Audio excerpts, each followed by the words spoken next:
It's an alright song, but I kind of feel that it just skips a lot and it needs to be fleshed out more. But it's a nice theme for the great Kung Lao and Jennifer in Mortal Kombat Conquest. Hey guys, this is the Ecron Writer here, welcoming you to another continuation in my Mortal Kombat podfic series. And this one happens to be a one-shot featuring Kung Lao, the great Kung Lao's descendant, of course, and my OC, Aiko. They have actually fallen in love with one another in my last epic, and so they decide to make it official. So, this is a continuation from Shaolin Monks Part 2, and a prequel to my next epic. So let's get this thing going, shall we? Alright, a date and a destiny. This was just a random one-shot I came up with. Hopefully it'll lead to some aspects to Mortal Kombat 4, unlike 3. This was a territory I did not want to tread on, but I had a series of random ideas that made me develop this short fic. You're leaving us?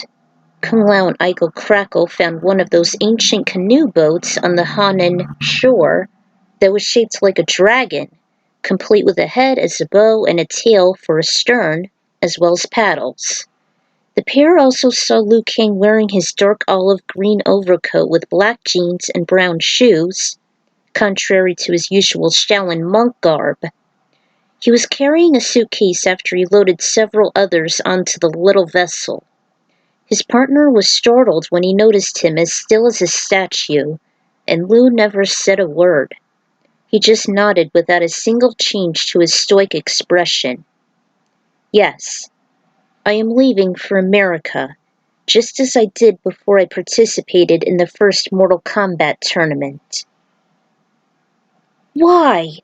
His partner was nearly speechless.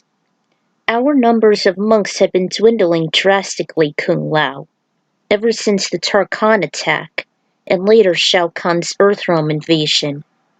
I figured I shall search in the land of freedom and democracy to find more, and perhaps better, recruits. Why didn't you tell us about this? Why didn't Raiden? Oh, good point. Why else would you have stopped me? Liu replied with a smirk that didn't assure Lao in the slightest. Aiko knew from the get-go plenty of tension would arise, so she just broke the impending storm. Liu Kang, if I may, let me make a declaration here. I've been amongst the Shaolin for the past few weeks, and ever since Memorial Day, I have officially decided to actually leave America. What? You decided to leave the USA? Your birthland? I'm sorry, Kung Lao, but I must. I've been reading up on its history, and I'd seen nothing but corruption, and it always took me back to my past, which our current president Bill Clinton should fall from infidelity. It will happen. And here, she looked around at the peaceful landscape. I love it here. I have a sense of belonging. The Temple of Light is the light. I feel that freedom and democracy are only scratching the surface compared to its darkness. Still, it is the land of opportunity, and maybe I can find some potential monks that can reside here. Has Raiden told you about this? Lao wondered if the Thunder God gave him a clue, yet he denied it.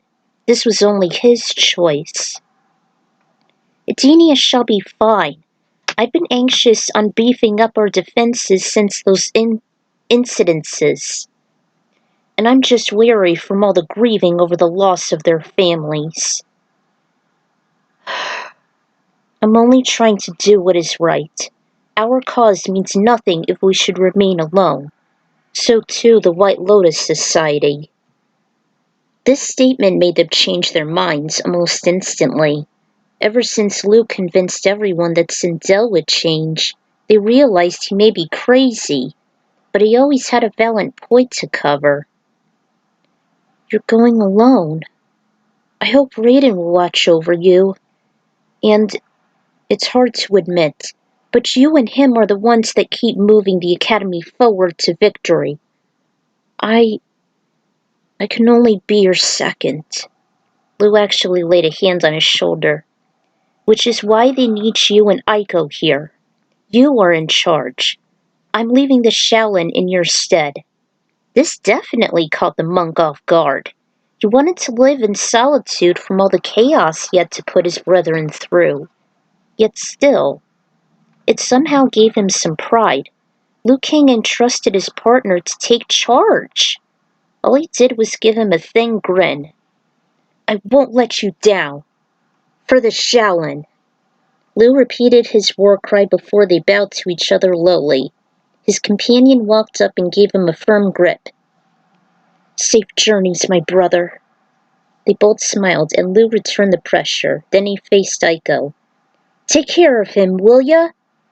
Her eyes sparkled as she smiled. They hardly noticed her blushing and her dimples deep, nearly covering her eyes. Of course. Liu finally began to depart, and all the Shaolin behind his friend said farewell and prayed for best wishes and bon voyage. As Lao was walking back to the compound, Aiko then confirmed that ever since she realized it was Memorial Day, she never wanted to leave the secure Chinese walls. She later went on over Americans' history of crime and corruption, starting with watching Goodfellas the night before, and then realizing how idiotic grown people were involving media, such as Jerry Springer and MTV, she recalled. She also went over the other Martin Scorsese films, though it wouldn't be released for another couple years. She could hardly remember the events that transpired in the year 1992. They were so close, yet the details appeared to be so far away. And Bill Clinton's possible infidelity on top of that, despite leading the nation into prosperity for only a few years, she sealed her fate in stone. Needless to say, everyone was shocked. Even some murmured in Chinese that she was running away from her homeland and family. She then thought it was treason staying in a country under her own will that contradicted American standards. But after a pep talk, Raiden assured as long as she doesn't commit to criminal nor warring intentions, and if she only supports the Order of Light as well as other protectors of Earthrealm, she won't be charged. He was proud she realized her place was here amongst the Shaolin. Kung Lao abruptly stopped ahead of Aiko and turned to her. I'm glad you decided to stay, Aiko. It means a lot. To me. To us. I'm sure my nephew would be ecstatic you are staying. She nearly whispered she was happy to stay as well, even with her new family, and the main reason she considered was Kung Lao, the monk who managed to save her life since the night they met. Later on, to ease their disquietude on Aiko pondering over her birthland's perversities, and Kung Lao's separation anxieties over Liu Kang leaving the academy, he offered her to perhaps settle themselves in a nice hearty dinner to one of the pricey and fancy hibachi settlements. Aiko was excited as she'd never been to one in years, since before the Revenant invasion. The word got around rather quickly as they were together. The news went just as fast as a jackrabbit, obviously since the Wuxi Academy had a large networking system. So it was always prone to gossip. The bunks weren't stupid, as Aiko wasn't aware it was something she and Kung Lao never thought on doing. Going on a date! They began to tease and coo to her in the matter, much to her bashfulness and irritation. By the next day, Aiko was constantly being shifted from one woman, wives and sisters of the Shaolin, to the next, prepping her for the upcoming date. She really felt flushed with the procedure seemed to stretch on for an hour or so, applying her with makeup, trimming her hair, going through manicures and pedicures, and a little clothes shopping to find something that wasn't one of the many hand-me-downs she received from monks with brethren that had passed. Better than nothing. On a stool within a well-lit room, one of the Orientals was still stylizing her dark blonde hair and applying hairspray. She was wearing an amethyst decorative skirt with matching liners. And being that she hated stilettos, she was wearing a new pair of bright shoes. "Are you guys done yet?" "Pink, you look so good. You'd certainly bring honor to us all." Aiko turned agitated with all the flattery. "Hey! You guys are all wives and sisters to the Shaolin! What does that make me any different?" Her body grew tense as she folded her arms. "Because you're going on a date with Kung Lao. He's one of the most esteemed Shaolin monks around. You should be lucky." I guess. It turned out the big makeover was almost 2 hours. Aiko couldn't stand being around a large crowd of women anymore. All this attention and the constant shifting around was giving her a headache. As soon as the procedures were finally over and done with, she immediately headed for the gentle koi pond. It was late afternoon, and the sun was hiding behind the towers, giving her reassuring shade and opaqueness. She couldn't stand her angst on looking and feeling like someone else. She had to get some air and solitude. She couldn't resist her fretfulness any longer. She was a tomboy and not accustomed to the hefty cosmetics, the endless pushing around, and teasing from people she didn't even know. Before she felt she was about to have an out-of-body experience, someone walked up to her. "You're a very lucky lady, Aiko." Relieved she heard a familiar tenor, she knew it was Raiden. "Oh, thank God it's you. I couldn't stand being with all those women for another minute. Ugh, I'm not used to this." "You should be thankful to them. They did an impressive job. I'm sure you will please Kung Lao on your date. He's been anxious about it." He sat down next to her while watching the numerous fish and krogs. Water then trickled from his fingers. This does bring back some memories of the distant past, with the great Kung Lao." Kung Lao's ancestor? It's not often she heard stories and legends of Lao's distant bloodline. Over 500 years ago, Over 500 years ago, the great Kung Lao also had a promising lover. Her name was Jen, formerly known as Genevieve Rayland. If you've guys seen Mortal Kombat Conquest, you should know, but I never saw it yet. I've watched their hearts blossom, even though it was slow and distant. She belonged to a family who wasn't enthralled by the Shaolin monk. Her father especially rejected him, as Baron was once attacked by the Black Dragon, since he was unable to pay off his debts. So he paid no respect for the rich Lao. This broke Jen's heart, but they managed to mingle with each other from time to time. Until that one fateful night, when Takeda was corrupted by a wraith named Scorpion. Scorpion! He was not the same man we know. He wasn't Hanzo Hasashi. Jen was captured, and he and Shang Tsung wanted to lure Lao to a battle in order to claim his soul. He fought well, yet her father was slewed. She was burned by a hellfire spell as she was desperate to end the fight with him and a few brainwashed monks at the Temple of Light. After Scorpion was sealed into the Netherrealm, her last wish was to give Kung Lao the key to her house, the trading post. It became his base of operations since he inherited it. Alas, he spared Shang Tsung during the very first tournament, and 50 years later, His soul was taken after being killed by Goro. That is unbelievable. Kung Lao was thinking on inviting you, but he couldn't help his mind going adrift to those tragic circumstances. His ancestors' burden had been placed on his shoulders. That, and your heart meld of your future, was why he became so protective of you. He needs you to help shoulder these responsibilities, even after Liu Kang. And that's why I let him go, as he felt he needed to rebuild the Shaolin. We all have a right for our own destiny. You have a date with destiny, so make it a good one. They both exchanged smiles. Aiko nodded and replied in affirmation. I will. Thanks, Raiden. Aiko was eager to meet up with Kung Lao as she continuously paced around her new oriental room.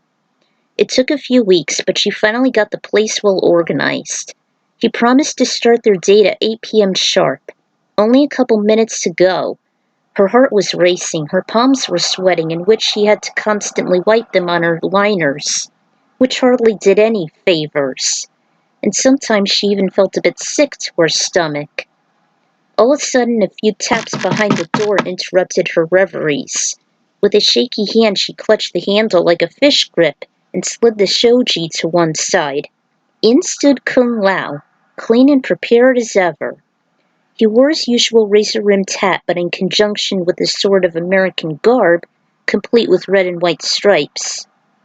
Basically, it's like the design that he had in MK11, which is weird because, he's a Chinese, and he's like wearing a garb similar to the American flag? What a bizarre idea. It always bothered me, but, now's a good time as any. She kind of figured the armored plates on top made his outfit uncomfortable. Still, he looked fantastic, and he admired his new getup. Hey, Kung Lao. You ready? Yeah. Come on. He took her by the hand, and for once, Aiko never wanted to let her lover go. In fact, as he kept on leading her through the Wuxi Academy to the designated area, even over the crimson-painted bridges, through a few series of woods, and under the starry night sky, she just felt safe and secure with Lao by her side, assured she wouldn't go astray nor be caught off guard like what happened with Jen, nor when she was stranded in a different time. It only took several minutes of walking before they noticed a bright ambience. A one-story pagoda stood, and red lanterns were shining with white light. The sense of fried oriental foods hit Aiko and Lao's nostrils, making her mouth water. They paused for a few moments. This is it. He also mentioned the Chinese symbols just simply translated to Mikado, and they were soon on their way. Well, actually, it's Mikado, but this was the place I used to go to for hibachi. And I too haven't been there in years. Man, I just love the dazzling place, but damn, it is expensive. A male greeter approached the duo and spoke in Mandarin, the native tongue of the Shaolin, and Kung Lao replied with great fluency. He was also amazed to see the delicate foreigner, even giving a slight bow to her. She was lost in translation, but as the couple were led to their table, Lao stated he was impressed for him to have a date with someone outside of China who wasn't an Oriental, so she did stand out from the crowd. It wasn't long before the waitress came to them, and again Lao had to translate as they ordered hot tea and a Coke. Lao ordered the beef hibachi while Aiko stuck with the fish. He described this used to be a place where the monks socialized occasionally. Since everything was expensive and they were often in large numbers, they didn't come there often. The place was just astounding. All the exotic decor and the large taikos at the two corners, and specifically the flaming displays and quick reflexes of the waiters just made everything magnificent. Aiko wondered if Lao would be able to do the same, in which he replied he was never much of a chef.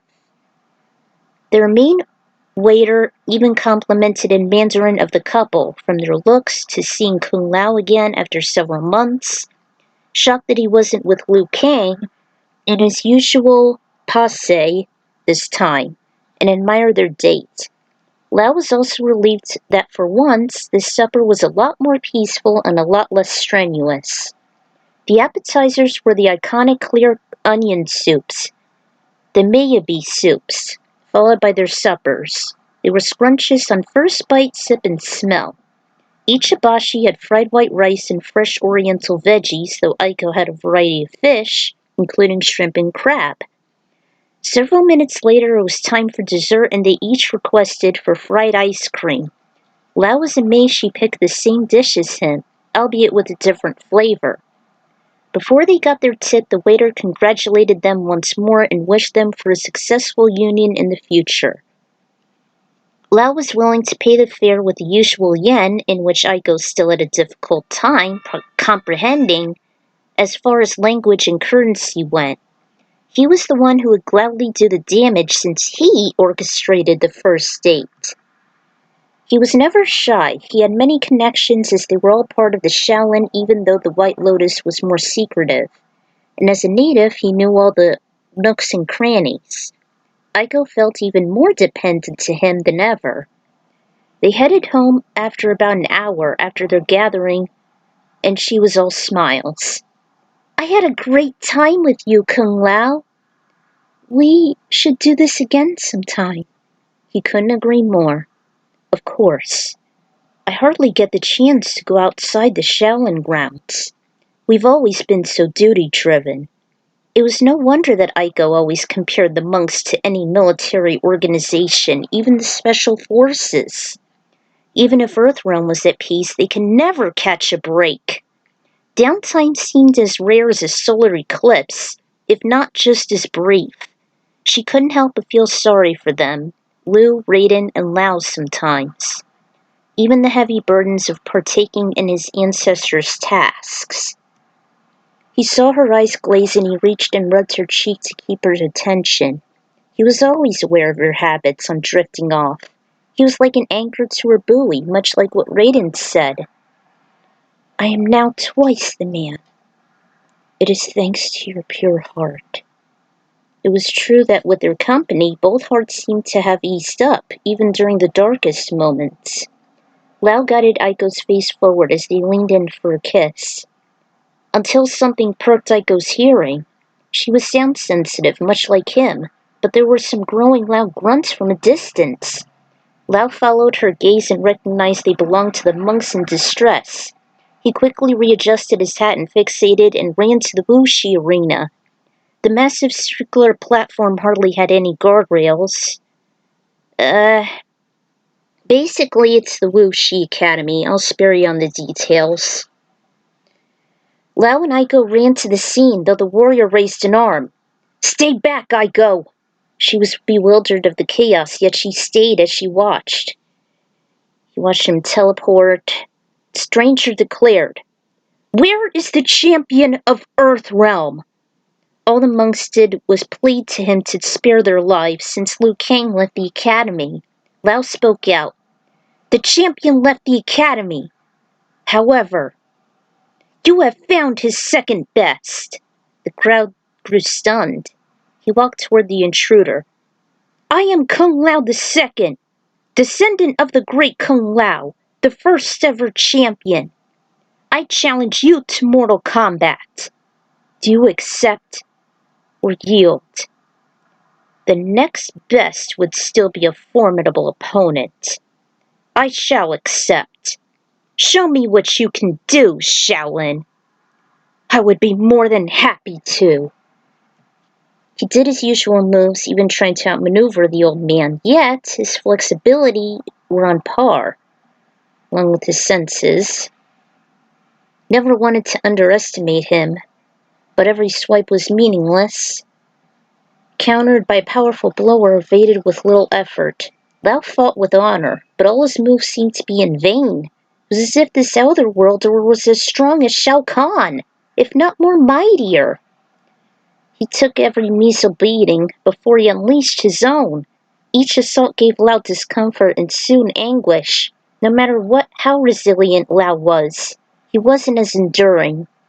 His special moves like his hat throw, whirlwind kick, actually it should be tornado, and teleport were mere toys. The guy complimented his tornado, only left him a breeze. That's all, mortal? Allow me to show you true wind. Wound up, created a funnel. Lao wanted to counter with his own, but his foolishness got the best of him. He was caught in the core like an updraft. Vortex broke and tossed Lao straight to the ground. Fujin caught him in one hand before he laid him down. Aw, man, I revealed it. Oh well. I guess you all know who he is by now. He could have sworn he heard Aiko's cry. She attempted to use her cardiokinesis, but what the geezer did was raise a hand. Hold up! I have no need to kill him. He used his same hand to actually heal Lao's wounds, much to everyone's amazement. There was a distant bark belonging to a wolf chasing its prey, and in came Kiba and Nightwolf. He assured, Relax, mortals. I only wanted to test Lao's skills. Not bad for a second best. You are the first Earthrealmer to hold up the longest. Even stronger than your ancestor. You know of the great Kung Lao? Who are you? Indeed, I am Fujin, one of the Elder Gods. I also happen to be Raiden's younger brother. Everyone was speechless. No one knew Raiden has an elder sibling, not even Nightwolf and Aiko. If you are one of the Elder Gods, why did you come here? I've been searching for Earthrealm's champion. However, finding an aerokinetic and the descendant of the first ever hero is just as fitting. There has been tension in heaven, and the halls of a possible war brewing from a man named Shinnok. No one knew the name. If you are curious or rather anxious on finding the answers, I shall meet you here again within the warrior's shrine. You are a pretentious fighter, Kung Lao, even as much as your ancestor. But you must need to improve your skills, and I say that to all of you, he stated to the surrounding monks, though they seemed to be able to walk off with just humiliation. Lao, Aiko, and Nightwolf just stood, awestruck, after the intimidating wind elemental dissipated. Disney hit Mulan, not a huge fan of. Also, Selena, when they did with Chris. I was unsure how Aiko would look, whether it'd be here or in my previous epic. Ever since Adobe Flash Player was no more, I could no longer use the Pokemon Trainer Creator, which is a program I'd been using to design my OCs. I asked a friend for help, and she's currently in the process of making one, hopefully, which she did. And yes, I watched Goodfellas, reminded me of America's corrupt and criminal history. And, yeah, Bill Clinton's infidelity. I didn't have any ideas for Aiko's one-shot in Memorial Day, or 4th of July, actually. She would be a Chinese citizen. So, I'm not planning on leaving the US for reals, but I'm just greatly disappointed in what has gone through. I always perceive it now as the land of the free, yet it's only scratching the bright surface, and people aren't aware of the more darker, sinister underbelly, including Biden. To ease Aiko and Kung Lao's angst, they went on a date, and I haven't been to a hibachi place in so long. It's always exhilarating. Sorta reminded me of the hilarious comedy Beverly Hills Ninja in that regard. Robin Shue for the win. Fujin made an unexpected appearance. I kind of see him to have a dynamic with Kung Lao similar to Chris Griffin and Yoda in the Family Guy trilogy. After all, they both possess aerokinetic abilities, so why not? Like I said, this was a series of random ideas here. I might be ready to begin another epic. The Lao's training might be a prologue. So see you guys then. Until then, this is the Ecron Writer signing out, and I'll see you again in Shinnok's Uprising.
Choose your destiny.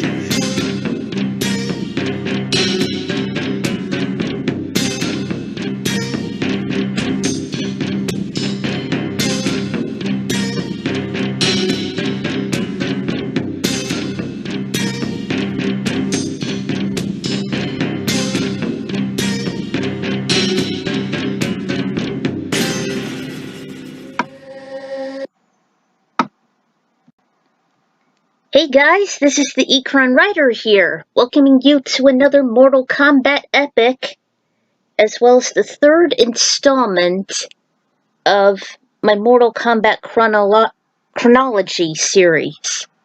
And this one happens to be, in case you can't tell with the theme, it takes place in the events of Mortal Kombat 4, specifically Gold, which is the Dreamcast version, which is like an expansion of the original ports, even the last Mortal Kombat arcade game, because Deadly Alliance, it didn't have one. So, this is actually ironic because I never played the Dreamcast, but still, Mortal Kombat Gold, I had to do a lot of research on it, because when I was 10, when I played the N64 version, it was my first Fallout, and this was before Annihilation. So, unlike Shaolin Monks Part 2, this was really tough to put together. You'll see why. So let's get this thing going. Alright, Shinnok's Uprising. After a long hiatus along with some random brainstorming, I'm back with another installment. You guys voted I shall continue on from Shaolin Monks Part 2 on Twitter, but this was a tumultuous work. The thing was, I wasn't into MK4, and it was my first Fallout with the series. I never cared for Deadly Alliance, Deception, nor Armageddon. And yeah, 97 was indeed the Mortal Kombat Dark Ages per se.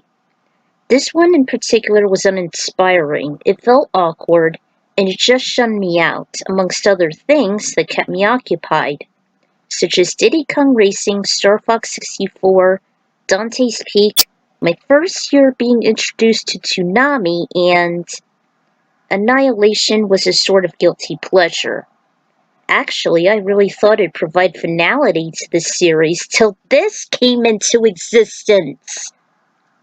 Needless to say, I want to get this project out of the way as soon as possible, thanks to the votes on my online polls, and my mind never shutting up. So, on with the Uprising, but I need to cover a prologue to patch things up. So here we are.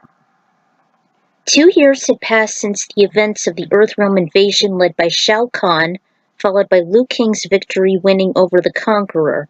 After the cursed champion decided to leave the motherland in hopes on finding more recruits of a new generation of Shaolin monks, he left Kung Lao to care for their legacy.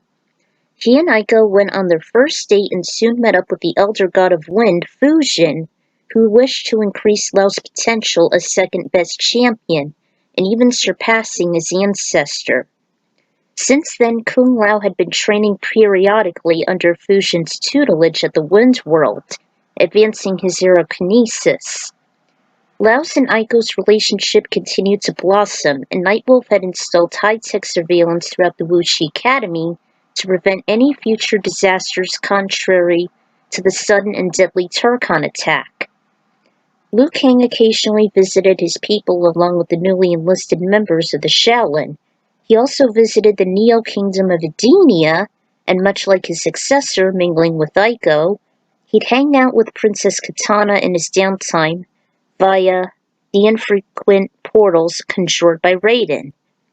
At one time, the Special Forces caught wind of the state-of-the-art ingenuity involving the Dragon Jet that their agent, Sonya and Jax, possessed.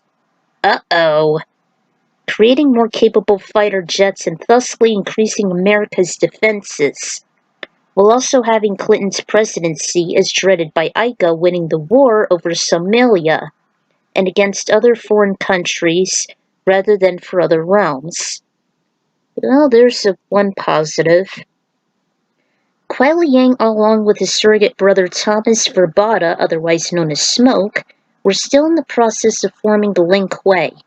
With the Grandmaster and his promising assassin Sector deceased, the ninja organization began to crumble. It was then that the process of becoming cybers gained a reputation on being unorthodox and inhumane, nearly costing lives of the participants. However, inspired by Nightwolf's success in reverting Smoke human, they initiated a different program enabling volunteers to wield both their organic and metallic portions, with the internal organs remaining untouched. The surgical procedure shortly fell out of favor, as not too many subjects participated, even though it wasn't only optional, but also expensive to the Lin Kuei's finances and safety. Since then, only Smoke remained as their topmost agent in both fashions. Cyrex hasn't been spotted as of yet, though the topmost warriors believed he'd still reside in Earthrealm. You'll see him later, so it's not pointless filler. The promising royals of Edenia were still in the process of regaining all the resources and territories they lost during Khan's 10,000-year-old conquest. About a third of Outworld was restored and separated from the bustling kingdom. Thanks to their new advisor Shiva, the Shokan rapidly took on the side of peace rather than combat. Upon Motoro's curse, the centaurs had been reducing in numbers. Very few members had actually allied with their bitter rivals. Since then, the process of restoring Neo-Edenia was slow, but very successful, and Katana herself was going through peace talks involving both warmongering races.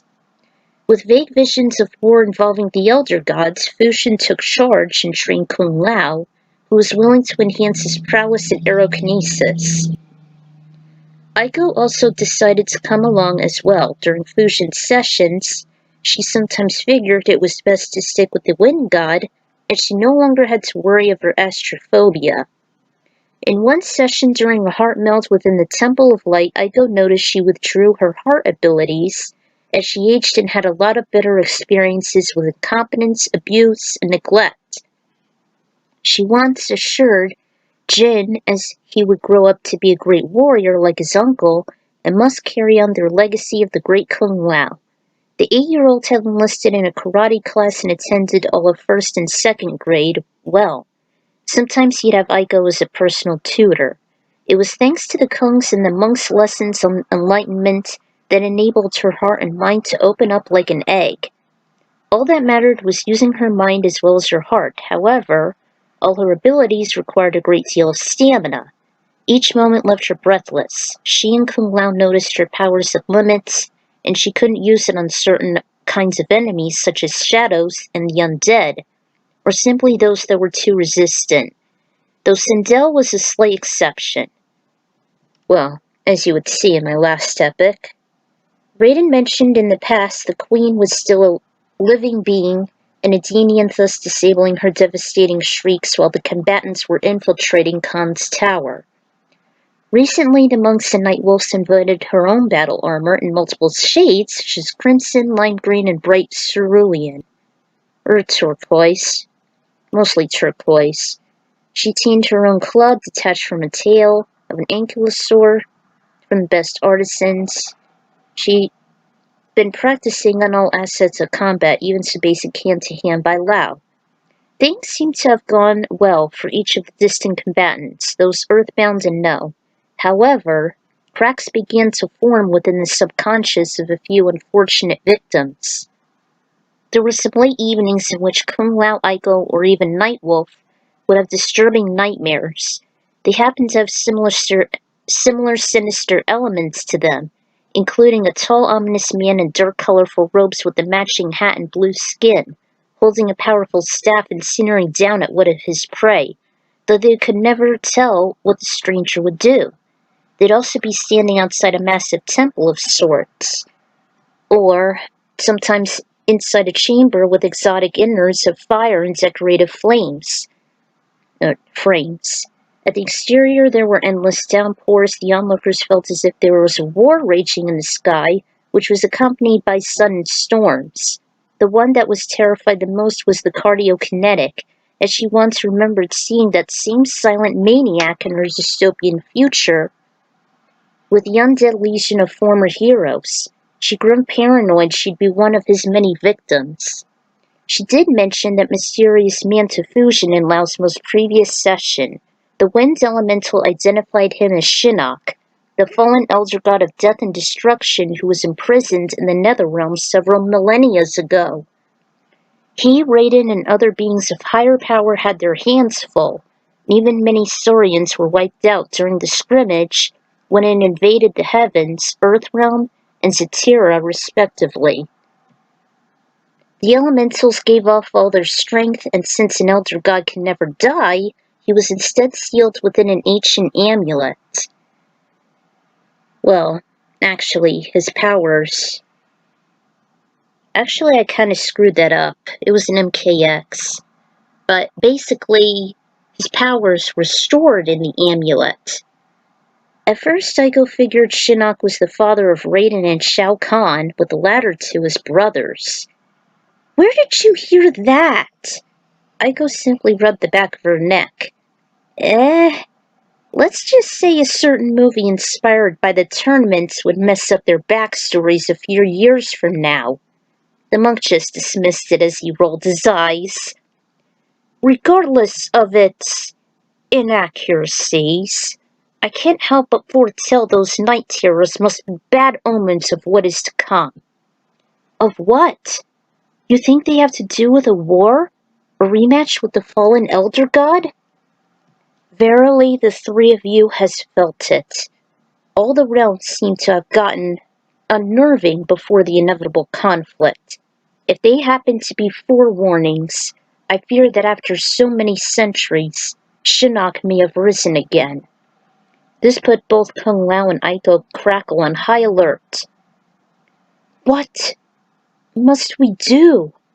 All his new mentor did was stare into the sky, seeing a large dark mass ever growing.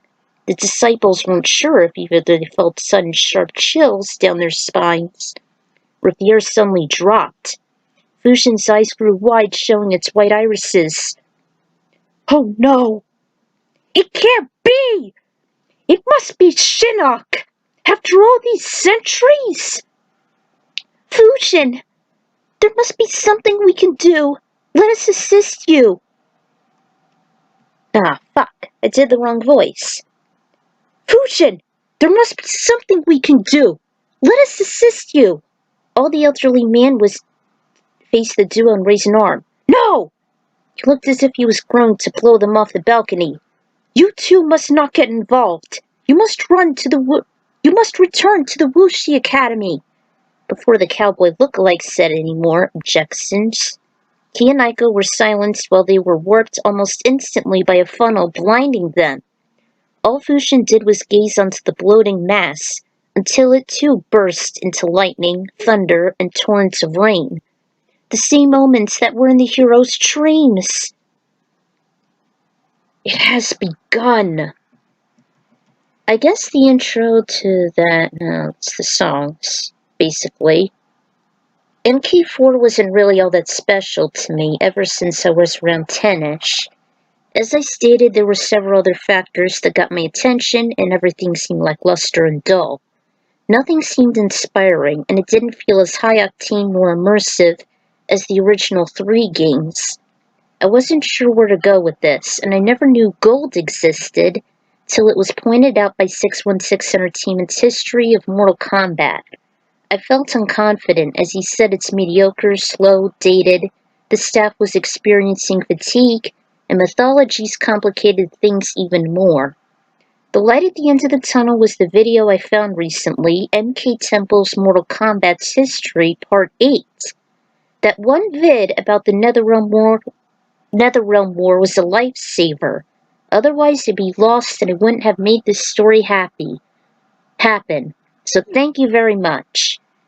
At first I was disappointed that Kung Lao wasn't featured till Gold came out.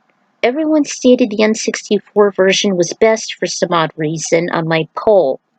Speaking of the Shaolin, I'd see him train under Fusion, Raiden's younger brother and Wind Elder God. I wish the devs had some inspiration to have them function as a student and sensei in order to empower his aerokinesis. That would have been an awesome idea if it should be more like Yoda training Luke, since the Family Guy Star Wars trilogy inspired me for that. Not the original series. I hate that. With the characters all caught up from their 2-year break, it's time to move on to the actual story. And until then, this is the Ekron Writer signing out. And I shall leave you with the Prologue movie there.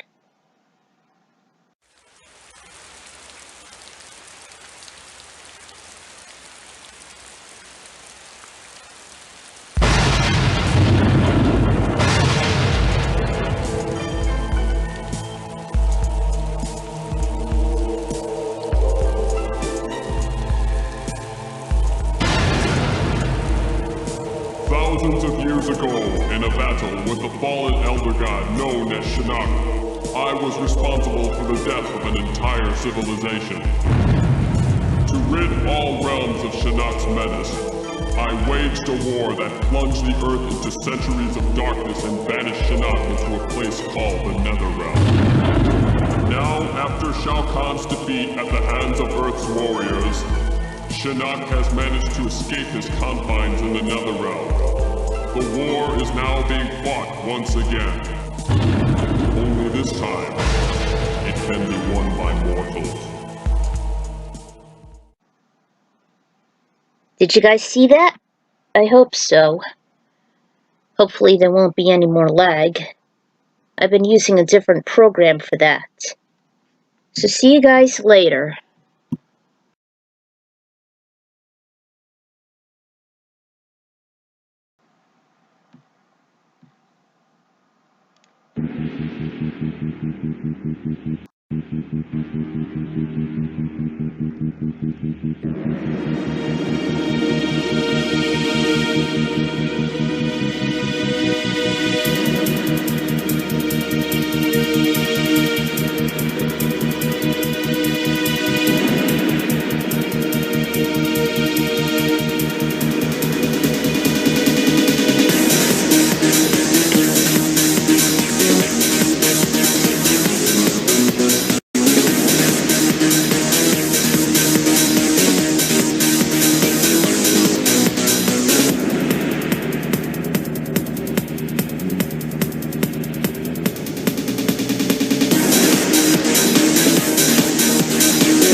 Welcome back to another chapter of Shinnok's Uprising. Last time, we just went through the prologue, and we basically just caught up with the history of every combatant, leading up from A Date and a Destiny and my last epic, Shellin' Monks Part 2, and now we are in MK4 territory, or MK4 Gold. Personally, I prefer Gold. But, yeah. Now it's been 2 years since these two stories took place, and apparently Fusion just sensed something is amiss within the heavens, as they got forewarnings, including Aiko and Kung Lao and Nightwolf, of disturbing nightmares of Shinnok. According to Fusion, they didn't know who he was, so Fusion pointed it out during Kung Lao's training in the Wind World. So, Fusion actually forewarned the arrival of Shinnok. So let's get this thing going. Alright, continuation 1. A second invasion. And, well, there's the prologue. I'll show it to you guys in the last video. So there's that. As perpetual peace lasted within the realms, Raiden, with the help of Fusion, were looking for a proper reversal of Liu Kang's immortal curse.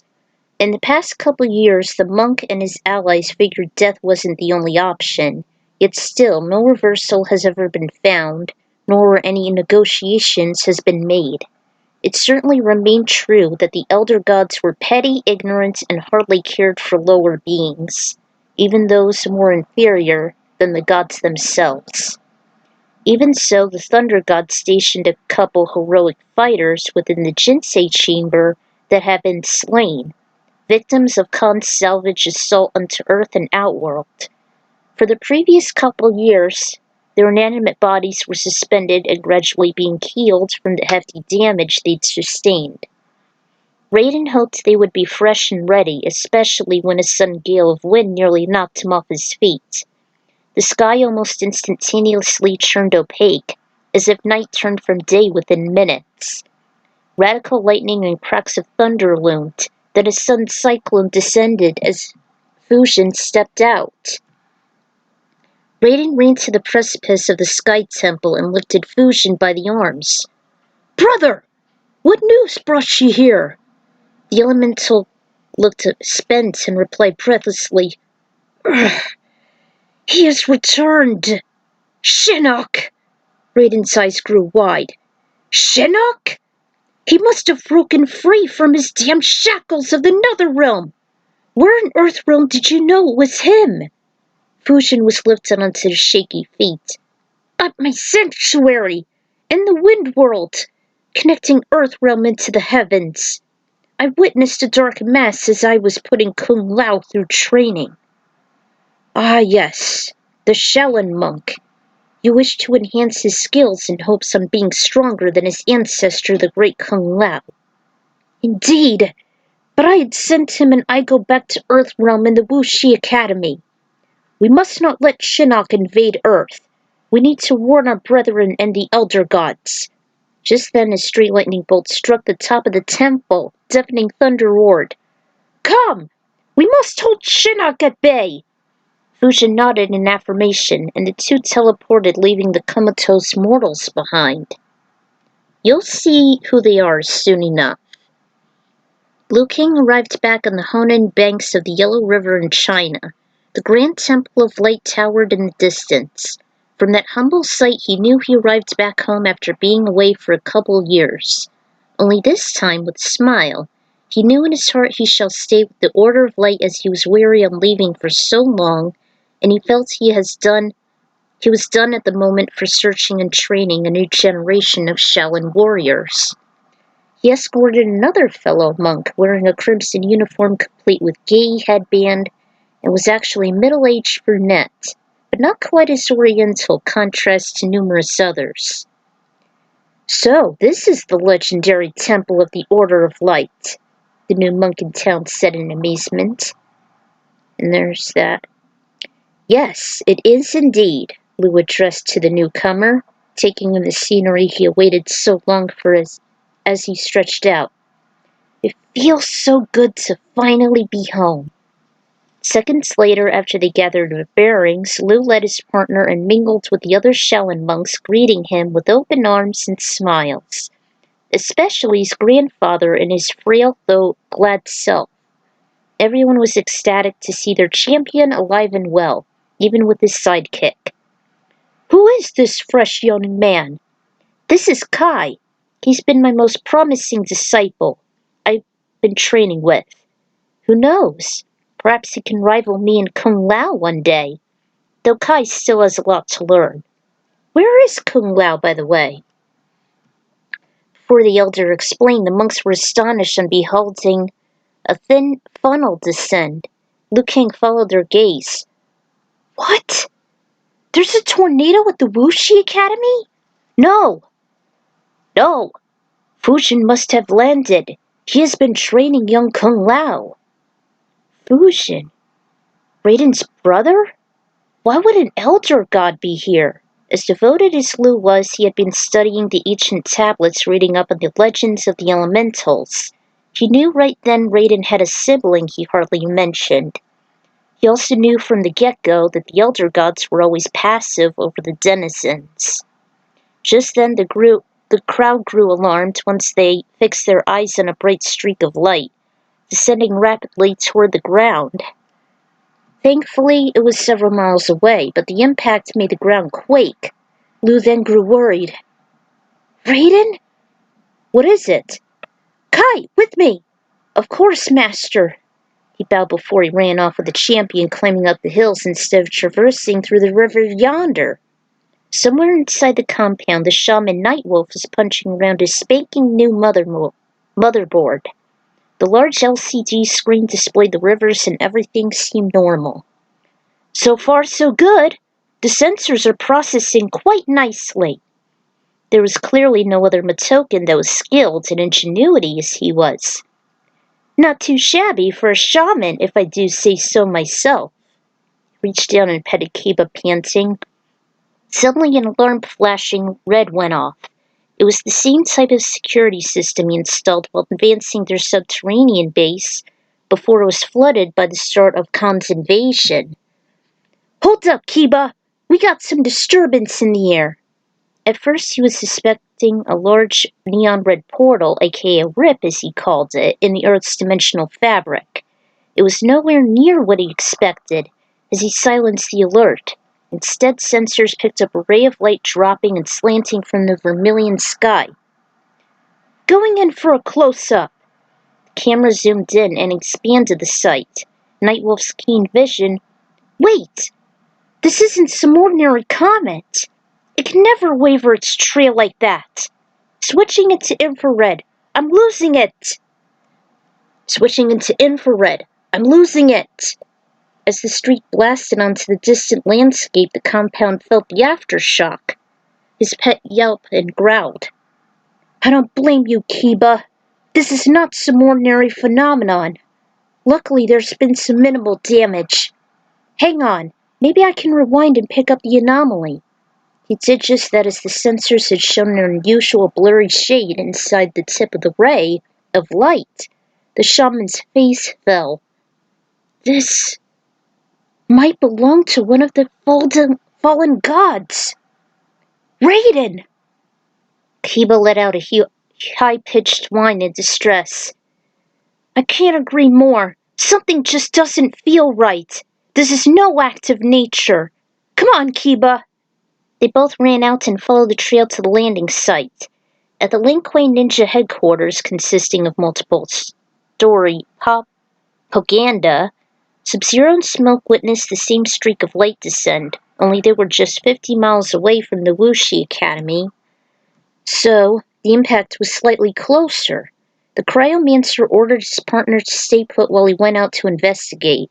Unlike last time he joined Heroes, Sub-Zero no longer felt ashamed on hiding from his once corrupt clan. He decided to wear his usual violin uniform, and the scar was fully healed. It's as if he looked like the spitting image of his elder brother, Bihan. At that same time, the funnel dropped Kung Lao and Aiko gently onto their feet, and following their uproars calling out for Raiden and Fujin, Nightwolf and Kiba ran to the duo. Aiko was ecstatic to see the beloved Pooch again, though Kung Lao was less phased. Nightwolf, have you seen Fujin around? No, Lao, but we just saw a large streak of light fall onto the land several miles south, across the Yellow River. I believe one of the gods must have fallen. I sense there's grave danger involving Earth's atmosphere. Shinnok. What? Fujin was warned the two of us about Shinnok. He thinks he's risen from the Netherrealm. It could either be him or Raiden involved in this. The motion detectors picked up the unusual occurrence. We should proceed to it. Right. We could take my dragon jet and fly to the designated area. I'll be the pilot and guide it to that location. Let's go. Lowry adjusted the hat. Aiko followed. Near the Bayan Har Mountains, a smoking meteorite was shown. Liu Kang and Kai were the first to arrive on the scene. The crater was just deep enough for the duo to see a group of otherworldly monstrosities mauling someone. Just several feet above, the dragon jet was heading to the same location. Nightwolf followed the shining dot in his Doppler. There it is! The aircraft flew over the huddle of Onis Kung Lao recognized. Liu Kang! He's down there! Aiko startled as she set up. Fasten your seatbelts. I'll be firing our phasers. With a clear shot, one of them was smothered. Then the monks pitched in as they leapt down. Remember everything I taught you, Kai. Your spirit must be pure, and your body must be ready for anything. You can count on it! Put their dukes up, easily fought off the Onis. The dragon jet swooped in just to take another direct hit on the demons. It landed, the trio stormed out. With the ganging heroes, the Onis were down and out within minutes. Seeing the unconscious victim, the cardiokinetic managed to drain some of the Oni's energy onto the unfortunate man in hopes of reviving him. After the brief showdown, Kung Lao and Aiko ran to his side. Fujin! Are you okay?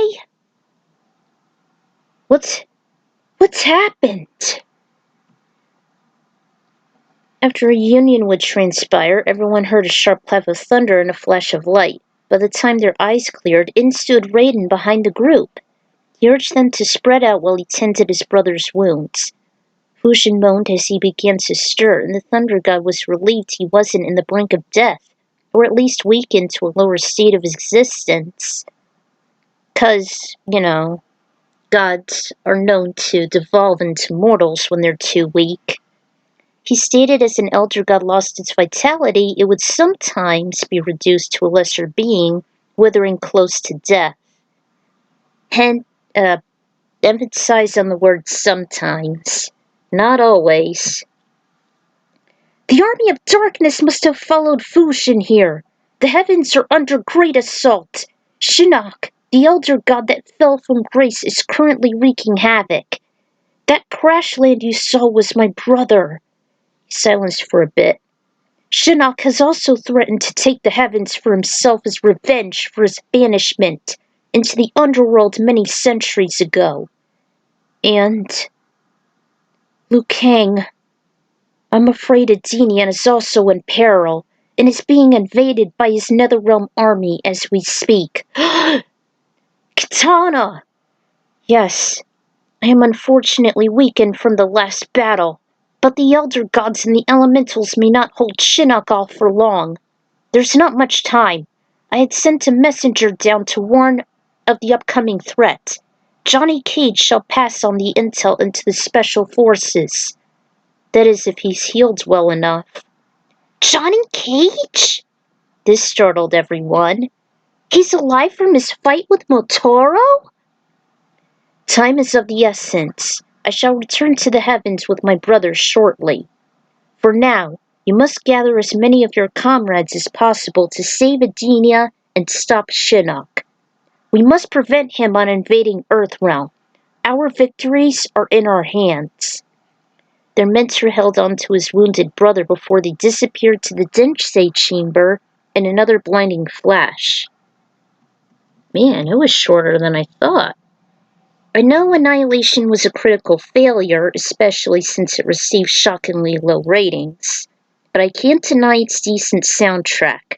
Not quite as good as the originals, but I'd still include a few songs from it. Which, as you'll see. I also find the soundtrack of Metroid Fusion to be useful as well, even though it seems to be time irrelevant, since this was made later than MK4, but I don't mind. And there's this, there's that, blah blah blah, blah blah blah, and the Cyborgs theme. I too find Defenders of the Realm just as underrated as Annihilation is, if not more, since it had only 13 episodes, like the infamous Zelda animated series, even though it's twice as better. Yeah, I said it. Twice as better as that. So I kind of figured the battle theme would be more appropriate for the warm-up fight. Unfortunately, since I never got into 4 very much, I hardly knew Kai. I kind of see him as the lesser monk compared to Liu and Lao, albeit as the same level of strength. Hopefully it'll become better next time around. Maybe slightly weaker. So stay tuned for Chapter 2, the second half of the invasion at the doomed Kingdom of Edenia. Until then, this is the Ikron Writer signing out. So stay tuned for that. Later.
Man, that should be a good song for the portal in any game for Mortal Kombat.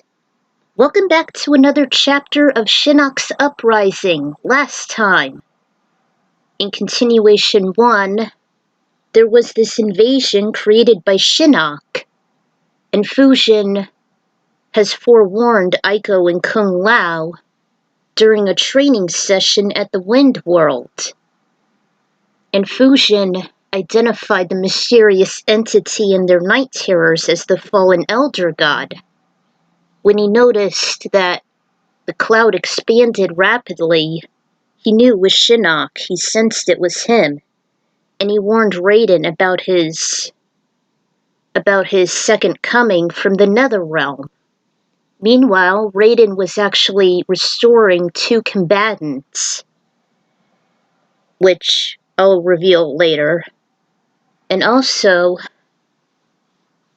Fujin actually fell during battle with the Onis because he was too weak with the battle against Shinnok in the heavens. And Liu Kang, Kung Lao, Aiko, Kai, and Nightwolf came to his aid. And so, war has been declared. So let's get this thing going. Alright, continuation 2, Edenia in Peril. In the restored place of Edenia, Palace of Edenia, Sindel was sitting proudly on her throne when she heard what she believed to be a scuffle of feet. Her eyes fixated to the colossal windows that were slightly opened behind her perch and noticed a group of foreigners outside clustered together. Barely covered by the darkness of the night sky, a man and a younger woman led the group towards the palace gates. Shiva broke in and alerted her friend. "We have visitors, Queen Sindel. According to our Shokan royal guard, they appear to be refugees belonging to the New Realms. We believe they're finding a more stable world compared to those that were corrupted by Shao Kahn." The new advisor nearly spat as she always loathed saying the former emperor's name of the power-hungry ruler that always believed her race was inferior since the fall of Goro. "Very well, Shiva. Bring the stragglers in." The eagle-like Edenian Asgarth walked toward the tall arching double doors and bid them to enter, which you would see in the last episode of Defenders of the Realm. Quite a shame. Through the shadows, one of them turned out to be an elderly man in tattered clothing, and the other was a shorter female, though she appeared to be more distinctive with her tan skin, yellow bra and trousers, as well as a long opaque ponytail. As the group bowed, the pair climbed up to the throne and knelt as they introduced they were from the New Realms. It was always considered that since Kong's conquest was thwarted, there'd be a better chance to discover realms that hadn't been explored yet. The old man known as the Ambassador of Edenia spoke first. "Your Majesty, my daughter Tanya was contacted by another realm that is being oppressed by an evil ruler."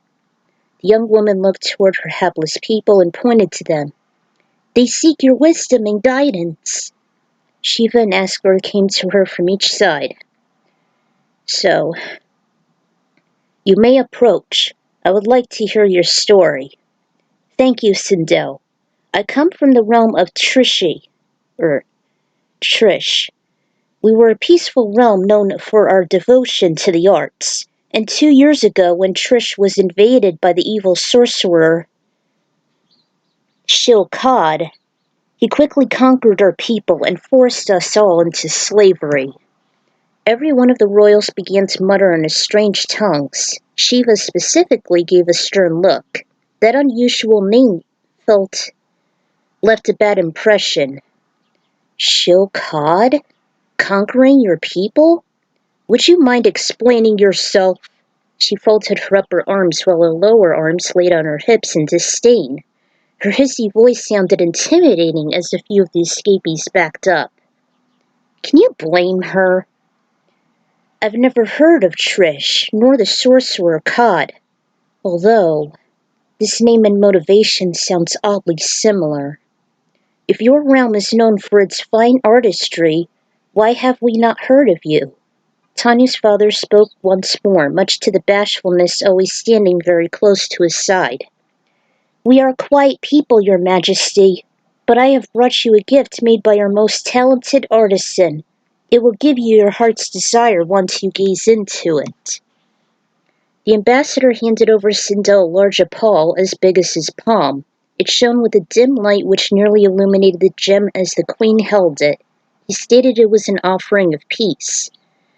As she looked into it, followed by Asgarth, Sindel was awestruck of its beauty and soft light emitting from the gem. "It's so beautiful. I've never seen anything like it. I feel like I could stare at it forever."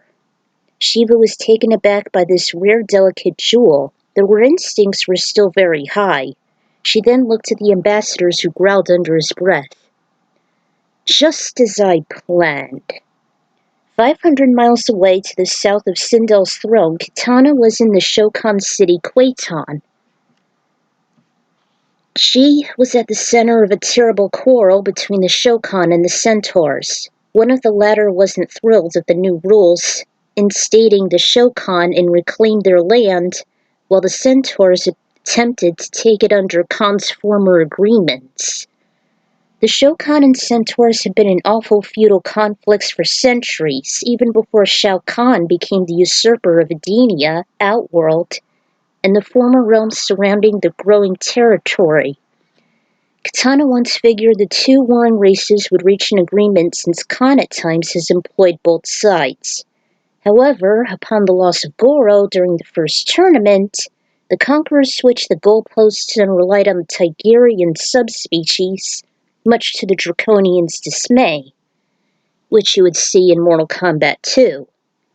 Then, after the Outworld tournament was a bust by Khan's defeat of the pair of the Shaolin monks, he immediately switched to another faction, the Centaurs, and enlisted Motaro as elite general, which you would see in Shaolin Monks Part 2.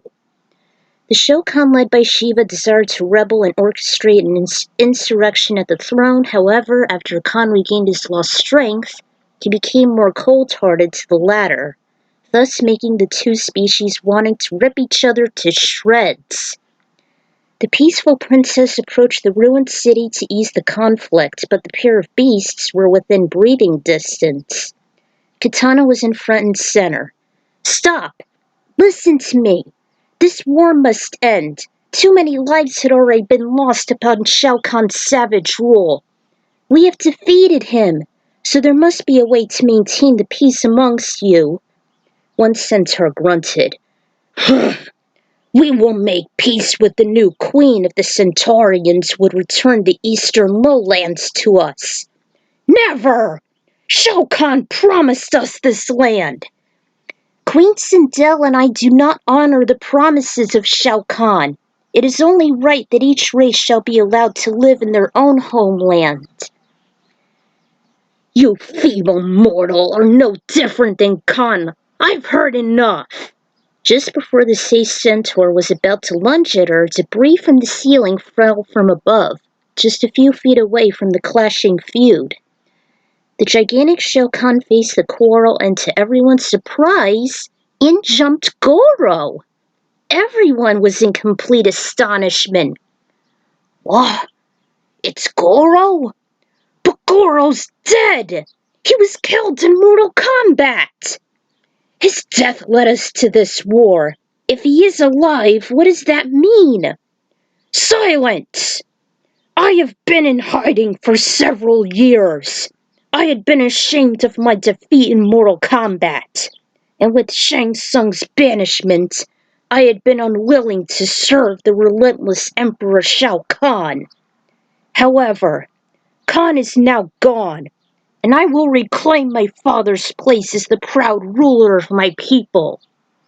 So, this war shall end now! His voice rose with the slam of his fist. I will crush anyone who opposes me, if they can even try. I agree with you, Goro. You are right.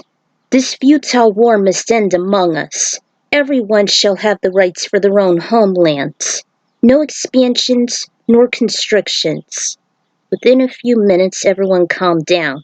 Two arms elongated from opposite sides, and Kitana immediately stepped away. Remarkably, she just saw the two clashing races make peace with one another by a firm handshake. She thought, this is a great day for Edenia. Queen Sindel would certainly be pleased. Well, actually, it should be Mom, but whatever. Unbeknownst to the hyperfixated races, someone with a bald head was watching from the rafters. An explosion rattled the city where the palace was. Goro immediately dove over Kitana to cover her. Princess, watch out! As the dust cloud cleared while the dazed monsters were caught unawares, Katana eventually stumbled toward a nearby broken window. She looked through the frame and saw her beloved palace had been demolished. Oh no! Queen Sindel is in danger! As you all know, it's actually the MK4 prequel comic. As the palace shook, the orb in Sindel's possession turned out to be a hidden weapon which abruptly burst open into a spiraling portal. Upon its activation, the palace was caught off guard in an explosion. Unaware, the army of darkness, consisting of numerous demons, along with Shinnok, Reiko, and Scorpion, escaped and began to ransack the place. The terrified denizens then heard a vehement tone as his blue head and opaque hat emerged. Yes! At long last I have made it to the realm of Edenia. Momentarily, his whole body emerged, revealing to be an intimidating sorcerer with a matching wardrobe and pointed staff in his right hand. I'm sure you all know what it is. Sindel, with her heart racing, identified the culprit. Shinnok! You have escaped from the nether realm! Yes, indeed I have, my dear queen. Another figure with the same bald head walks up to him. He was also covered in fresh face paint around his sinister eyes. Our plan has come to pass, thanks to little Tanya here. What? What's going on? Sindel was hapless. Shinnok revealed that one of his men acted as the elder, striking a deal with the Edenian's ambassador's daughter, Tanya, to allow safe passage from Outworld. The false new realm of Trish to Edenia, while Quan Chi mentioned that he was eavesdropping on Katana's peace treaty in the Shokan City, and Goro confessing he'd been in hiding over the last few years recuperating by his 2 defeats. Which, as you all know, and yes, I'm referring to Johnny Cage. I'm not referring to Liu Kang. I refer to Johnny Cage because, the OG movie was just too iconic to miss. So, yeah. With Goro's presence, the peace talk became more smoothly with the centaurs, although Motoro never shown up due to his humiliating transformation a couple years earlier in Shaolin Monks Part 2. Enough, Quan Chi! Edenia is just my passageway out of the nether realm. My goal has always been to reach into the heavens and confront the elder gods. And now I have my chance. Made an ironclad fist, clenching his long staff before he led the assault onto the hapless Edenians. In Shanghai, the top Special Forces agent General Sonya Blade was chasing down the last surviving member of the Black Dragons, a fugitive named Jarek. Yes, the Jarek. I don't blame you guys for hating him. Jack still works with the U.S. military agency. They eventually decided to call it quits, despite their CEO being convinced of the existence of other realms due to the ransacking around the world and the loss of Johnny Cage a couple years ago. Word got out of Jarek's whereabouts, and Sonya, while still vengeful over the deceased Kano, decided to finish the job. Duty calls. She was lucky the Outworld Investigation Agency coexisted with the Special Forces due to these tragic events. Jarek managed to kick Sonya on her fragile ribs while she was chasing after him. Screw you, wretched woman! You may have nailed everyone else, but you will never catch me! Sonya just stood up and immediately received a message. Damn it, Jax! I almost caught Jarek! She winced at times, and the wristwatch reprogrammed thanks to Nightwolf, her close partner, breathed her in. Worry about your vendetta later, girlfriend. We got bigger fish to fry. The Outworld Investigation Agency monitored some interdimensional fluxes over southern China, and you're our closest agent. We just dispatched a chopper en route to pick you up. Roger that, Jax. Ugh. I hope it has a trauma kit in there. That bastard Jarek nearly got to me. There was a neon blue spotlight swept over the bay. She ran to it and gradually stepped into the cockpit with aching ribs. She sat down. Before she found the medical equipment, she heard a male voice amongst the shadows. "What's up, Sonia? Long time no see." "Johnny? I thought you were dead. What in God's name are you doing here?" "Kind of a shocker to see me alive, eh? I can explain on the way." "Who authorized this dispatch?" "Jack said he can come along as long as he doesn't touch anything." "That won't be a problem." Cage's mind then flashed back inside the Jinsei chamber. He suddenly woke up not inside a hospital like he was expecting, nor in some heavenly plane with clouds and angels. Far from it. He met up with Raiden inside a sky temple, breaking the news as he awakened the fallen elder god Shinnok, and he raised all hell onto the heavens and even Edenia. To the former celebrity, he vaguely remembered the name of the kingdom since his trek with Liu Kang through the outworld wastelands to save Sonya's butt from Shang. Again from the movie. The storm was looming closer outside the temple. Raiden made post-haste and urged Johnny to meet up with a chick, he said. So in a moment's notice, the Thunder God teleported Cage from the Jinsei to where she was. Cage was kind of impressed on handling a chopper, though. With a few swift moves, he managed to snatch one thanks to some close buds belonging to the agency. Although he was disappointed he never got the chance to meet a sexy lady clad in green in what seemed to be a ninja of sorts. Sonya didn't mind. "Well, anyway, it's certainly glad to see you." "Really? Wow, that certainly leaves a good impression." He was thrilled Cage's body was fully healed and his head didn't look like it was chopped off. "How's your head?" He made a few twists and it still stayed on.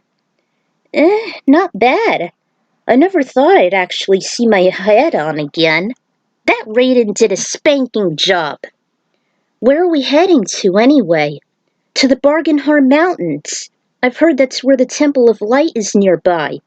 "Then let's head straight to it." Minutes later, the wooded area was also opaque under the starry sky, although the beautiful scenery was interrupted by that same surfing bird. Lu, Lao, Kai, Nightwolf, and Igo beheld the blinding light. Out popped the duo. The choppers soon left and the two combatants gave them the scoop. "Edenia is also in deep peril as well. Princess Katana and Queen Sindel are involved in Shinnok's upbringings. This isn't good. Both the kingdoms and heaven are at his mercy." "The Honorable Monk is right. In came Sub-Zero. Shinnok is definitely an evil incarnate." "You know him as well?" "I think that my elder brother Bi-Han had some sort of an encounter with Shinnok. It may be what caused this entire calamity." He raised a fist. "It is now up to us to put an end to all of this." "Let's do it. Now we've just got to figure out how we should get to Edenia." "I can help you there, Lou. There was Sonya. No one believed she of all people would have that kind of ingenuity, let alone the skeptical special forces. Aiko was thrilled. And be just as strict as all the US and Chinese militias. My team, known as the Outworld Investigation Agency led by Jax, can finally create a portal that would allow us to reach Edenia directly." She then looked at a tiny gizmo. "We had been able to emulate interdimensional portal distortions, kind of like what Raiden does. The only problem, though, is that it requires a nuclear generator." They were all taken aback. The last thing they wanted to use something environmentally hazardous as if it was coming from a power plant. Nightwolf, as crafty as he was, beat them to the punch.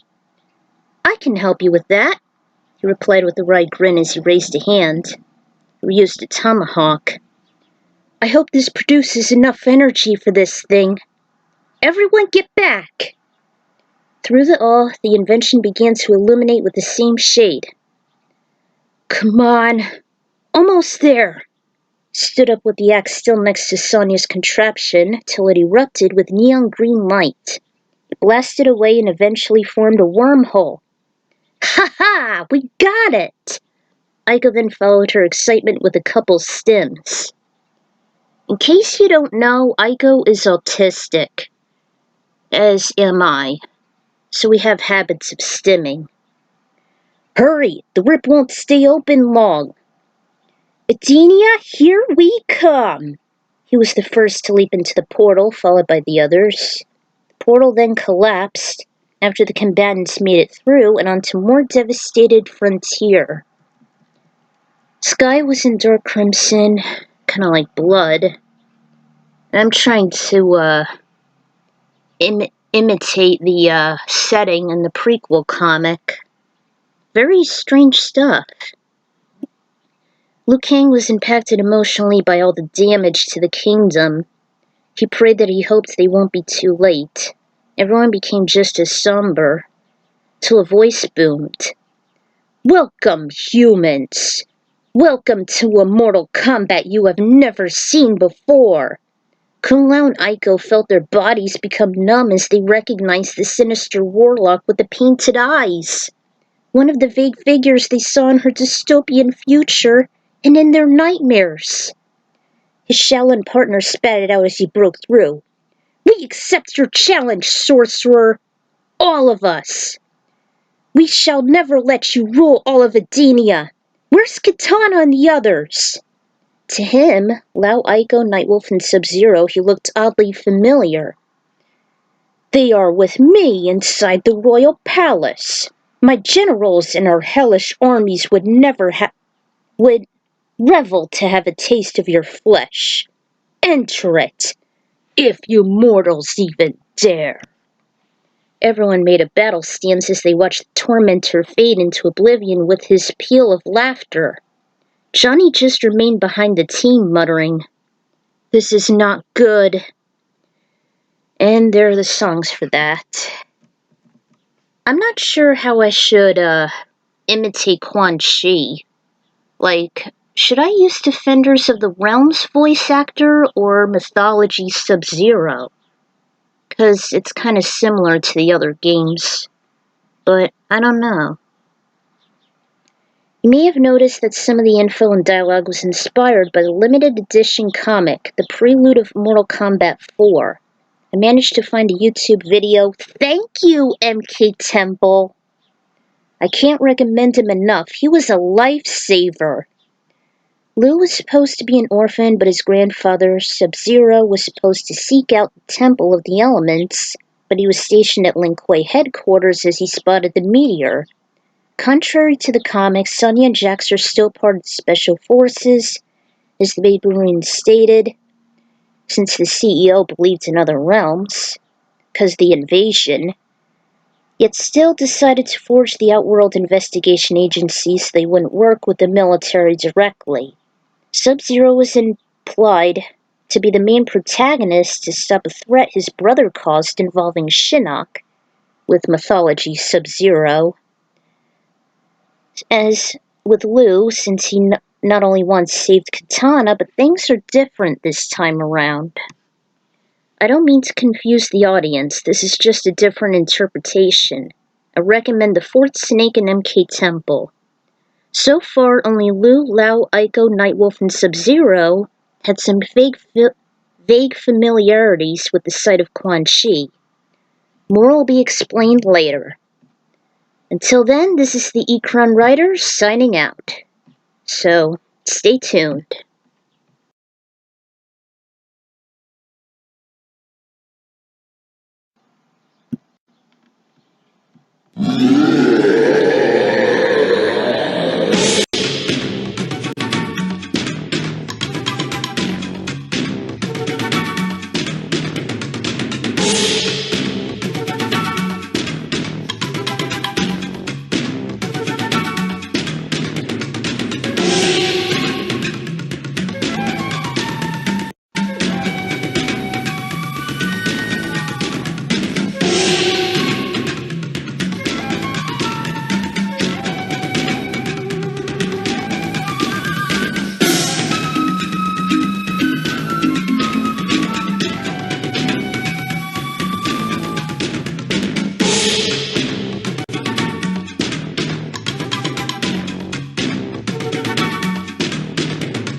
Welcome back to another chapter of Shinnok's Uprising. Last time,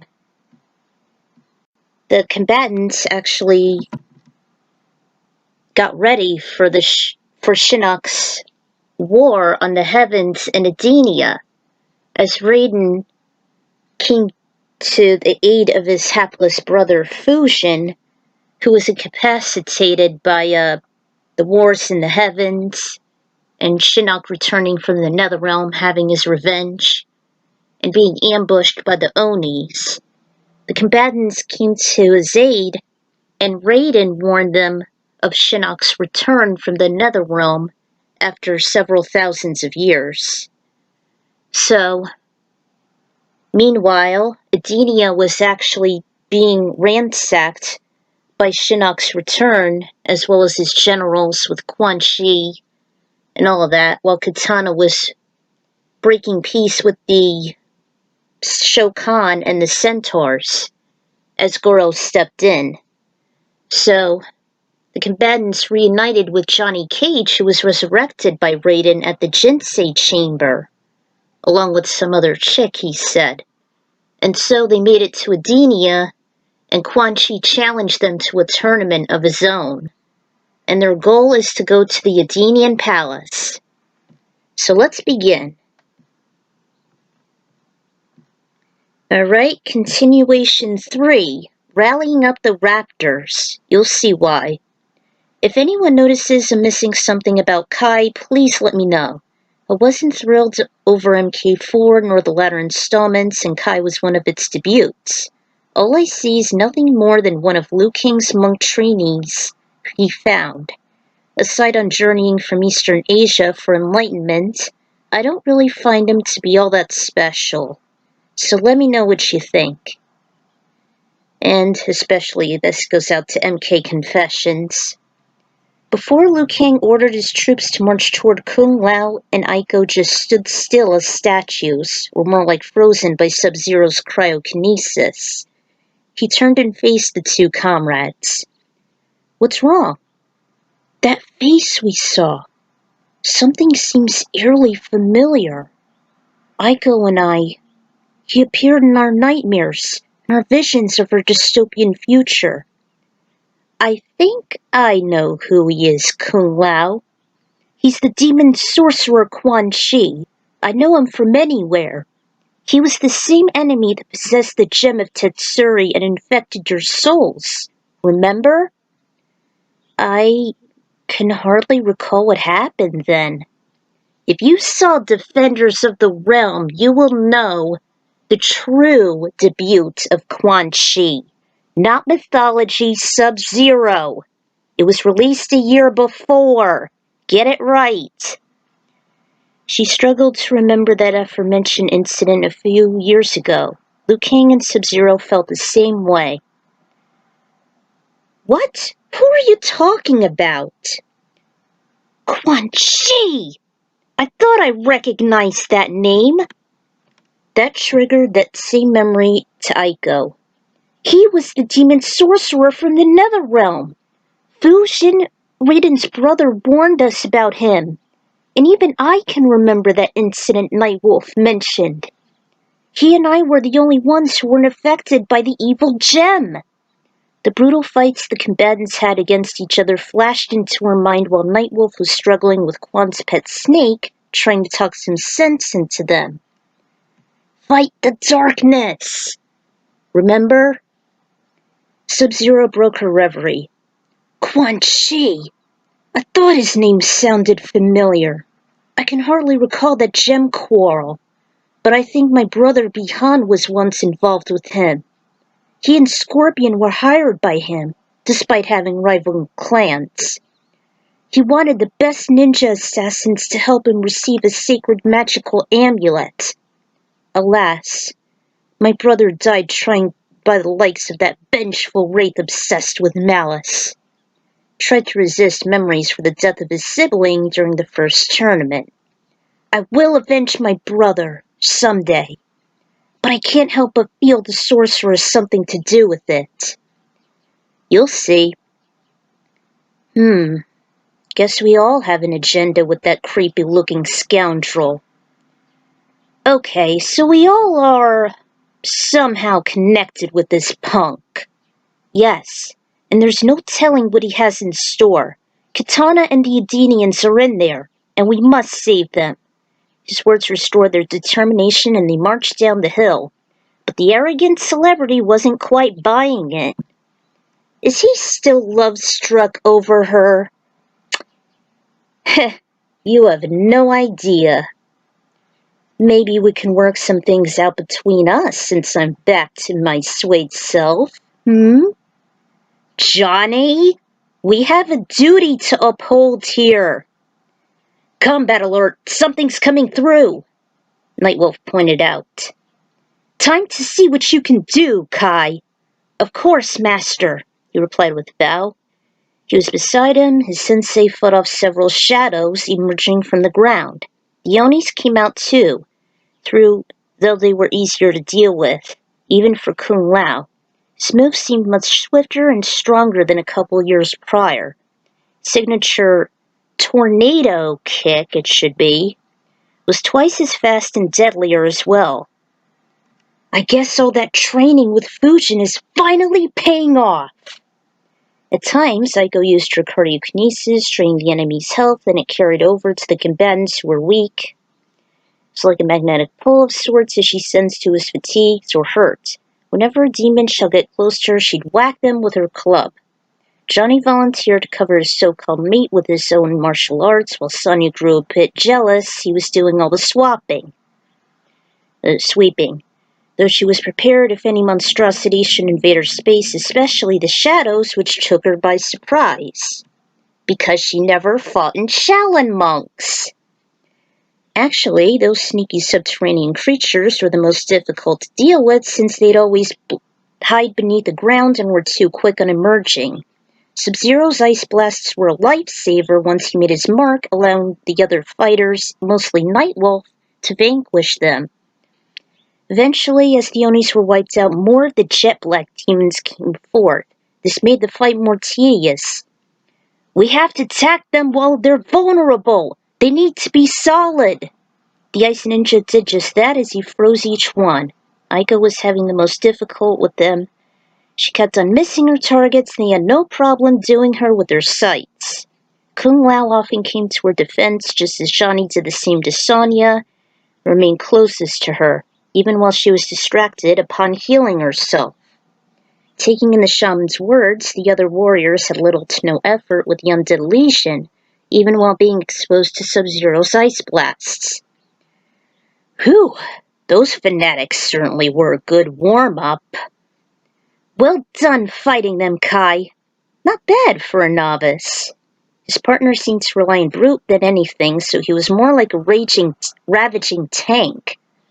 The guys were a little sore that they pressed on till they finally descended from the steep opaque hill. With a firmer footing, their moves became direct as they had a slightly easier time with the Onis and shadows. They became more vicious as they broke out their lethal moves. Yeah, you get the deal.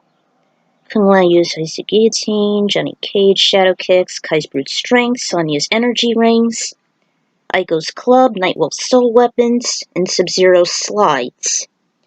Thanks to Aiko's abilities to absorb energy from enemies, not only it became immobilized, thus vulnerable to onslaughts, but she also functioned as a medic. Is that all you got, sorcerer? It was Cage. Sonya retorted his ego, which never changed since before his resurrection, and perhaps that was why he was at the mercy of Motaro. Figures. Kai couldn't help but just as confident, though Lou warned it'd be too easy. Still, we must keep moving. Ah! Some of the minions he and Lou recognized, the demon archers and wards, emerged from the shadows, and the fight was now tougher than ever. Here come the commandeers. Combat time! I kept the line in. The combatants relied on close combat, even using their provided shields to block their lethal projectiles. Sub-Zero conjured. Nightwolf encased it with the chest, blah blah blah. There's a club, there's Lao. The other warriors simply blocked, though with the constant impacts their body became weaker. It wasn't long before the demon warmongers stepped into the plate. Ugh. I wish we had reinforcements right about now. They're rattling the warriors since every one of the Athenian guards had either been imprisoned or killed. Either way, no one was coming to their aid while the perimeters of the palace remained deserted. Obviously, the demon warmongers were definitely the army's biggest threat. Next to the demon generals, as Lu and Lao recalled back in their journey through Outworld. Specifically, the Foundry. They could have sworn that the military continued to grow rapidly with other enemies such as the Oni, Shadows, and Archers. The demon army was starting to overwhelm the heroes. Liu Kang declared they needed to split up and infiltrate the palace on all sides, instead of directly. Kung Lao and Aiko drove some of the demonic forces away and were chased into the living forest to the west. Sonya and Johnny wound up with each other as they headed east, as did Liu Kang with Kai to the northeast, and Nightwolf with Sub-Zero northwest. Oh man, the party is separated!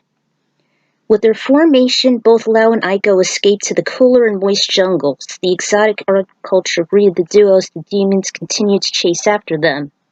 At times, Lao looked back and attacked the enemies incoming from the rear, and the vegetation gave them slight cover. The army continued to form, and the monk hollered, "Aiko! Hide in that cave!" She blushed, and some of the demons followed, while Kung Lao focused his energy, wound up, and rapidly spun like a vortex.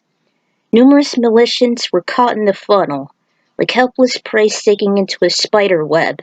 Each one had an unfortunate death, whether it be getting impaled, or being caught and eaten in the mutated tree's maws, or having their bodies splattered.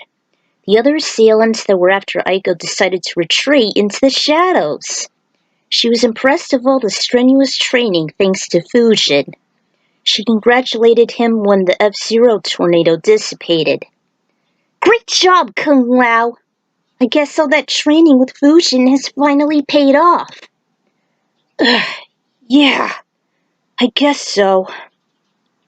We should chance some rest at that cave. Might as well before those evil trees shall hinder us. Couldn't have agreed more. The Chinese warrior spotted a silhouette covering over the walls. He braced himself until the figure revealed herself. Kitana! Man, are we glad to see you! She was taken aback by the sudden hug, but Lal simply bowed. Ditto, Aiko.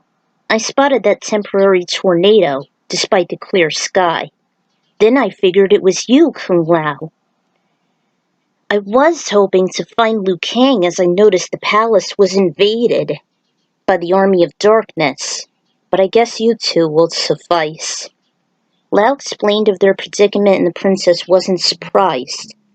With just you mortals and no army, we can never survive, especially against Quan Chi and Shinnok. She smacked her fists, recalling the captors of her people, including her mom and royal guard. There are those names again! Kitana was impressed they knew them. As they stationed themselves in the nearby cave in a small firelit, they discussed their unfortunate experiences, even those while training with Fujin at the Wind World. Kitana mentioned it was best to attack without being detected, never shaming them of their sudden separation. She stated she struck a peace treaty between the Shokan and Centaurs when she noticed the explosion, although the Netherrealm forces were too much. She was divided from the gathering two beastly tribes. She hoped that Goro would rally up the cavalry. Goro! He's still alive? This is not the time for revenge, Kung Lao. He's been in hiding from Shao Kahn as well as healing his wounds. We have a greater threat to worry about for now. He calmed himself. She then mentioned that while on the subject, he was once involved with Quan Chi as well, his ancestor. The topic really got the monk's attention as he shifted closer to the bonfire. As you can see, this is the events of Mortal Kombat Conquest, even though I haven't seen it yet. Hopefully I will make some time. And then you can pause here if you want. I don't want to read all that. Basically, it's what he did in Conquest mode. Or not conquest mode, Mortal Kombat conquest. But I had to do a little research on the matter. It was certainly no surprise for Katana, nor Lao or Aiko. And this treacherous sorcerer, everybody seems connected with him. Well, there's Micah, but I've yet to know more about her because I haven't seen Conquest yet. Later on, after Lao lost his life at the hands of Goro, Quan Chi was sealed in the cobalt mines of Shao Kahn by Shao Kahn's ravaging shadow priests. Legend had it that those native minerals nullified his powers. He was slain and sealed back into the underworld. That was just a theory. Until Sub-Zero's brother was employed by him and started that intense, never-ending feud with Scorpion. Your ancestor was just lucky he had comrades to back him up, and so should we. We shall rally up the raptors native to the living forest in Cetera. We will need to have the other tribes join our flight too, including the scattered Shao Kahn. None of us can possibly be champion alone. The wise words of Raiden, never forget. Hours later, the trio woke up from their slumber. Aiko and Kung Lao followed Katana through the living forest they knew should be an essential guide to them, since she had plenty of experience as part of Edenian royalty. She even helped them traverse through the quicksand swamps, fending off the soul-infested trees, more imps and shadows, and venomous snakes. They arrived at what almost seemed to be a marsh, only there was no water, but the slippery, spongy silt still remained. Numerous live trees surrounded the spot, and each one constantly groaned as soon as they saw the trio, much like Aiko, which made Aiko unnerved. Due to her handy stilettos, Katana had little to no issues traversing through it, contrary to the duo's more flatter footwear. The gang kept following her, trying to never mind the creepy tree's continual moans. A lone ninja blended into the thick canopy as he watched the three unsuspecting wanderers. This place leads to the Cetera ruins. We should be close to the lost raptor's stronghold. They continued onward until the same olive-colored assassin ambushed them from above, immediately turned and spat acid onto Katana's face. Aiko, stay with Katana! I'll handle this sneaky reptilian. The enemy immediately faced the heroic monk. And this is like the best quote ever. I have no quarrel with you. I will tear your flesh. I now have a quarrel with you. Best quote ever from Mortal Kombat 10. Thanks to his previous encounter with the other two Saurians, Lao memorized his past strategies, kept them distant to avoid his corrosive spits. Basically, it's the same style with Komadai, really.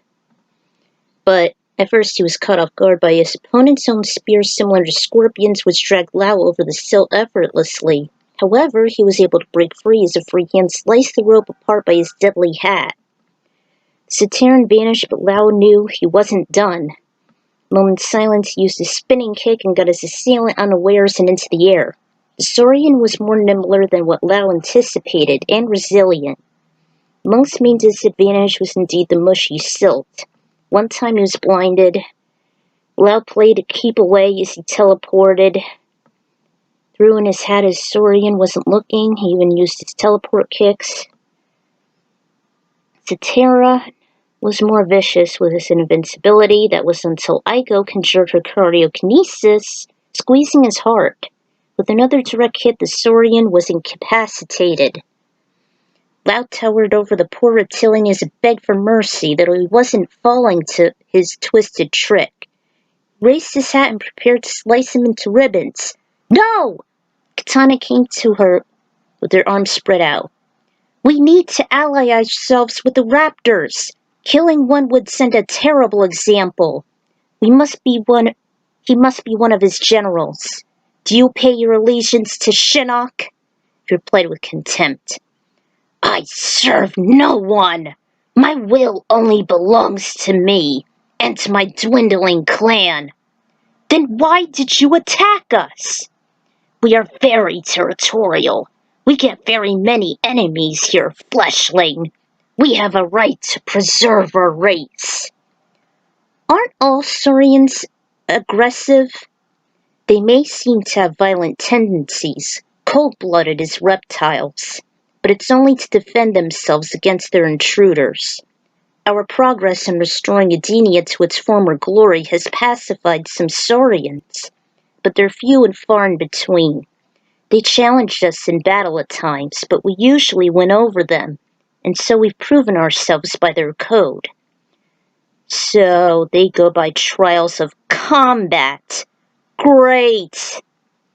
Identify yourself, Saurian!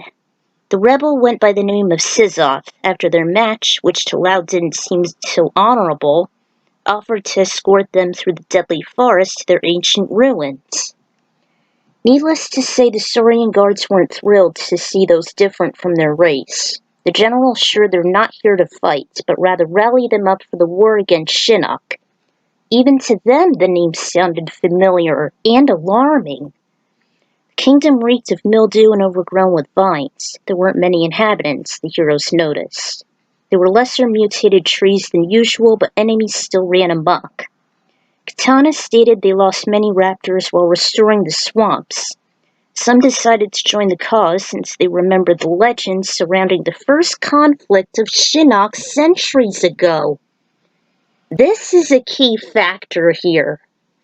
Their home was corrupted by Khan and Shang with the souls possessing the trees. The raptors became just as aggressive as their elitist reptile. Swamps were once a part of Edenia, and the benevolent rulers had tumultuous, harsh times restoring it. Aiko and Lao believed that all saurians were as bloodthirsty as reptile. Katana said it wasn't the only case. She then recalled the incident of Tetsuri, which triggered bad memories of the gem involving her first encounter with Quan Chi. Tetsuri was their first ruler in the new realm, but was very tyrannical, thus leaving behind its crystallized heart as a valuable though corruptive artifact.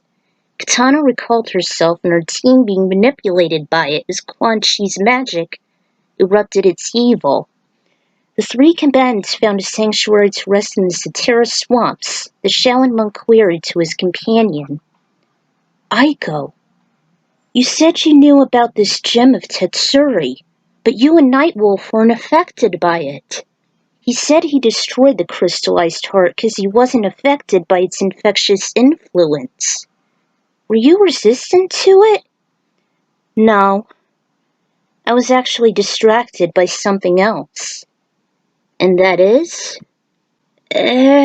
You remember when I mentioned that there were other realms involved in the rips of the dimensional fabric before Khan regained his lost strength? Yes?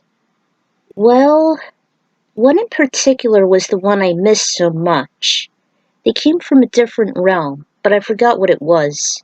9 creatures, mutated dragon turtles known as Koopas, had entered Earthrealm and decided to help out. Bowser was their king, but he appeared weak in defending his turf. It wasn't long when he and his 8 Koopalings had a change of heart. They realized Khan was a stronger threat than them.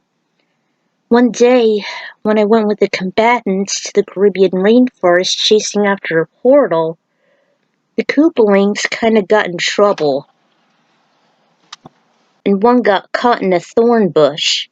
I helped them get one of their kin out, while at the same time the combatants met a refugee offering a gift to them, which in turn sorta enchanted them, and the boy left their souls being darkened by hatred.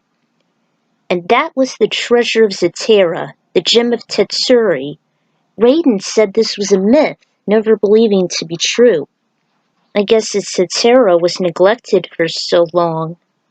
Nightwolf said he destroyed it and Quan Chi just got away. So that was how you two met him. Exactly. Aside from the nightmare, of course. Lao took a breather trying to process all that information. I think this place is connected to my ancestor too. The Zataras, they seem to be just as vicious as Reptile. I don't think there's any chance in pacifying them. He doubted Katana's words on doing so with the Shokan and centaurs. He and Aiko were still surprised as Sizoth stated that they were the early inhabitants of Earthrealm, until his kind managed to escape to another realm, Satera, which neighbored Edenia, but was neglected and forgotten. Rumor had it that Raiden aided their escape as he and Fusion, along with the gods, combated Shinnok for the first time, which resulted in the extinction of their species and enveloped the world in darkness for centuries. So, let me get this straight. The Zaterans were originally from Earthrealm, and they were its earliest inhabitants, which means they've been around since the dinosaurs existed, yet they had been moved to another realm as Raiden and Shinnok were fighting each other, which caused their cataclysmic extinction millions of years ago? God, do I feel sorry for you guys. No wonder you're always on high alert, defending your kind and all. If only our realm hasn't been abandoned for so long. We'll make it up to you when all this is over, but your tribe is doomed if you should venture in alone. We must recruit the Edenians, Shokan, and Centaurs, and maybe the Tarkans if we're lucky. The mentioning of the carnivorous outcasts made Lau and Aiko grimace. If possible. If the other peoples are willing to unite with us against Shinnok, then maybe there can be an exception. Our lives depend on it, and I certainly don't want our land and civilization be enslaved again. If the other peoples are willing to unite with us against Shinnok, then maybe there can be an exception. Our lives depend on it, and I certainly don't want our land and civilization be enslaved again. It shall be done, Sizoth. Word got out and the other Zaterans decided to honor their breed, and perhaps find a way to repopulate their species without the horrific results of necromancy. They were once humanoids much like the Edenians, after all. While the pacifier slumbered, Sizoth marched out to one of the balconies overridden with overgrowth and sneered. Yes, everything is according to plan. Soon the Zaterans will reclaim what is ours, and take revenge on the other realms. We shall fulfill the will of Shinnok. I'm not sure if this is correct or not, but am I the only one who thinks that Shinnok has been inspired by Jafar and Aladdin? I mean, seriously. His ominous colorful robes, the matching helmet, the tall menacing staff, the fact he's a sorcerer wielding the black arts. No one else has or would make that connection, like they ignored Ganon and Shao Kahn being inspired by each other. I'm going to lose it! As you noticed, there were some elements from Defenders of the Realm and Conquest connecting with Shinnok and Quan Chi. Katana and the Saurians referenced those events because just like Zatera, they'd been long ignored. Everything's connected with these two foes, and these two pieces of media should be explored more often, and not be left as non-canon. Seriously, with story elements like these should be important to the overall plot.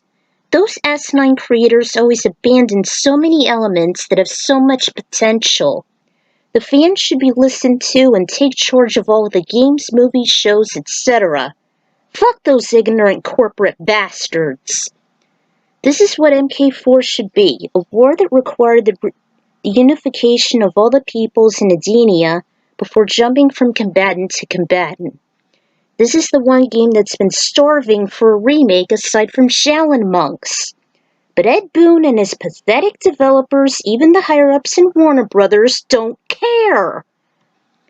I threw in the Koopas because a long time ago, when I was around 9-ish, my mind was going wild when I was watching Defenders of the Realm. I kind of figured all those random ideas were just those from various realms that assisted the heroes temporarily, before they'd been sealed away permanently after Khan's failed insurrection, aka the final episode before being canned. Thus Aiko's forced resignation and the rips in the dimensional fabric can cause all those anomalies. The Koopas I felt were the ones that held up well, especially involving the evil gem of Tetsuri. More can be explained in my retrospective. It's so-so now. Little digging, it can be found. I was also shocked that Raiden and Shinnok's first conflict triggered the extinction and the Saurians. I feel sorry for them, and Aiko's quote was my exact impression on that. I wish they'd apply more real-life events in the MK universe, and I just love Kung Lao's challenge over Reptile in MKX. My all-time favorite since Underdog Gaming mentioned it in his vid, the greatest downfall in Mortal Kombat history. At first I was going to pick the battle theme, and there are the songs for that.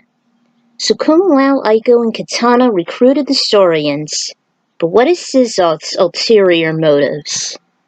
Well, find out later. Until then, this is the Ecron Writer signing out. Ciao.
Welcome back to another chapter of Shinnok's Uprising. Last time, we just took Kung Lao's and Aiko's perspective because the combatants had to separate.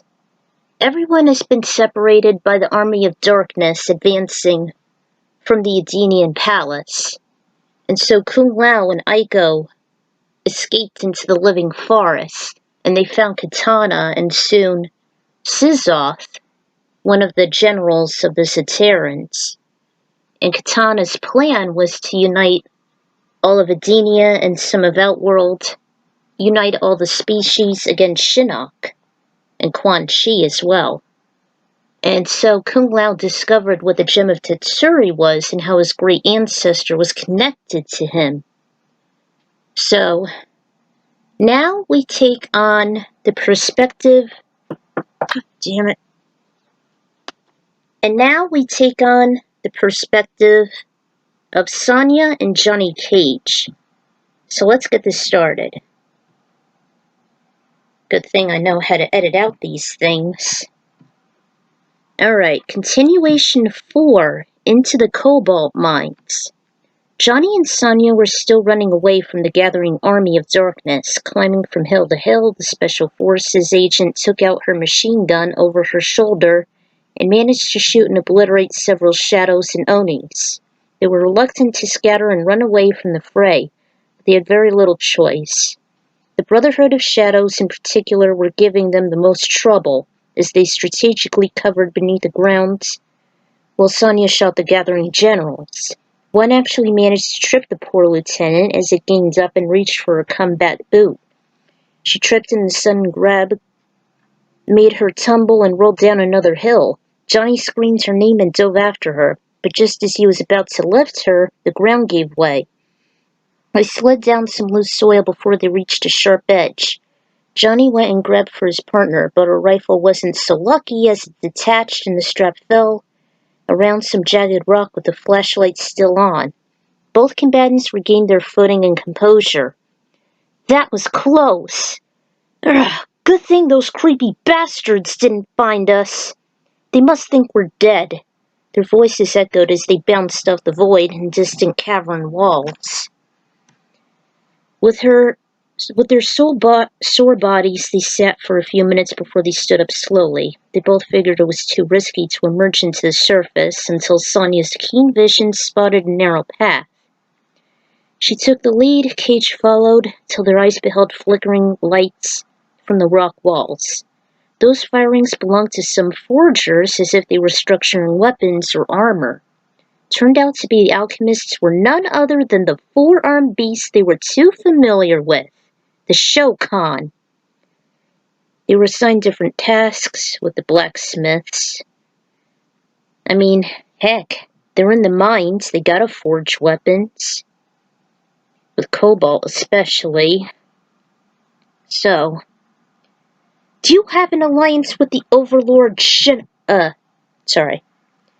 Do you have an alliance with the Overlord Shinnok? Johnny immediately made a striking pose as he noticed the approaching beast looked very similar to an old enemy of his. Before a fight should break out, Sonia replied, "We belong to Earthrealm, and we just escaped from that army of demons." You speak of the army of darkness. You two shall be lucky escaping from an unfortunate fate. Our kind had borne witness to an attack upon the Edenian palace 50 miles away, while we were at the subterranean city of Quaiton. During a peace treaty with the Centaurs, the new Princess Kitana became distraught. But we hid away here as well, while the rest of us escaped into the darker corners of Outworld. Where's Goro? Johnny! Sonia became nervous that the celebrity was about to instigate and raise tension. The last thing she wanted was to become a victim to merciless slaughter by a group of the monstrous Shokan. He has hidden himself after several years, too ashamed to show his face upon his consecutive defeats in the previous tournaments. He'd better stay away, especially from the likes of me. Enough, Mr. Egotistical. What is going on here? This is the Cobalt Mines. We are currently using alchemy to create armor and weapons made of that sacred material. We believe in this legend that the demon sorcerer of the Netherrealm, Quan Chi, had his magic negated by making contact with that same compound. How do you know so much of our enemies? Or this place? Again, Mortal Kombat Conquest. 5 centuries ago, Shao Kahn used his advantage and made Quan Chi turn against Shang Tsung once the conquerors sided with him. This took place where the sorcerer attempted to end the great Kung Lao's life, but he often failed. Figures. The Cobalt Mines of Shokan was a location originally in Outworld, which was often used as a prison for the lowest scum of all realms by the Conqueror and the Shokan race loyal to him. Interestingly enough, on account of being productive, through special abilities and tremendous strength, these warriors were the reasons why they were named as such. These mines were special, containing pure cobalt, bedded into the rock walls. Much to Sonia's amazement, Shang Tsung was once imprisoned here by Shao Kahn, of course. Kept the Korean princess 4-packs. Taja. You can pause here. Shang Tsung was once imprisoned here by Shao Kahn after his defeat at the hands of the great Kung Lao. He kept the Korean princess 4-packs. He was also a prisoner in the mines for lying to others and to herself as his personal slave.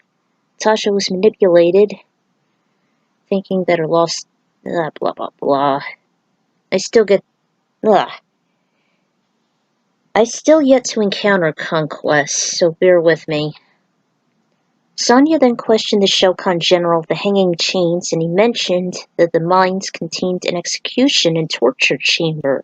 At the end was a wrought iron sarcophagus containing a worm-infested, rotting skeleton. It was eventually obliterated after Khan's defeat. Once the Shao Kahn occupied the mines, they wanted to destroy its violent past. Legend had it that Shang Tsung's powers couldn't be unaffected by the cobalt in the mines, since he was a human heritage. But to outsiders, the cobalt poisons or weakens them, believing Quan Chi to be one of his many victims. If this place was truly a prison, then what the hell do they eat down there? I doubt there's any livestock here. The Shao Kahn stated that food was usually either some kind of basic soup or stew covered in a clay bowl. Shang Tsung ate something that seemed to be close to shrimp, then complimented he must have great hunting talents to exceed the more common delicacies. Neither Sonya nor Johnny appreciated this, nor how prisoners had been treated so cruelly. Thankfully, the mines had collapsed, causing the burial and destruction of a lot of its disturbing denizens and scars of the past thanks to that sudden invasion. Ever since Edenia had been restored, we were there in the process of reformation, until the meddling centaurs complicated matters. As we speak, they're awaiting outside guarding this place. There's a better exit than that slippery slope. Phew, that's a relief. Because of the heavy safeguards by the Army of Darkness, we must approach it discreetly. As miserable as it may, we must traverse through Jade's desert. The two humans gave an irritable sigh. Ugh. They were not expecting to go over a scorching wasteland, let alone expecting that Edenia even had one. Jade? Why would even she own a desert? The general was shrug. It was baffling to all the Shao Kahn. He appreciated if the two Earthlings would become allies to their cause, even if they would put aside their jealousy and insecurities regarding the centaur. They reluctantly accepted. As the general suggested, they headed to the barren, abominable sands, though he heeded they must approach through it before the sun should rise and irritate the blistering earth even more. Luckily, each of the Shao Kahn, as well as Sonya and Johnny, were able to take naps upon the centaurs' backs. They weren't as unsteady as they thought, while they pranced onto the loose and merciless dunes. They were all very wary if there should be a lethal haboob popping out of the blue. At one point during their trek, Sonya was awoken by a sudden jerk of a centaur's mount. Her eyes cleared almost instantly, then it spotted a yellow robot sticking out of the surface. I'm sure you all know who that is. At first, Sonya thought it was an illusion, as deserts had a tendency to elude the mind, or maybe she was still restful, but her transport kept on trotting away from it, never wavering. She signaled the beast to halt, and he commanded the others to do the same. Some even grunted as the sun was quickly rising. Sonya ran toward the lone cyborg and realized it was one of the Linkway cyborg Cyrax. Well, what do you know? Johnny awakened soon after when his mount abruptly stopped. Sonya shouted for the armies to help her pull off the half-dead cyborg out, which didn't seem to move nor respond. All it did was let out some faint staticky noises before he was carried out one of the half-horses' backs. Sonya mounted her perch again before they continued on their journey, which they had alerted to speed up into canters before the sun should show its merciless, dehydrating face. As if they were running so fast and hard as a herd full of wildebeests.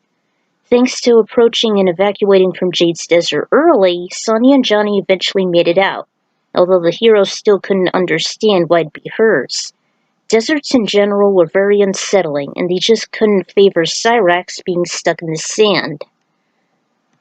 They soon arrived at a swamp of sorts, and the temperature was a lot cooler as they felt the refreshing air emitting from a nearby lake, much to their relief.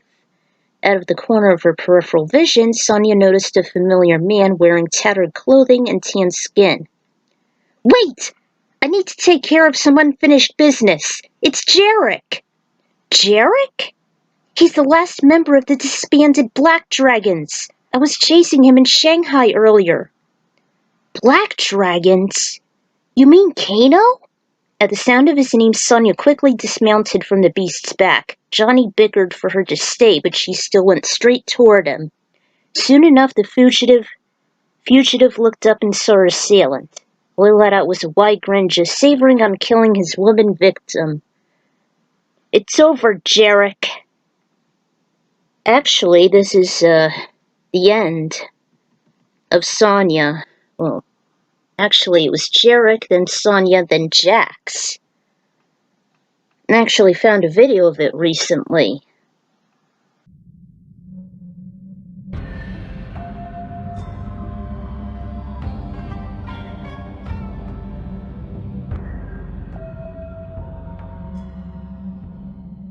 Come in, Major Briggs. This is Lieutenant Sonia Blade, over. Sonia, glad to hear you're alive. You actually sound happy to hear from me, Jack.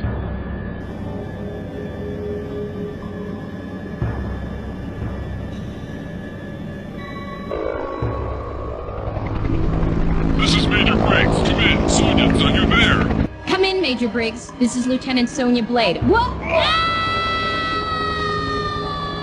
Sonia, come in. Sonia, this is Jax. Are you there?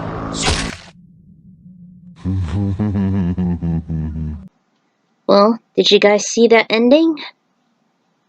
She was falling until she was abruptly caught by someone else who was airborne. His firm grip was about 30 feet up, and Sonia nearly startled while she was caught unaware.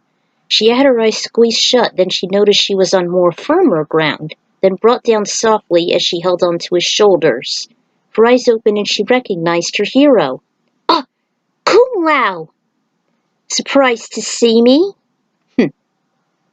"What happened here? I heard you scream as you fell. And who is this guy?" Pointed to the tip of the precipice, in which their eyes blurred as they looked up at the bright sunlight in the long distance. They barely saw a muscular man grab him by the throat and had his feet dangling just a few inches up. Going somewhere, Jarek? Jax! I thought you were going to... Thought I was what? Dead? Like my partner you just tossed off the cliff? I'm sorry, Jax. Please, don't drop me. Wait, I promise. Too late, Jarek. You can't drop me. You have to uphold the law. You have to arrest me. Wait, this is brutality. You can't do it. Wrong, Jarek. This is not a brutality. This is a fatality.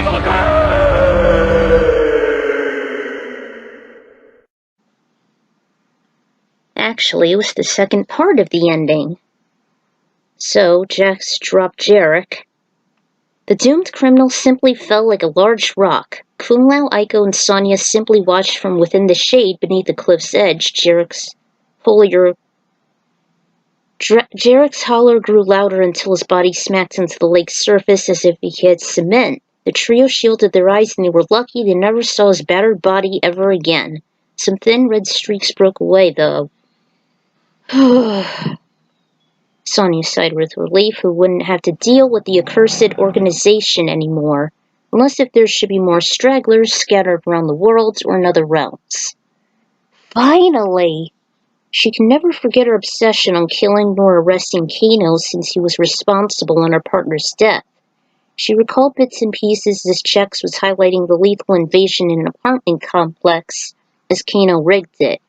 During that time of Jax's story, the combatants were having a wild globe-trotting goose chase thanks to deceiving Nightwell's equipment. Again, from Defenders of the Realm. Marched up the path. "Hey! What's been going on up there?" Jax was astonished to see the formerly deceased celebrity. Johnny! I thought you got your head ripped off. Nah, I'm good. I don't know how he pulled it off. I can't understand. But, Raiden resurrected me. Did he? Yeah, he said it took 2 years to recuperate. Right. Listen, the rogue black dragon Jarek, I just tossed him off a cliff and— Jax! It was Sonya. I thought you fell flat off the cliff. I would have if it wasn't for Kung Lao here. Look, Jax, you can't stay here. There's so much heat with the fallen elder god Shinnok and his apprentice Quan Chi. God, why does that name sound familiar? Never mind, you gotta get out of here. Can you make a portal? Yeah, I think so. Thanks to those new hefty gadgets. Why? It's Cyrax, one of the Linkway cyborgs. Johnny and I found him in a desert stuck in the sand. The Linkway? You mean all those robotic ninja assassins? Jackson never liked the sound of that. He wouldn't forget the lethal scrimmages he saw involving Oniro and Sub-Zero. The Linkway has changed, Jax. You need to hurry. He might die if he doesn't get the proper treatment. He won't survive here. Okay, chill, girl. I can create a portal back. It's gonna need some work, though. Thanks, Jax. Do whatever you can. So you finally got rid of Kano's thugs? Yes, Cyrax will be taken to headquarters. He should be fine. Lao wasn't so thrilled as he saw the gathering army full of vicious beasts. Sonya!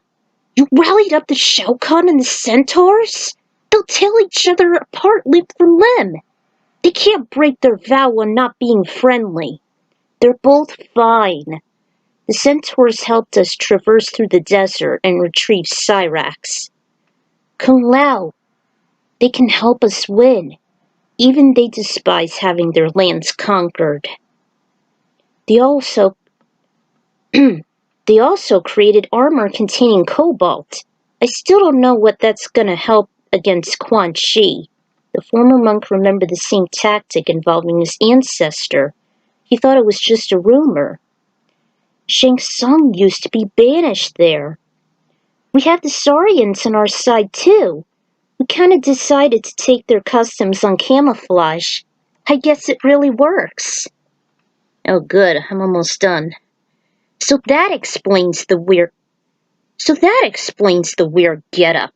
Johnny noticed Kung Lao and Aiko's dark olive green and black war paint on their bodies, even several stray leaves as they once wore them for cover.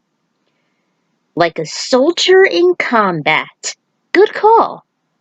I can't believe Katana was able to meet up with you guys and lead the rebellion. Look, we should get moving. Hopefully we'll meet up with more of our allies. They all nodded in confirmation and mingled with the rest of the group. Surprisingly, there were no confrontations between the Saurians with the Shao Kahn and Centaur forces.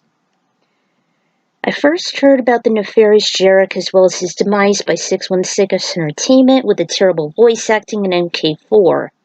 Said it's very close as being abysmal as Resident Evil, Mega Man 8, and House of the Dead, even though I never played them. They were often used as very flawed examples.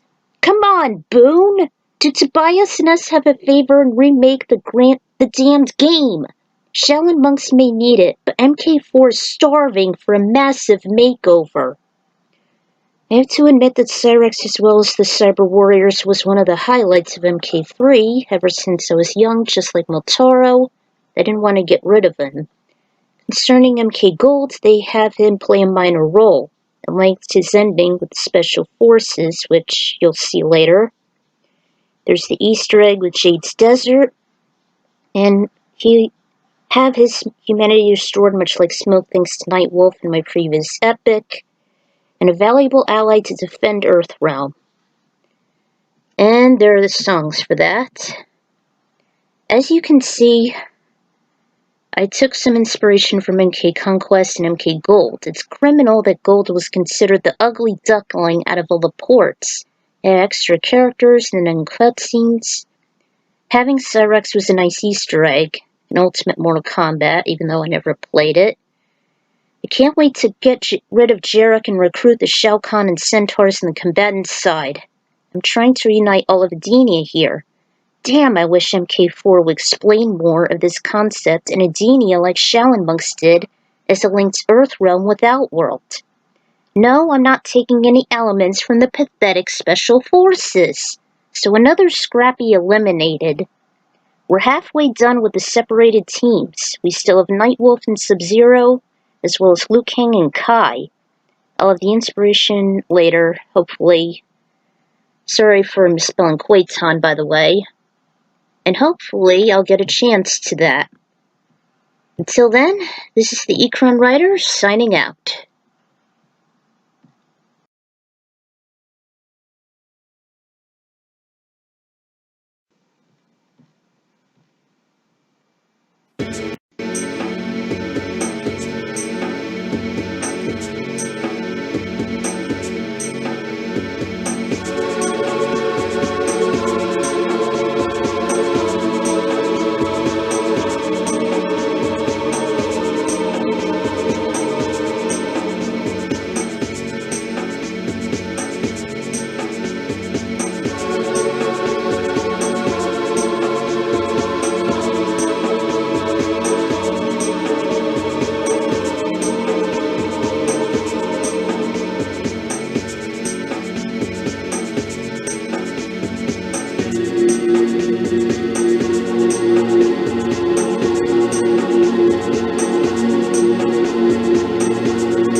Welcome back to another chapter of Shinnok's Uprising. Last time, we just encountered the Shao Kahn as they were recruiting and preparing for the war against Shinnok.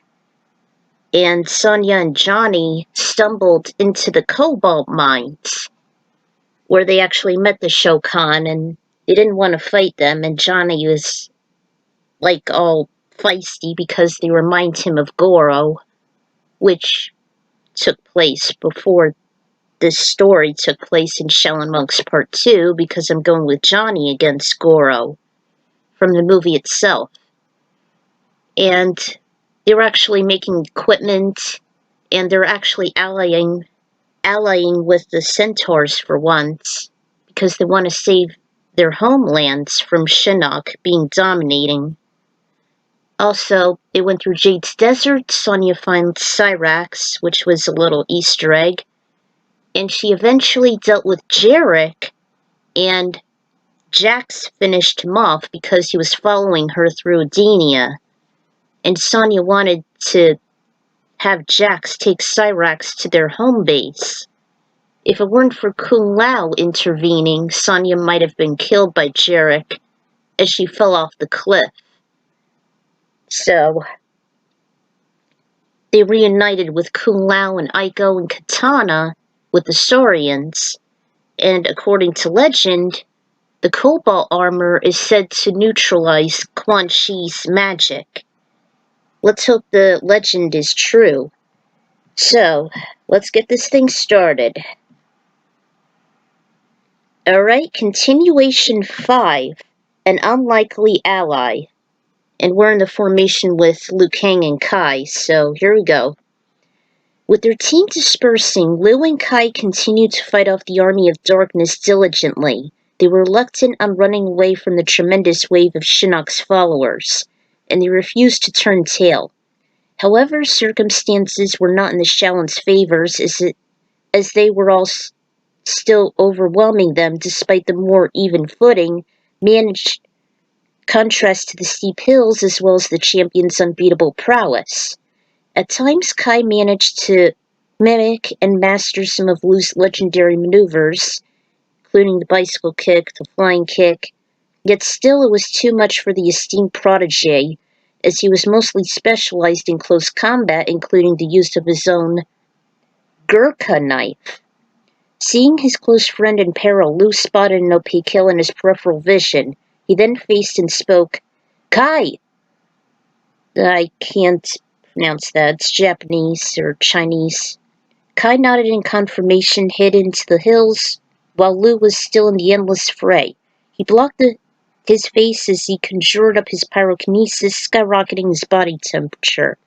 He shot open his eyes, which turned into bright pupils, and moments later his body elongated. The merciless demons hesitated as they saw the awe of his fury. Liu simply just vanished as the olive-green mist encoded him. The serpent itself simply reared back its head and let out all its fatal fiery breath, incinerating the waves.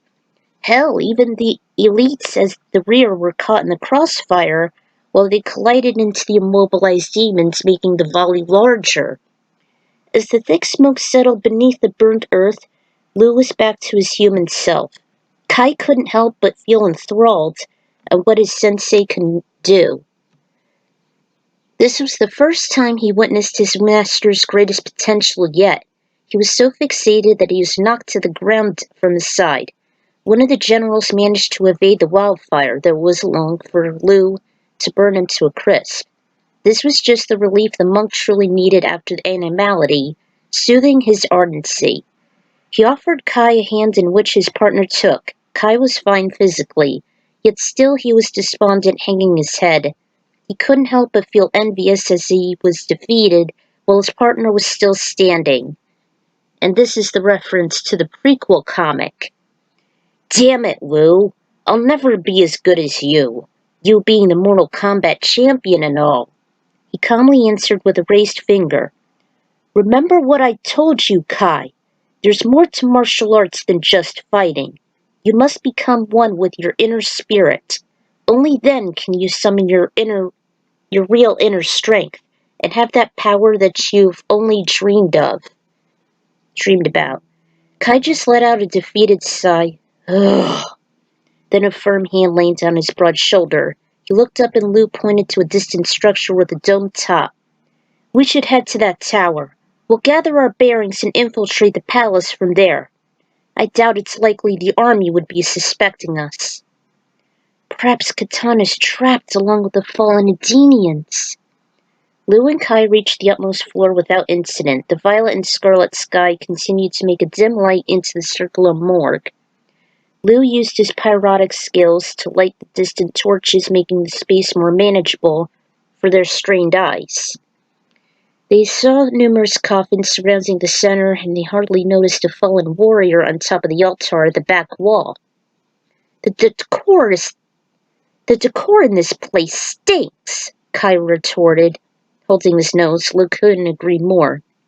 "Yet still..." The monk's eyes examined the area.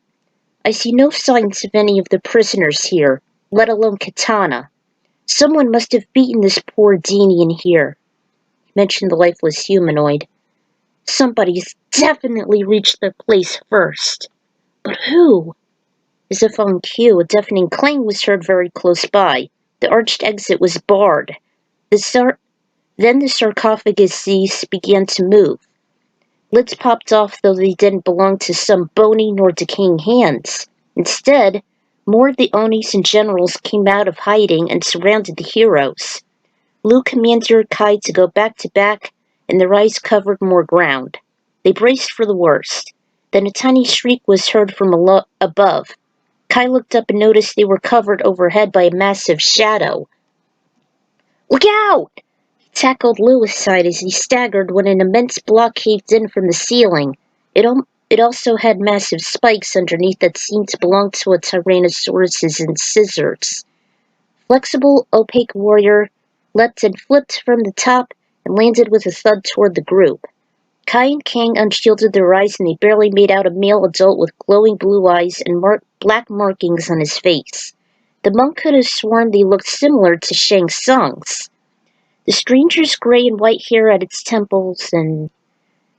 basically, it's Raiko. I just described him here. He looked like the standard ninja with a maroon sheen, although lacking the traditional face cover, yada yada yada. "Who are you?" he challenged with his dukes up along with Kai's. The intimidating man declared proudly, "I happen to be one of Shinnok's most prestigious generals, Raiko. You two fellow warriors are just in time for your elegy, so it seems. No better time as I see the legendary 3-time champion in my midst." "You're one of Shinnok's cronies? What have you done with Katana and the others?" "Glad you asked, feeble mortal. They barely have time to spare. My master would be pleased if I should rob the lives of both of you. You do well to hurry if you value the Athenians' lives. Though it may be impossible considering our armies are perpetually massive." Clapped his hands. "You will both be joining them pretty shortly, humans." "I wouldn't bet on that if I were you." And there's another Chinese order. The Tyro nodded as he kept the Onis busy while the champion went on the prowl against Raiko. The elite matched Lu's brute strength and nimbleness, only slightly, with the latter since his armor tended to slow him down. He at first was thrown off by Lu's honed agility, leaving him open for a millisecond. His spiked arm blades gave him the advantage on defense and offense, while he caught Lu off guard when he got too close. With those counters, Lu strategized to keep his distance and unleash his streaks of fire, causing Raiko to back away a few notches. He did block another onslaught with his spiked arms, then took out his club, clobbering them. Raiko charged toward his opponent before he made a jerk and threw his melee weapon toward the champion. Luckily, his crackerjack thinking made him scrunch down, and the club passed over, hitting a bystander general, much to Kai's relief. He finished the demon off and wiped sweat from his forehead before he advanced to the other minions.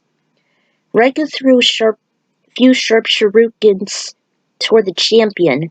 2 he evaded, but 1 he abruptly blocked due to its closing distance, and it sliced the side of his arm. He closed in with his bicycle kick, which made Raiko falter. Then he followed with a flying kick, sending his enemy colliding his head against a stone wall. Raiko was stunned upon his impact, as Lu marched up to him. "Release our allies, Raiko!" He slowly rose. "You're out of luck, Earth Roamer!" Spotted the melee Kai was in, fighting a few remaining stragglers, then dissipated through the floor just seconds before Lu was about to mop the floor with a fist. "Ah!" The monk's eyes fixed on Kai, wrapped in one of Aiko's spiked arms in a stranglehold. "Sucker!" The crafty general stormed out as he leapt from a carved opening and dropped into the bleakness with a few stray demons. Lu was unable to catch up to the wounded warrior before he gave him the slip with his good friend at his mercy. Silence fell over the morgue like the dead themselves. Lu never felt this hopeless, nor this vulnerable. First, he lost Katana due to the likes of Quan Chi and Shinnok. Edenia has fallen. He was separated from his friends, and he lost Kai too. He instantly recalled Raiden's words. "No one is champion alone. If one of us is in chains, none of us are free." This definitely filled him with doubt and regret. He only wished Kung Lao, a more skilled, seasoned warrior, was here. He only sulked and he hardly bared the soft pitter-patter beside him. Are you the champion, Liu Kang? Perked up and saw a black face emerge. It drew nearer, the dim light beat out more features. And in walked Tanya. I am Tanya. The cat certainly got loose tongue, or maybe it was just his tight throat preventing him to speak. Or was it her beauty? She stepped closer to the hurt hero. I'm so relieved I'd found you. I escaped from the chaotic assault over the Edenian palace. My village was invaded as it was close to it. So, I fled and looked for help. I'm glad I finally came to you. I'm sorry for what has happened. I was looking for my friends, but we were separated, and my good friend Kai was captured. It seems both you and I are alone. We cannot breach the palace unless we should approach it without being noticed. How? The demonic army and one of Shinnok's generals had caught us at every turn. I was hoping to find more allies before I should lead them through the subterranean tunnels, but I was gravely mistaken. Underground tunnels? I'm sure that our enemies have occupied them as well. No, there are sub-secret passageways leading to the palace, fit for prisoners to escape under the former conqueror's nose. I'd managed to slip in and release only a few. Is Katana with you? I'm afraid not. I needed to hurry and rescue whoever I could. It's likely she's still there. If she's even alive, that is. Tanya, I must save her, and the other prisoners. Raiko said there's not much time for them. Alas, there isn't. Do not fret, warrior. I am an Edenian. I've known all the ins and outs since I was young. Shinnok's generals will never take me. I'm a survivor. All right, I'm counting on you. So many are at stake, including my friends. Of course, I shall accompany you then. Tanya led Liu out of the unsettling keep and through the shadows of Edenia. She was proven to be an expert guide as well as a decent combatant when she assisted Liu in countering the demon hordes with her boomerang, resilience, and her dual-spiked thighs from her sides. Kind of like Melina's. Everything seemed a bit too quiet until they made to a stone slab which reminded Liu of the entrance to the sacred Wuxi Dragon Grotto. Tanya brushed away some dead leaves and branches and revealed the slab. She asked Liu to help her remove it. She found a stray thick branch and asked the champion to light a torch before they descended. Conveniently, there was a sturdy staircase leading into the tunnels, which settled Liu's mind a bit. Tanya's words were true, and escorting the prisoners away. There were some intact stone walls and floors laid out. Liu was intrigued on the Edenians erecting such a place set for runaways. His fascination distracted him that he didn't notice Tanya, who stopped at the center of an archway a few feet away. Follow me, Liu Kang. Raiden has asked that I lead you to him. What about the others? He has something special planned for them.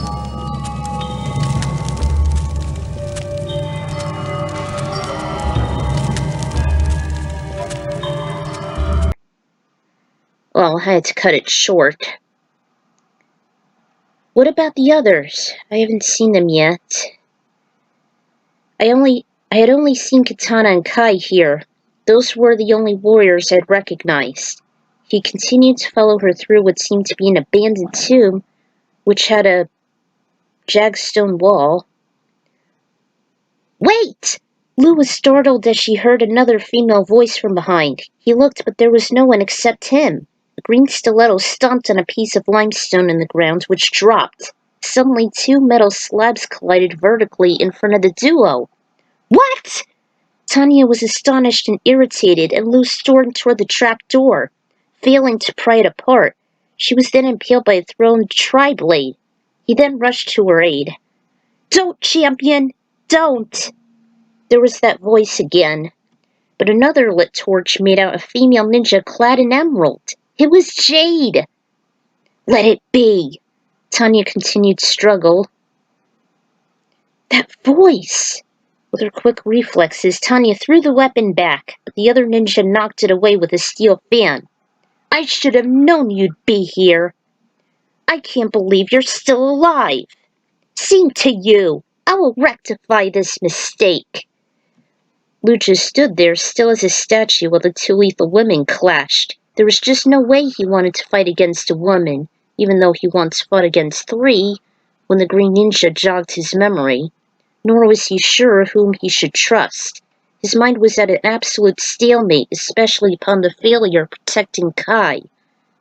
I don't blame him. And there's the style. Pardon me if the text is blurry. Dicing every blow. That was until the Jade Woman outsmarted Tanya as she made a charge with the blazing nitro kick, which surrounded her in the same aura and reminded Lou of Johnny's shadow kick. Tanya wasn't done, as she made her own counters with her human cannon drill, the airfire blast, and surging blast, each move accompanied by swift kicks and pyrokinesis from her legs. The heroine kept blocking and charging at Tanya's legs, attempting to mobilize her. She then came up with the same strategy, no different than with katanas, always about the legs. Katana? Could she be? Before Tanya got up, the Green Lady made another charge, only this time her staff went through the betrayer's body. Take that, Scrappy! She became limp before it collapsed into pieces. The victor twirled her staff, getting rid of any drips of blood, before she put it in her back scabbard. She headed to the stupefied monk. Long time no see, eh, champion? That woman over there was Tanya. You had been fooled. She was just about to lure you into a trap. Heh, don't sweat it. She's always a traitor anyway. Jade? About time you recognized me. She stated she was following the Edenian rebel and averted Lou's death, slaughtering the holier-than-thou backstabber. Well, that's a relief. It wasn't uncommon on foolish, hapless denizens taking on Tanya's superficial charm and false intellect. Like some people I know. Jade confessed she knew the monk whom he, along with Kung Lao, straight up murdered both her and Melina a couple of years ago atop the tower. Lou just hung his head in remorse on making the mistake killing off Katana's best friend. Shh! Don't say a word, mortal. To be fair, perhaps I and Katana were both brainwashed by Khan. However, thanks to Raiden, I was brought back to life. Better than being in those vile flesh pits. Lou figured something happened to the princess since Edenia and the palace had been invaded, but Jade assured it was something transpiring to her. She would have sensed something amiss. They'd known each other for millennia, after all. She was also well aware of the Elder God's crisis against the fallen demon Shinnok. She hypothesized he employed the necromancer Quan Chi, and they'd be useless without each other. Apparently, she saw Liu Kang as her soul was imprisoned in the soul tombs after her body was brutally battered by the 2 Shaolin monks. He brought up the tombs had been destroyed since the last time he and Lao faced off Baraka and Shaolin monks. She remembered after ascending, waking up in a bright fountain courtesy of Raiden. Liu concluded it had been the Jinsei chamber that brought her back. Ever since her resurrection, Jade was anxious to reunite with his best friend once more, as was he aside from regrouping with Kai and his lost friends. She was impressed in how much Edenia prospered before Shinnok's invasion. Thusly, this proved that Khan had finally been overthrown and destroyed after 10 millennia, and she knew from Raiden that Liu Kang was destined as the Chosen One. So, will you lend me your assistance in rescuing Katana? Consider them yours, champion. She plucked out Tanya's discarded weapons, and they were on their way. Minutes later, the metal slabs were blasted apart with extreme force as much as TNT. With a raised hand, Quan Chi stepped out of the would-be prison and noticed the chamber and stairwell were deserted, excepting for a bloody, decimated female corpse. He clenched his hand into a tight fist. You have failed, Tanya! He looked into the dark void and vowed to destroy the champion himself. You should be lucky Tanya hasn't used her deadly boomerang. or be her next victim. Jade led Liu Kang through some thick brushes toward the palace. She described who treacherous Tanya really was. I've killed her before several millennia ago, after she tried to frame me wearing my garb as a disguise, and accusing me of slaying fellow Edenians, though Katana never believed it. We sent her to the Netherrealm. I can't believe Quan Chi and Shinnok helped her escape from that eternal prison. Wait, how did you know so much about her? Who is she? Summarized Tanya was a slender woman from Edenia, originally appearing to be an apparent innocent. Her main method was deception. Jada and Tanya witnessed she was quickly revealed to be corrupt by evil, a worshipper of Shinnok no less, and an ally to the Brotherhood of Shadow. Jada was relieved she killed her before she would serve the likes of the aggressor, Shao Kahn. She said that aside from her treachery and sexy appeal, Tanya also had face-style beauty and smarts, as she always claimed to herself as a survivor more than anything else, justifying her choices as being the right decisions. She and Katana knew she was absolute malice, as she prided herself on her superior knowledge of magic and diplomacy. Because of her frequent betrayals of the Edenian cause, she was earned the rivalry and bitter hatred of Jade, particularly as well as others who fell prey to her duality in ferocious ways. Like I said, champion, you are not alone. Oh good, I'm almost done. The ground shook and a large deep boom was heard in the distance. The two warriors hesitated and their ears soon adjusted to muffled shouts and war cries, along with metal mingling with them. Jade tiptoed forward and looked over a hill toward the flickering lights beside the city below. Katana must have sent the cavalry. She had to recruit all the Edenians, including the... Trying to confirm her reasoning, then she leapt in a sprint. What? How do you know? Is it really Katana? It must be Katana! It must be! Katana! Luke desperately followed Jade toward the distant war. I couldn't stand Tanya's ending while I was looking for ideas on this fic. It always bothered me how gullible Liu Kang was, even as far as his friends went. Just another Scrappy eliminated. I feel so vindicated here. Also, I tried using the polls on Twitter to see which faction I want to cover.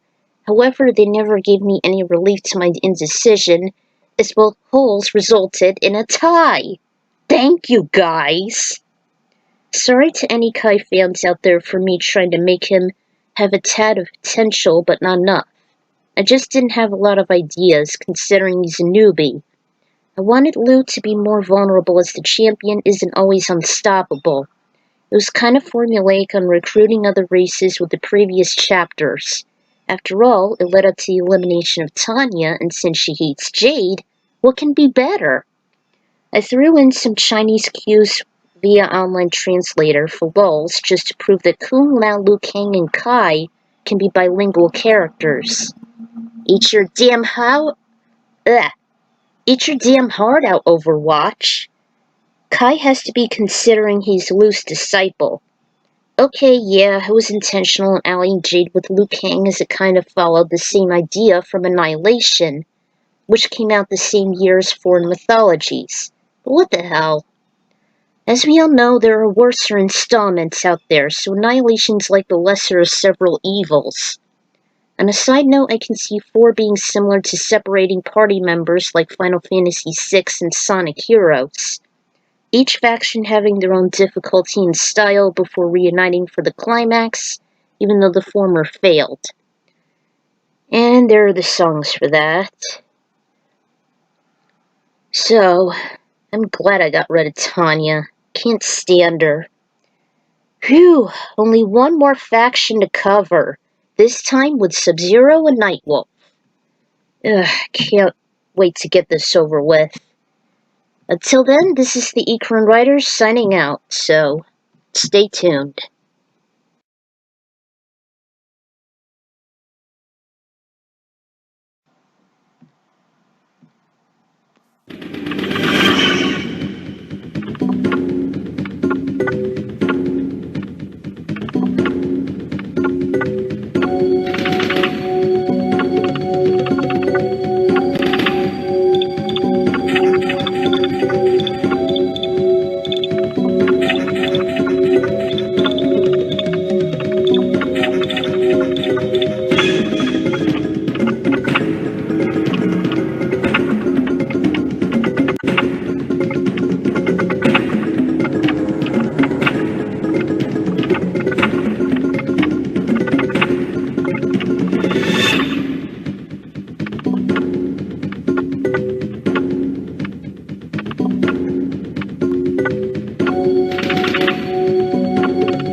wish they did a better job in terms of the background music. It doesn't seem to match. Then again, this is one of the worst games in the series, but the song is alright. I just wish it needed more work. Welcome back to another chapter of Shinnok's Uprising. Last time, we just went through another faction involving Liu Kang and Kai. They were separated by the Army of Darkness and they had to escape and rest up at a nearby tomb, which probably was a bad idea, but they didn't know. They thought it was deserted until they were ambushed by more of those Onis, and they were led by Raiko, one of Shinnok's esteemed generals. And Liu Kang was able to defeat him, but it was all like a sucker punch because he took Kai into the Edenian palace, the ransacked palace, leaving Liu alone and vulnerable. Because come on, he had no one left. Tanya actually came to his aid, but thanks to Jade, he actually averted Liu's death at the hands of her and Quan Chi, because they were about to lure the champion away into a trap in the underground tunnels, and Jade had a change of heart with the champion because he was the one who liberated Edenia from Shao Kahn. So, we got one more faction to go, and this one includes Nightwolf and Sub-Zero.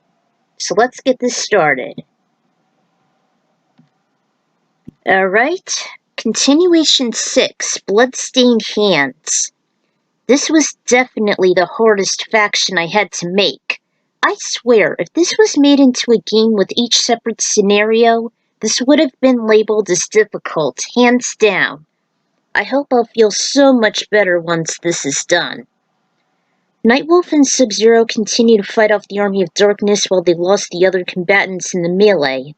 It wasn't too long before the waves of enemies began to overwhelm the duo. Kwai tried to keep at it with his skilled cryokinesis, allowing him and Nightwolf to land several targets. However, the Stampede was able to breach through the ice blockade, making the warriors retreat. They still looked back and took out any foe and was closest to them. Yet still, the endless barrage kept drawing the men away and into a nearby abandoned granary. Sub-Zero was about to form another, though larger, ice block covering the outer space, until their eyes adjusted to the shadows, making out a silhouette of a monster with a blade protruding from each of his two arms. He slashed through every Oni, general, and demon with minimal effort, and kept letting out those monstrous hisses all the while, as if he had an insatiable appetite of flesh and blood. He never fed on the enemies, though, just sliced right through them. The oncoming melee began to ease up afterwards, and Nightwolf and Sub-Zero braced for the worst as the stranger sneered at them.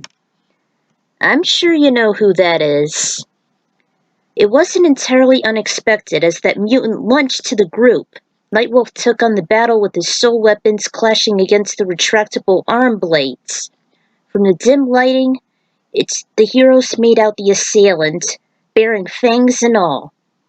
It's a Tarkatan! Could it be Baraka? Duh, you think so? The shaman continued to clash with them, and the carnivore's only drawback was relying too much on close combat. The Matoken remembered fighting Shiva and keeping his distance, so he did the same. He was fortunate the enemy didn't have a lot of body armor, so the Indian had clear shots. He decided to throw in his tomahawk, impaling Baraka in the chest. Once he was vulnerable enough, the warrior closed the distance and clobbered over him. While he was down, Sub-Zero froze up to his neck, which actually caused the axe to slip out. This should staunch your bleeding. Suffer from your pain. You're not going anywhere. Baraka just let out another disgusted hiss while the heroes walked up to him. Who do you fight for? We saw you hold back the Army of Darkness, then you turned on us. We don't work for Quan Chi nor Shinnok. Obviously you're obsessed on working for the next in line like you did with Shao Kahn, to quench your insatiable appetite of flesh and blood. That was why you massacred those innocent monks in the Wuxi Academy. Your leader is finished, and so will you. Sub-Zero reached in and squeezed Baraka's neck. He roared in protest and spoke in a softened snarl. Apparently his defeat put an end to his ravenous and bloodthirsty ways. Nightwolf and Sub-Zero weren't buying it. Can you blame them? They questioned as to why he decided to attack them after he got rid of the demonic horde. Then again, the Tarkans were known to have an uncontrollable urge to kill and sometimes devour their prey. I have known those slick demons from the nether realm. Me and my kind were once bred from those abominable creatures, or at least had our DNA mixed with their blood. With that statement, the process on creating Melina from the flesh pits entered their minds and made them stutter. So you're all classified as mutants, each with different abilities they had excelled, like different specialized hunters aside from being seasoned cannibals. Then you got your blood soaked with demons? Baraka was relieved that Khan didn't re-emerge after his demise. He countered that he and his army were employed by the Emperor in causing that massacre at the Academy, thus igniting the second tournament. While the invasion of Earthrealm was just out of spite, Baraka also knew of the many stragglers that managed to escape from the Horde place of existence about a day ago. He recognized some of them, including the half-breed Melina, to which he despises, as well as Scorpion. Kwai was flabbergasted he had escaped. What do you know of him? He only escaped, mortal. He was involved in the breach from the Netherrealm and invaded Edenia. I witnessed this incident and rallied up my clan, till we were constantly being bombarded by those same demons. I cannot stand being conquered and be treated like feral rats. Unusually, Kai had no desire on killing Scorpion after finding out the truth from Sub-Zero, heads up! He looked up and the duo leapt away just seconds before a volley of fire burnt them. He let out his wrath like a dragon's fury, melting Baraka's icy prison. The flames created just enough light marking out the assailant's eerie features, including his horrid skull and yellow and black attire. Scorpion! Including the Tarkan with a sore throat. The assassin covered his face with his signature mask and was only fixated on Sub-Zero. Get over here! He stuck out two of the lethal spears from his left hand toward his bitter rival, in which he backflipped and created an icy statue to which it shattered into thousands of crystal shards. Kwai closed in with air kicks that knocked his opponent down, but he got up quickly. Kwai grabbed his kicked leg and socked him in the face, but Scorpion's reflexes were resilient enough to knock him off with a counter kick. A series of punches and kicks fluttered toward each other until Scorpion suddenly dove through the ground. Kai hesitated until he felt the sudden body heat from behind. He grabbed and tossed Scorpion over his shoulder, then Scorpion countered with a direct kick to his chest. This made him back away and left him hunched and sore. Vulnerable, the assailant did a roundhouse kick to Kwai's face, pummeling him to the ground. He unveiled his skull and breathed fire again and countered against Kwai's ice blast, even backing it away. He dodged the volley but was caught off guard from Scorpion's teleportation kicks, both on the ground and in the air. The hapless ninja was caught in each merciless blow, till he was slammed back into the ground with his lethal impact creating a small crater and fissure. As he slowly rose, he spoke. I do not wish to fight you, Scorpion. I did not kill your clan, and neither did my brother. Scorpion held his rival down with a heavy boot on his chest. You and your sibling are murderers, Sub-Zero.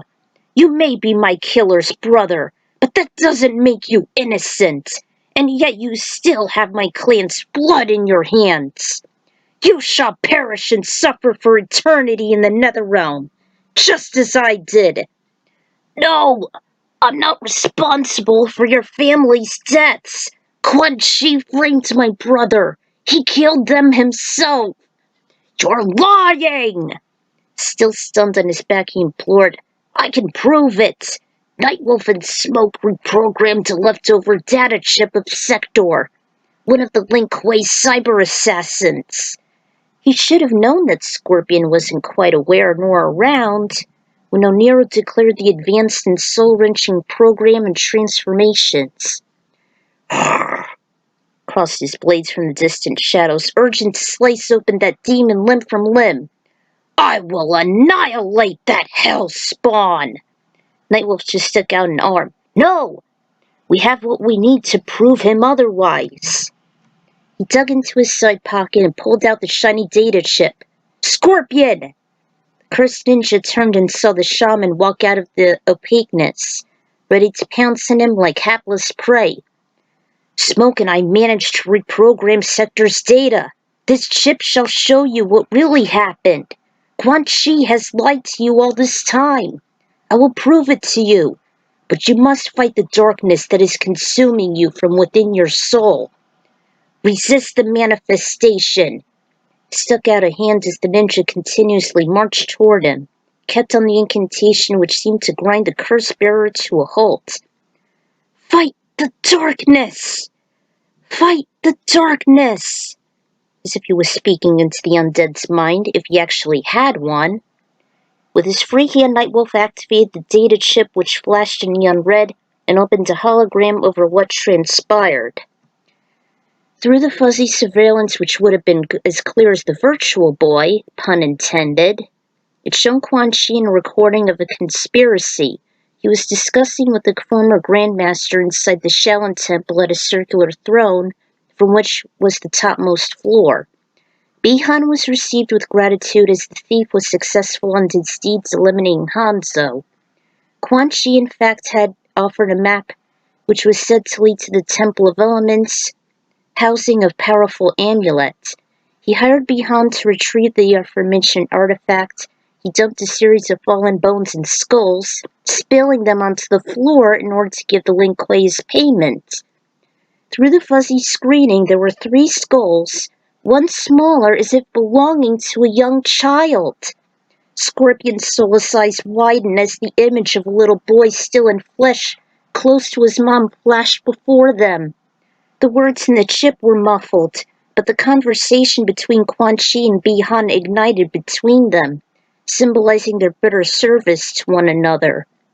It then shifted in clearing static to the footage in which Bi-Han laid wounded as Scorpion towered over them, about to kill the Cryomancer for vengeance until Quan Chi stepped from the shadows, and even mocked to Hanzo that he was indeed responsible.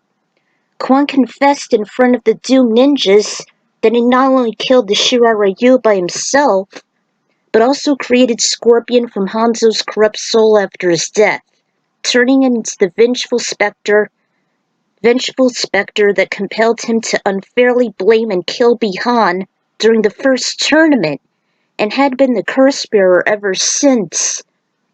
In his rage, Scorpion ran into the demon sorcerer, while his head was flashing before they both dissipated in thin air. The chip went blank after that.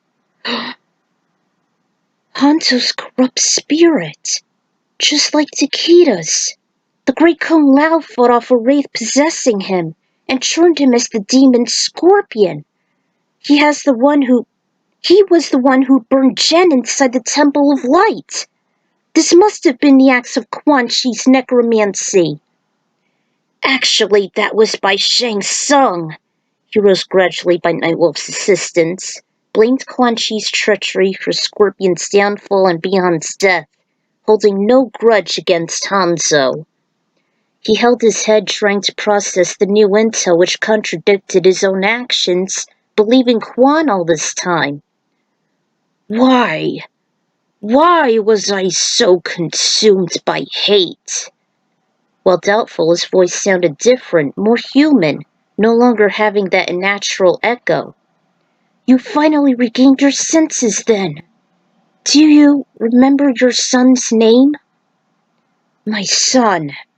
His name was Satoshi, and my wife Harumi.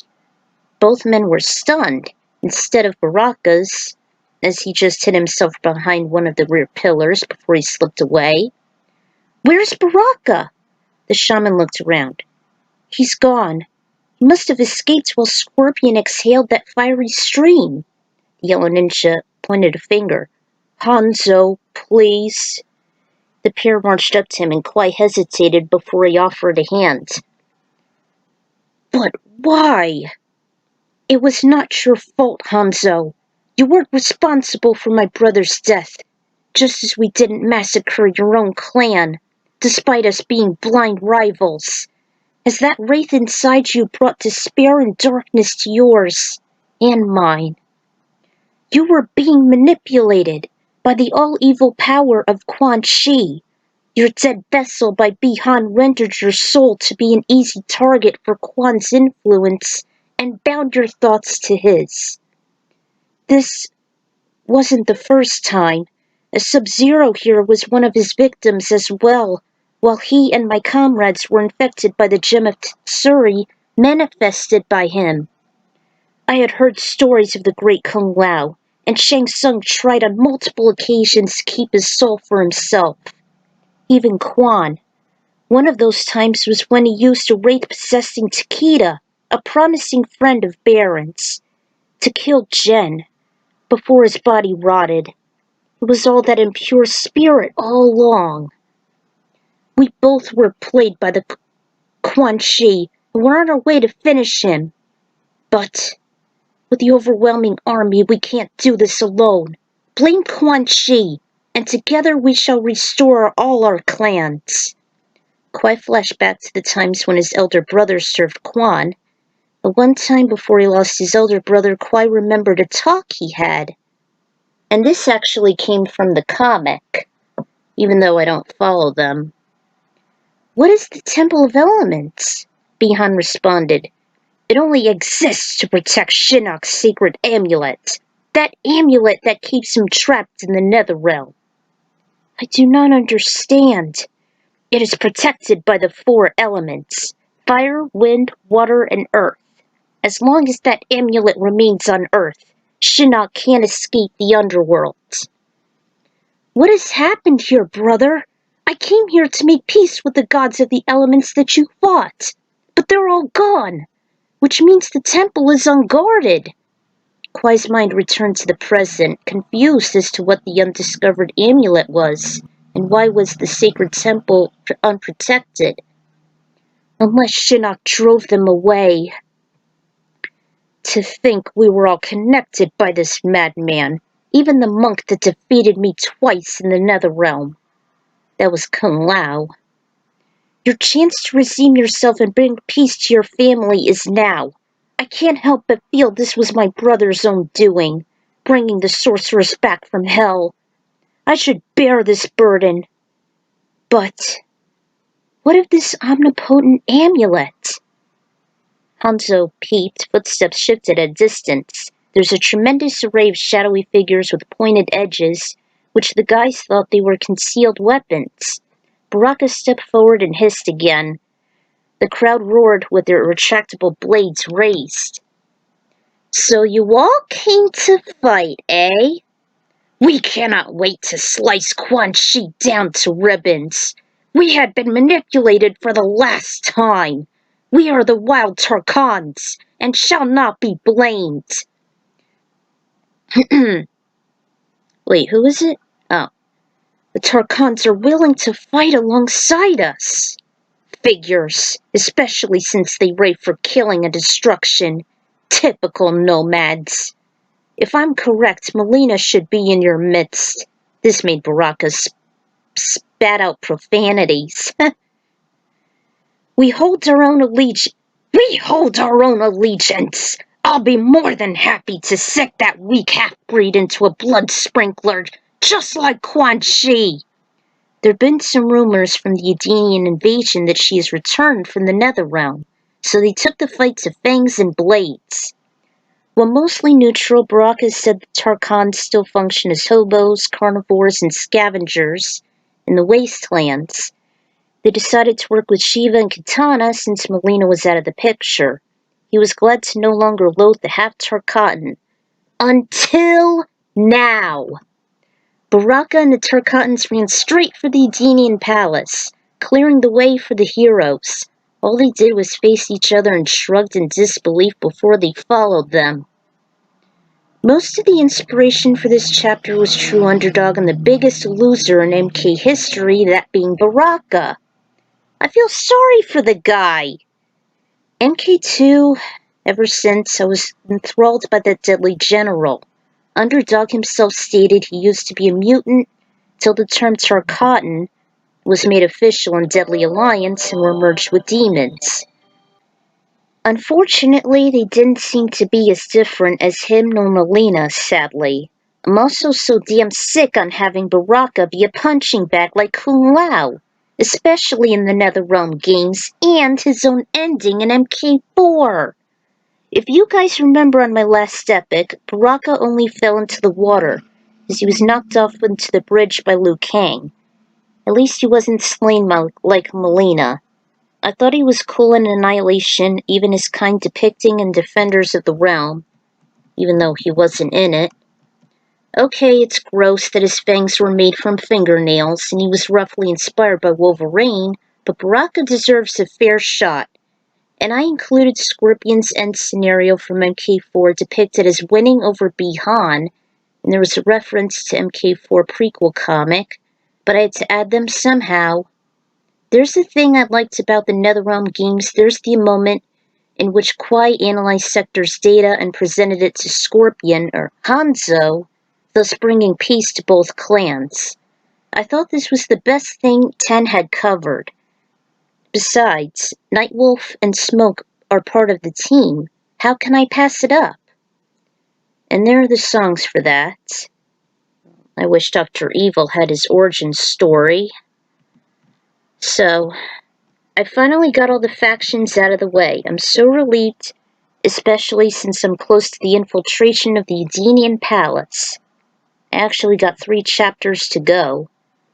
I disliked how I needed to be out of the comfort zone, particularly Kung Lao and Aiko. I can't wait to do this next chapter. And neither am I to do it in this podfic. Until then, this is the Ekron Writer signing out.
Welcome back to another chapter of Shinnok's Uprising. Last time, we just completed the faction of Nightwolf and Sub-Zero.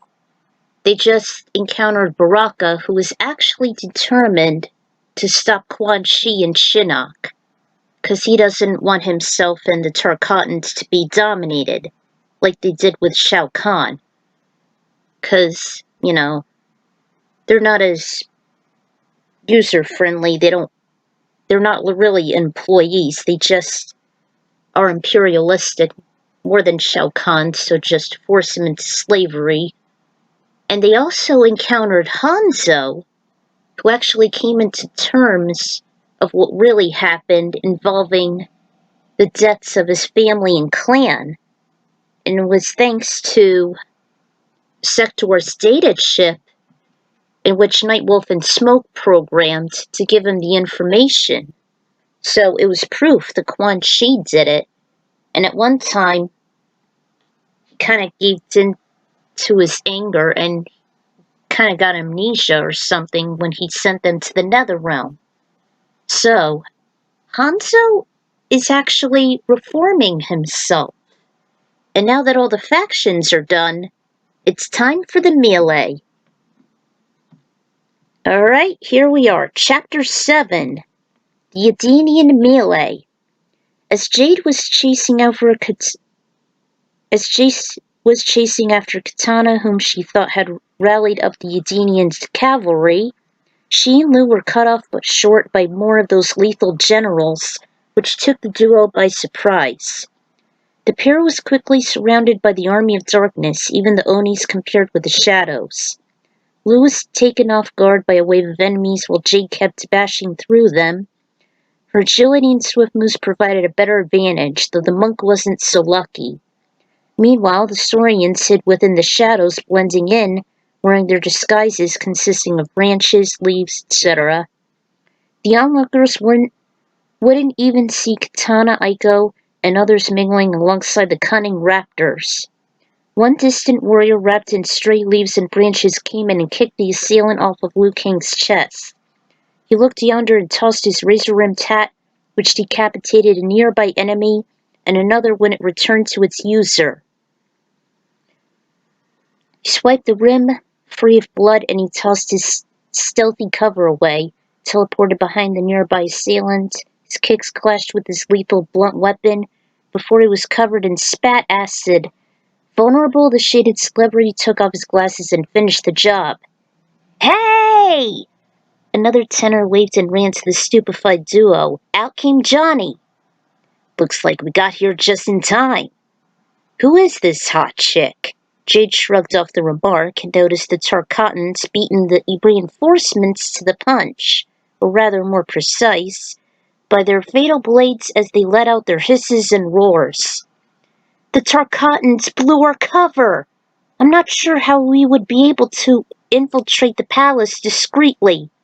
At least not of Quan Chi and Shinnok noticing. From her peripheral vision she noticed one of the past assailants, the one that brutally cut her into ribbons back on top of the tower in Outworld. Nice to see you again! Uh-oh, Jade noticed Kung Lao. Let's see if you can lop my head off! He felt the same repercussion as he recognized the spy for Shao Kahn.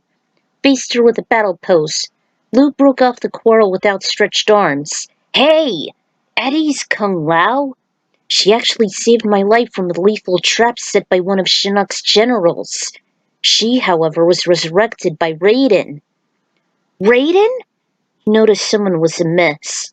Where's Kai? He was kidnapped by another one of Quan Chi's warriors. He said there's not much time to save the prisoners. Katana briefly entered his mind, making him preoccupied in his welfare, as well as her family's. That was until her dark blue Edenian garb caught his eye. Katana! You're okay! Lu suddenly rubbed her tight. Katana returned the pressure. He whispered he shall never let anything happen to her. Johnny rolled his eyes and Sonya gave him a sudden love tap with her backhand. As they broke away, her vision spotted Jade! The ninja hesitated before both women slowly treaded to each other and gave a tight hug as they reunited like playful sisters. She settled once she saw her awestruck friend almost breaking into tears. Another couple together at last, Aiko murmured. As Khan was out of the picture, the two women were free from his iron shackles and no longer forced to serve him. We must destroy Quan Chi and retrieve that amulet. Everyone saw the trio consisting of Nightwolf, Sub-Zero, and Scorpion! They held up their dukes and muttered amongst themselves assassinating the undead ninja. Whoa, whoa, whoa, easy! Hanzo is on our side. He's willing to turn the tables against Quan Chi. Hanzo? As in Hanzo Hasashi? Lao recognized him. I fought him in the Netherrealm. This is not the time for vengeance, Kung Lao. Hanzo's the key to saving all realms, and I thought I was the only one consumed by this. We have no time. We must enter the secret passage leading to the subterranean prison cells. We need to save my mother, Shiva, Asgarth, everyone. I'll lead you to it, Katana. It's a relief that your mom retained the throne of Edeni and restored everything Khan has. Group was interrupted by the sudden uproars. Here comes the cavalry. Let's go while the Edenian army is keeping Quan Chi and his forces at bay. Scorpion hesitated. Then, by observing the bloody feud and overlooking the palace, he smoked under his breath. I must get that amulet! Stuck out his spear and swung like Tarzan to the distant tree. Hanzo, wait! Nightwolf held his head. Does that vengeful wraith learn from his past mistakes? He went after the cryomancer. Nightwolf! Sub-Zero! Lao held her back. They'll be all right. We must escort the prisoners before Shinnok arrives. Right. Lead on, Katana and Jade. The Edenian women did just that. They led the heroes to another hidden stone slab, which to the monks and Aiko reminded them of the entrance to the Dragon Grotto. With a tricky combination, the heroes unlocked the slab, lifted the hatch. Lu was the first to descend a wide staircase inside of limestone, used his cryokinesis to light the way. Everyone stay alert. Shinnok's generals may still be down there, and these cells could be rigged. Alright, they obliged. Liu Kang still went with the Edenians, while Kung Lao and Aiko took another path, and Johnny and Sonya took the third one. Hang in there, Kai! At the topmost floor, the opaque throne was occupied by the demon sorcerer Quan Chi, who just lounged while his followers got their hands full of the Edenian army. Then heard a hiss. Actually, this was the ending for Baraka.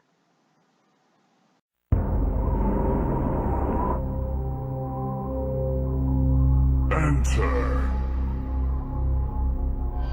I said enter, Baraka. Have no fear. Our betrayal is complete. I have dealt with those once loyal to Shinnok. This victory is ours. You bask in your newfound power on the throne of Queen Sindel, while I am forced to hide in the shadows.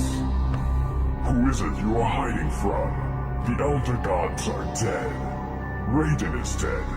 And thanks to you, Shinnok is dead. Everyone is dead. Yes.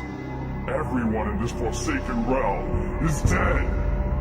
How do we rule a realm with no one in it? This war was not about holding court to mortals. It was about obtaining power. I now possess that power. And I am forced to live out my existence in a dead realm with a madman. Now, sorcerer, you will pay with your life. I haven't a life to give, you fool. What?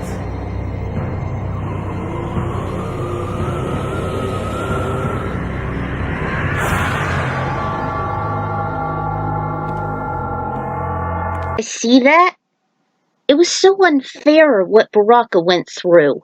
Same thing with Reptile. You accomplished the arcade ladder to have your character killed? What the fuck? Anyway, where am I? Oh yeah, I think I'm here. But Quan Chi's amulet glowed and he used his free hand to suspend Baraka. But that didn't really happen. Making the carnivore's shell quiver and ignite in a bright scarlet hue.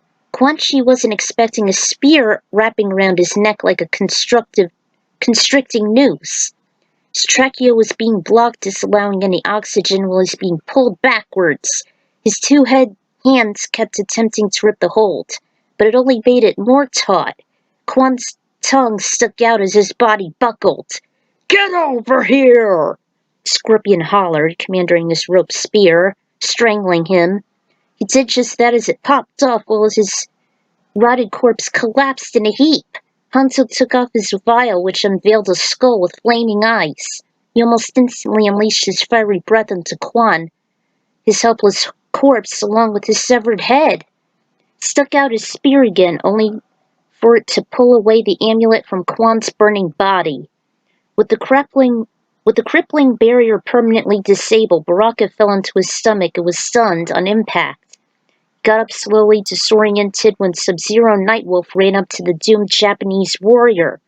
"Hanzo!" The artifact glowed in his left hand. "You have the amulet!" "Yes." He looked at it and noticed the sudden weight and its luster. "This is definitely the genuine artifact. Shinnok must never have his hands on it. With Quan Chi dead." Everyone was flabbergasted from the lifeless vessel. All of a sudden, there was a large boom heard in the distance. The trio figured it was only the melee from outside that drew nearer to the palace, making them uneasy. A flash of light blinded them. When they cleared, they were all speechless on seeing Raiden. "Lord Raiden!" "No time for formalities, warriors. Hanzo, you have Shinnok's amulet, I trust?" "Yes, I could tell this is the real deal." "Then we don't have any time to spare. Shinnok shall be heading to Edenia, chasing after us. You must return to Earthrealm and restore it at the Temple of Elements." "The Temple of Elements?" Drifted several years, involving his brothers, he described him as the secret frigid location. "Your brother Bihan was responsible for causing this calamity. He defeated all the elemental guardians, allowing Quan Chi to attain it. I teleported him to the Netherrealm, and he was successful. However, it was later unveiled Quan Chi made a duplicate and gave it to Shinnok, only keeping the real amulet in his possession. It's possible he might have used that amulet to manipulate the gem one time." "Stand back!" Raiden created the portal. "This portal shall lead straight into the temple. Hurry, and give back the amulet. As long as Shinnok is separated, he will be powerless. He doesn't know of the sudden switch. He will remain trapped in the Netherrealm as long as it remains on Earth. All the realms depend on it. Go!" The two ninjas nodded. "Nightwolf, you need to stay and assist the Edenian army. We will need all the power we can possibly get. Only the two ninjas shall redeem themselves, if they are successful." Grey Cloud nodded and ran down the palace before Raiden electrocuted Baraka. "Not this time, Tarkatan." Then he sensed something troublesome. "He's here." Meanwhile, Quiet Hanzo landed with slippery feet onto the ice. Temple of Elements greeted them as it towered in the pair. It stood as massive and opaque as a titan. They entered the gloomy structure without hesitation, especially since they noticed it was left unguarded thanks to Shinnok killing off the gods in the heavens. They trekked through it. Hanzo explained more of the amulet as to why it was so omnipotent, as a messenger of Shinnok and Quan Chi, and veteran from the Netherrealm. The sacred amulet of Shinnok was the relic still worshipped as divine with the twisted religion of the Brotherhood of Shadow, because it was the malevolent elder god's most precious treasure, and his greatest creation functioning as the source of his dark powers. Millennia ago, Shinnok created the amulet as a central focus of his divine power in a bid to control all the realms. He was narrowly thwarted by Raiden. For ages, the amulet remained nearly unknown and hidden deep within the Temple of Elements in Earthrealm. It was later retrieved by the original Sub-Zero Bihan after the Lin Kuei were hired by the demon sorcerer Quan Chi. Quan had delivered to his master Shinnok an exact duplicate, while he kept the original himself. Hanzo was thankful he never saw his fallen family revived as zombies, which was something both demons were capable of. Why did you decide to assist us, Hanzo? Shinnok and Quan Chi are only capable of death and darkness. If light should smile upon me, it will bring my family's souls in the realms, as well as myself, peace. And your brother may finally rest from years of torment and warping the worlds unknowingly while assisting Quan Chi. Quite definitely like the sound of that. Underneath the veil Hanzo didn't know for the first time he smiled. Then let's restore the amulet. So they were on their way. Good luck, guys. Liu Kang and Jade remained silent as they continued to trek through. However, Katana abruptly stopped. She couldn't get Hanzo's mentioning of Shinnok's amulet out of her mind. She remembered in a flashback it was Quan that held the amulet back in Khan's arena behind the audience appreciating the champions, Liu and Lao, after the Conqueror's downfall. Ever since Hanzo brought up the amulet, she now realized the demon sorcerer had the real amulet, while Shinnok only used the duplicate. If so, and if the blanched-bald man used it to revive Sindel, she believed there'd be a winning chance. But Quan Chi must be stopped first within the palace. She thought that he's an idiot despite how intimidating he is, especially when she heard of Aiko's future. Luke questioned as to why he created it. She said she needed it to be absolute. Since he's the elder god of death and corruption, it symbolized great power, and it remained divine despite it being twisted by the Brotherhood of Shadow. Aiko's future? How do you mean, Katana?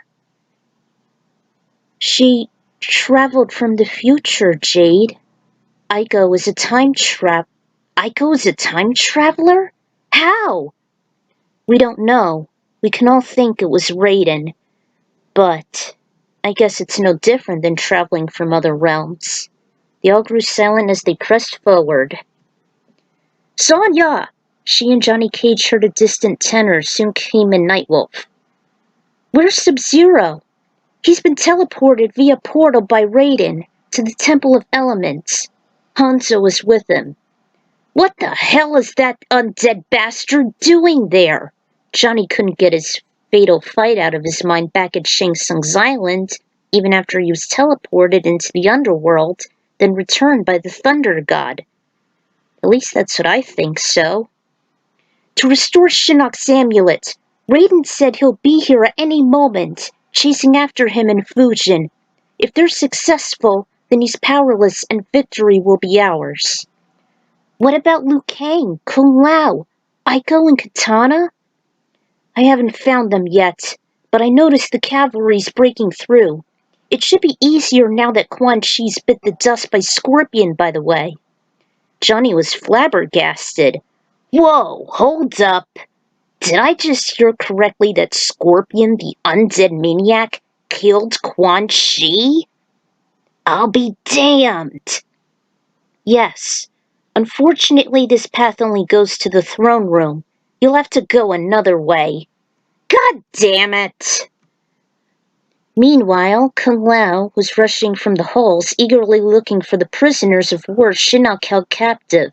Aiko followed him, however he needed to slow to a crawl, since she didn't have as much stamina.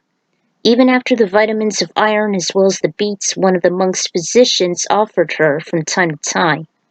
They once suggested Aiko to take a blood test while Nightwolf was tweaking on making her new identity before she became a Chinese citizen upon her unwillingness on never returning to the States. Turned out she was type A, the most common blood type. However, born as an anemic, she was lacking a crucial literal element of being iron. Since she wasn't a picky eater, they decided on supplements and beets to keep her healthier and more active.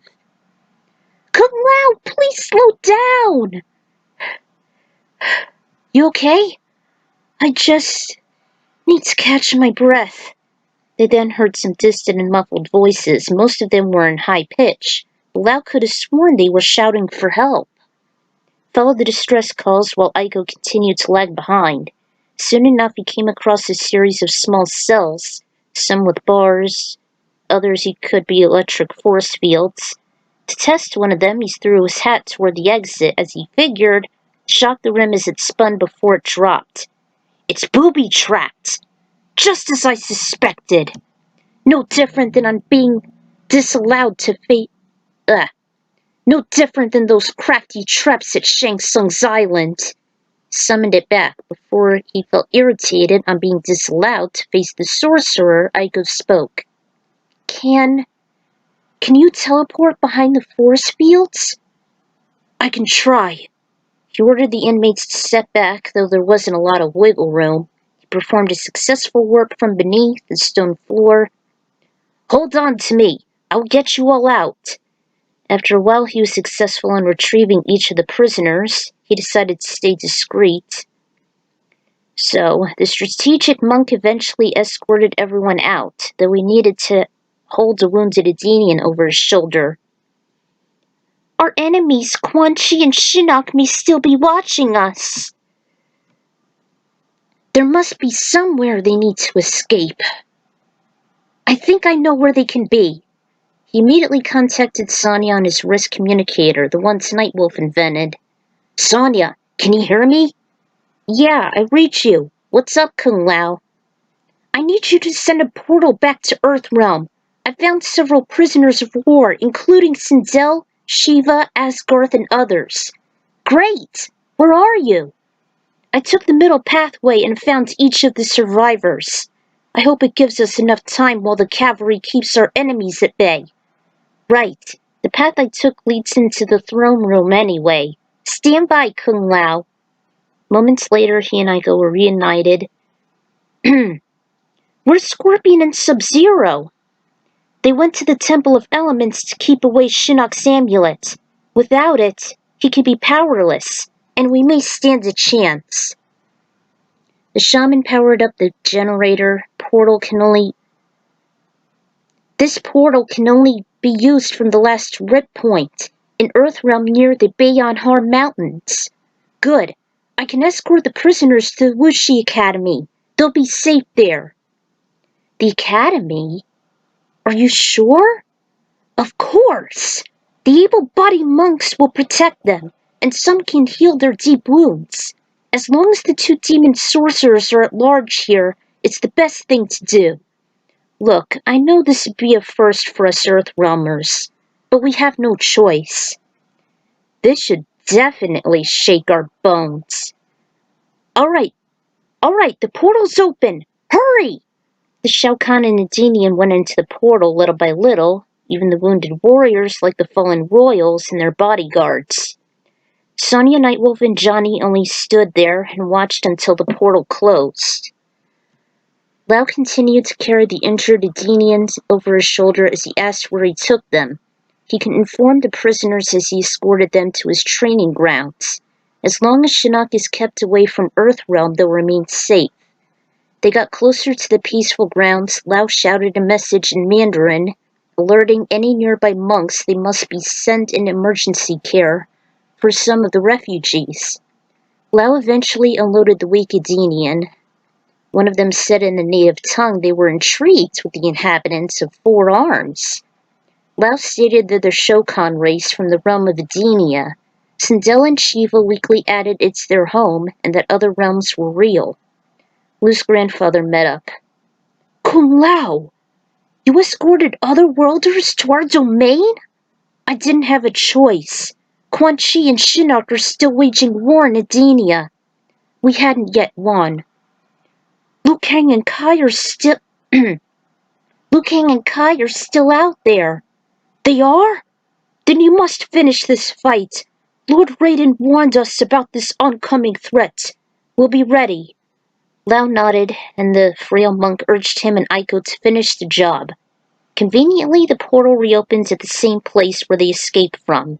They took the rip back inside to the palace. So far, the cowboy looked like didn't notice other prisoners he had missed from the rows of cells. The couple traversed further into the dreary place until they wound up at a massive place. Actually, this was supposed to be in the Nether Realm, but I didn't know. Some of the stages could be very obscure, you know what I mean? Alright, there's the prison. Da-da-da. Kung Lao, look! Aiko pointed to a male who was hunched in a fetal position and laying on his side. Lao rushed to him. He first noticed he was Kai. And there's the crimson clothes. He was indeed in bad shape as he moaned once Lao got to him. Are you alright? Kung Lao, where's Liu Kang? He went with Katana and Jade looking for more prisoners. We've been separated. I'll get you out. He reached down. He said they'd been broken by one of Shinnok's generals, the one that almost looked like Shao Kahn. Aiko pointed out a figure, emerged from the black shadows, and he had a club. And though Kung Lao sparred at him, ha ha ha ha ha! I love formidable opponents! Sure enough, he looked very similar to the Outworld warlord, wearing similar armor as well as the pointed mask. Shao Kahn? Lao was dumbfounded. Apparently some were other fans back in the day, myself included. You wish, feeble mortal! I happen to be Shinnok's most esteemed general, and I had beaten this poor boy here. He didn't put up much of a fight. I go. She nodded, knowing she was only on healing duties. Seeing that Raiko had a club of his own, Lao commanded her to take the cardiokinetics. The fight was on. I wish this was like an actual mission. Yes, surrounding his eyes, he was shrouded in a similar-shaped helmet Khan wore. Unusually enough, the eyes were gleaming. At least they clashed club to club before their fancy footwork outmaneuvered each opponent. They seemed to be evenly matched, so Raiko's strategy didn't suffice much. He threw the club and threw out some shurikens, to which Lao deflected upon his tornado kick. God damn it, I keep getting them mixed up. It was difficult to see amongst the darkness, so he was stunned by ninja stars. He threw on his hat and managed to leave a mark on the enemy. They charged toward each other. Lao teleported behind and made a direct kick from the air. Raiko threw more shurikens, in which his razor rim tap deflected, though Raiko was eager enough to kick it aside. By the time he retained it, the general took out a scythe. He landed a hit, though. Aiko conjured her cardiokinesis, disabling his breathing and giving him severe chest pain as green energy was transferred to the wounded Kai. Raiko threw the scythe toward the vulnerable duo. Lao jumped and kicked the blow after he teleported. His feet were very achy afterwards as he grimaced. Then Aiko drained more of Raiko's energy onto her hero. The lethal warrior threw in more deadly stars, in which Lao blocked. The one impaled his upper arm. Grinding his teeth, Lao tried to refocus his vision onto the enemy. He turned to Kai and responded in Mandarin, to which surprisingly he obliged, and told Aiko to move away from Lao. Shaky hands grabbed her club and held the end of a tight clutch like an anaconda's. He spun as fast as he could muster, and his body conjured a miniature funnel. However, the weapon was rotating blindly with Lao as the singularity. Raiko was foolish enough trying to counter it with his kicks, but he was caught unawares by Lao's strong rotations holding Aiko's club, hitting the general directly. After several blows, Lao's last one hit him directly to his head, making his helmet fly off. Kind of like a shout-out to Shaolin monks, especially with Shao Kahn. Dazed and disoriented, Raiko was helpless against Lao's headlock. He then repeated the same maneuver as he spun so violently that it disabled Raiko's vision. Lao then tossed him diagonally up, into the large fan. That's the stage fatality. Aiko and Kai couldn't bear Raiko's body being splattered in multiple directions, even though gravity took advantage, making it a shower later. The enemy wailed before his body scattered. Kung Lao made a pose, relaxing his body and mind before Aiko unshielded her eyes just a tad as she drew the remaining vital energy into the two Orientals. Green streaks began to course through their veins, restoring their energy while absorbed. Remembering the random encounter from a couple years ago, there it is again! What the hell? Before she managed to see his face, only a blurry spot of bright peach disappeared. Toasty! Lau ran over to the stunned duo. Kai, Aiko, you two okay? Yeah, thanks, Lau. Lu was right on finding a skilled warrior like you. The monk replied with a bow, then he pulled up the two newbie fighters. Kai, are you still willing to fight alongside us? Against Shinnok and Quan Chi? Of course. They left the prison. Kai just remained still and watched them walk out, not even making a single movement or sound. In fact, his face was blank, then made an unusual sneer while a hand dropped with his palm facing the two. Aiko suddenly felt her heart began to pace faster, as if she was having a very nervous reaction. She hesitated as she heard it thumping in her ears. What is it? I don't know. I just felt my heart speeding up. Something just doesn't feel right. The descended hand gradually clenched into a very tight fist.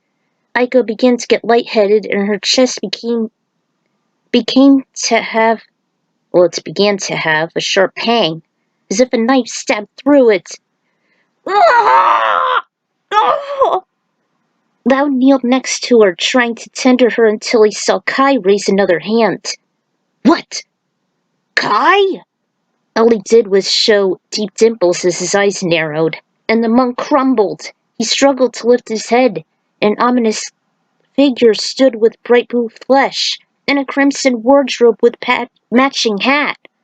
To Lau's and Aiko's horror, it is you! As Shinnok reached into her hearts, he drained their vitality while he began to read them.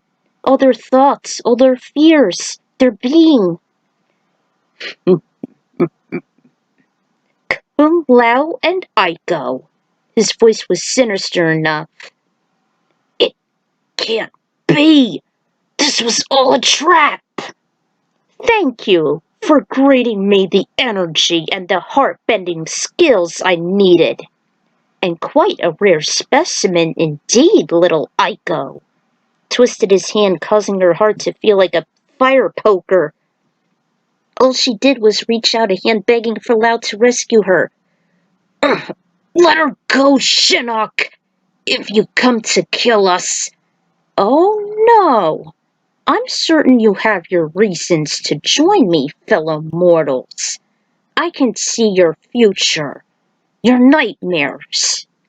You see, the heart houses your deepest desires, and it can be as fragile and corruptive as even more than the mind. I noticed you have visions of joining me on a path for power and revenge, as well as several of your compatriots. All I need is the champion to make it all worthwhile. We'll never join you, Shinnok! I'm afraid you won't have a choice, my dear. Or maybe you will have one once I give you all of a little persuasion. Now where is the champion? Made the duo wail more, as if he searched their hearts. Visions of Liu Kang entered Shinnok's mind, training at the academy. Ah, yes. The legendary champion of Earth. I think I know the perfect catch. I'm luring you all into the nether realm. The sound of that hard place of existence made their skin as pale as ghosts. Shinnok rose an arm to put Aiko toward him like a magnet, soon Kung Lao with the other arm. He, however, had more strength than the fragile autistic as he yelped upon each motion. Shinnok then dropped into his own grip of glowing vermilion and dragged his victims down. By the time his legs made contact with the sweltering heat, Lao desperately flailed his arms as he screamed.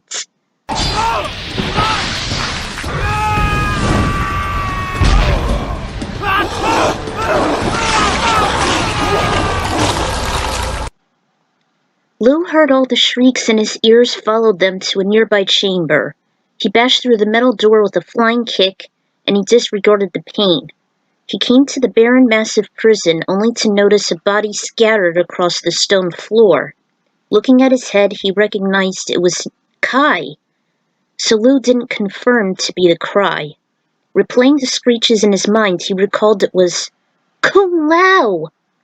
Drastic, the Shaolin scanned the entire chamber, but to no avail of his lifelong friend. As the Edenian women can do, was stand in a place with doubt and fright. Just then a crack of thunder greeted them. Ah, Master Raiden! Where's Kung Lao and Aiko? Shinnok has taken them into the Netherrealm, into his own damn palace at the heart of the accursed world. There's hardly any time. The fallen Elder God is capable of manipulating people's souls. I believe he would corrupt their hearts in order to bind them to his dark will. For the first time, Lu was encased with fear and dread. If he's too late on saving them in all realms. Now's not the time to fret, Liu Kang. Shinnok is only luring you into the abyss. Fujin and I would chase after the warlord. As long as he doesn't have the amulet and it's restored at the Temple of Elements, then there is a chance of hope. You must stay strong and prove yourself as champion once more. Look. Alright, Master. I'll do it. Raiden conjured his electrokinesis to form another rip. This shall lead to the Netherrealm. Remember, I've no jurisdiction there.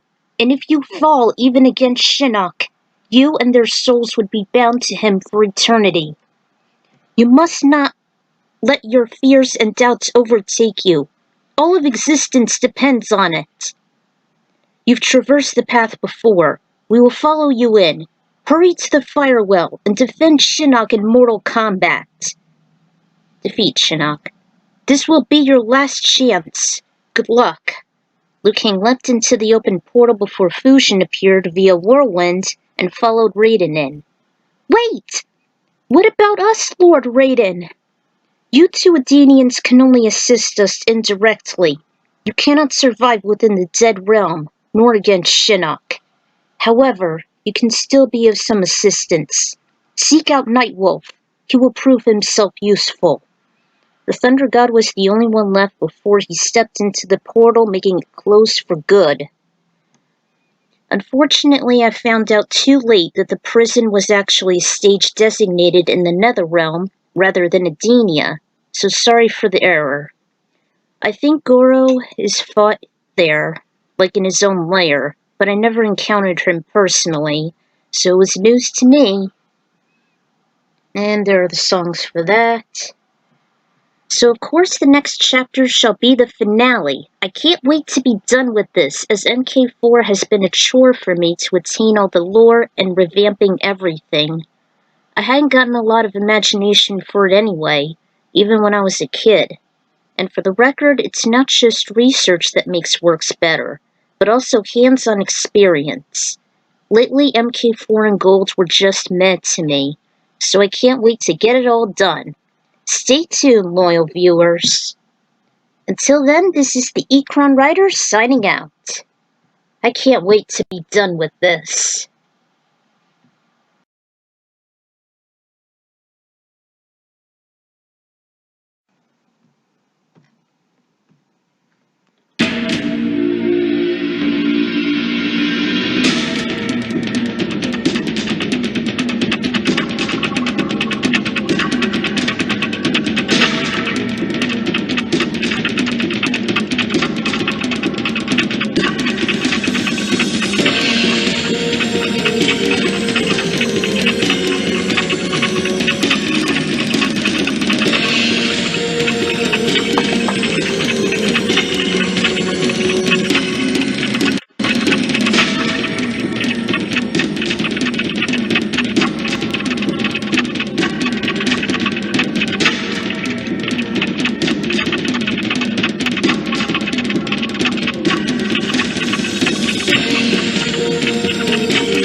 to the finale of Shinnok's Uprising. Last time, we just completed all the factions, including Nightwolves and Sub-Zeros, and everyone has reunited and gathered the forces needed to uphold against Shinnok and Quan Chi. And the Edenian melee commenced, along with the Tarkatans, the Saurians, the Shokan, the Centaurs, and the heroes from Earthrealm and Edenia. And Katana and Jade just led them through the subterranean prison tunnels in order to save the prisoners of war, including Katana's family and such. And Lao and Aiko were able to save Kai from Raiko inside one of the massive prisons. But it actually turned out to be a disguise by Shinnok, who absorbed Aiko's cardiokinesis and made Aiko and Kung Lao weak enough to go into the Netherrealm in order to lure in the champion Liu Kang. But this is it, guys. The finale of Shinnok's Uprising. I can't wait to do this. And I can't wait to do the third book in the series, Mortal Kombat Vengeance. So without further delay, let's get this thing going. Showdown with Shinnok. The firewall was surrounded by flames and its walls were decorated with the skeletal remains of defeated warriors. Skulls of some fighters even littered the marble floor, and hellfire burnt endlessly and deeply behind the creepy grates. There appeared to be only one entrance from a dark hallway. With the intimidating decor, the firewall was no doubt part of the hoary Netherrealm, as hellfire burnt endlessly and deeply, and the fallen elder god Shinnok awaited his incoming challengers, eagerly to add to his collection of mutilated bodies as fresher additions to his army and worshippers. 'Cause he is a necromancer like Quan Chi. We all know the story of MKX. With the champion and the two gods that shall fall and meet the same fate when Raiden banished him from the heavens millennia ago. Aiko was held captive and still comatose, as was Kung Lao, after they were both incapacitated by Shinnok's mimicry of her cardiokinesis by draining their vitality rapidly. They were entrapped in chains and shackles within the metal walls of the tower's epicenter, as he was manipulating their hearts, feeding them with dark illusions of their dystopian future, and more so towards the unfortunate autistic, convincing that society has always used people like her as a punching bag. Same with Kung Lao, thus churning their hearts as well as themselves into his mindless slaves. Shinnok had observed of his reign over Earthrealm. He grew quite intrigued that many heroes had fallen and served him and his treacherous sorcerer Quan Chi. If Kung Lao was part of his own revenant army once, then he shall do so again, with his soulmate by his side, reunited within the tempting darkness. And it does seem rather tempting. Shinnok kept feeding Aiko that all of Earthrealm was against her mental defects, and that only the Hermit Kingdom, the Order of Light, was her only salvation, even for her flawed, weak self. He promised it would soon fall once he'd reign over Edenia after killing the gods and their skilled champion. Kung Lao was also fed dark illusions of failing everyone, and thus being churned into revenants thanks to Raiden's negligence and betrayal upon his futile efforts. He must fight and destroy them in order to prevent this inevitable calamity. He also assured that his best friend would join his ranks as well. At the same time, while Shinnok was manipulating their hearts, he was empowering their wounded organs utilizing his own blood and energy. Momentarily, their vessels took a jolt as they absorbed his essence and his conniving words, until finally, as they gained enough strength, they gazed upon their new leader, showing their altered luminous hues, while Shinnok completed applying blood around their eyes, symbolizing the loyalty to the Brotherhood of Shadow. He is tempting indeed. Courtesy from the portal, it didn't take long for Liu Kang, Raiden, and Fusion to traverse through the Netherrealm and decimate any of the damned hindering them. Raiden and Fusion were slightly hindered being at a remote realm, though it was little too simple for the godly brothers utilizing their strength. There! Raiden pointed the twisted tower of about 150 feet, had a very sharp and crooked ends, as if they'd been rows of devil horns protruding as steeples from a temple. This is Shinnok's true domain, where he once encountered Bi-Han when he stole the amulet. Where's he holding Kung Lao and Aiko? I must go after them. Liu Kang, wait! We must enter through here discreetly, if Shinnok is still deep while trancing them. Now,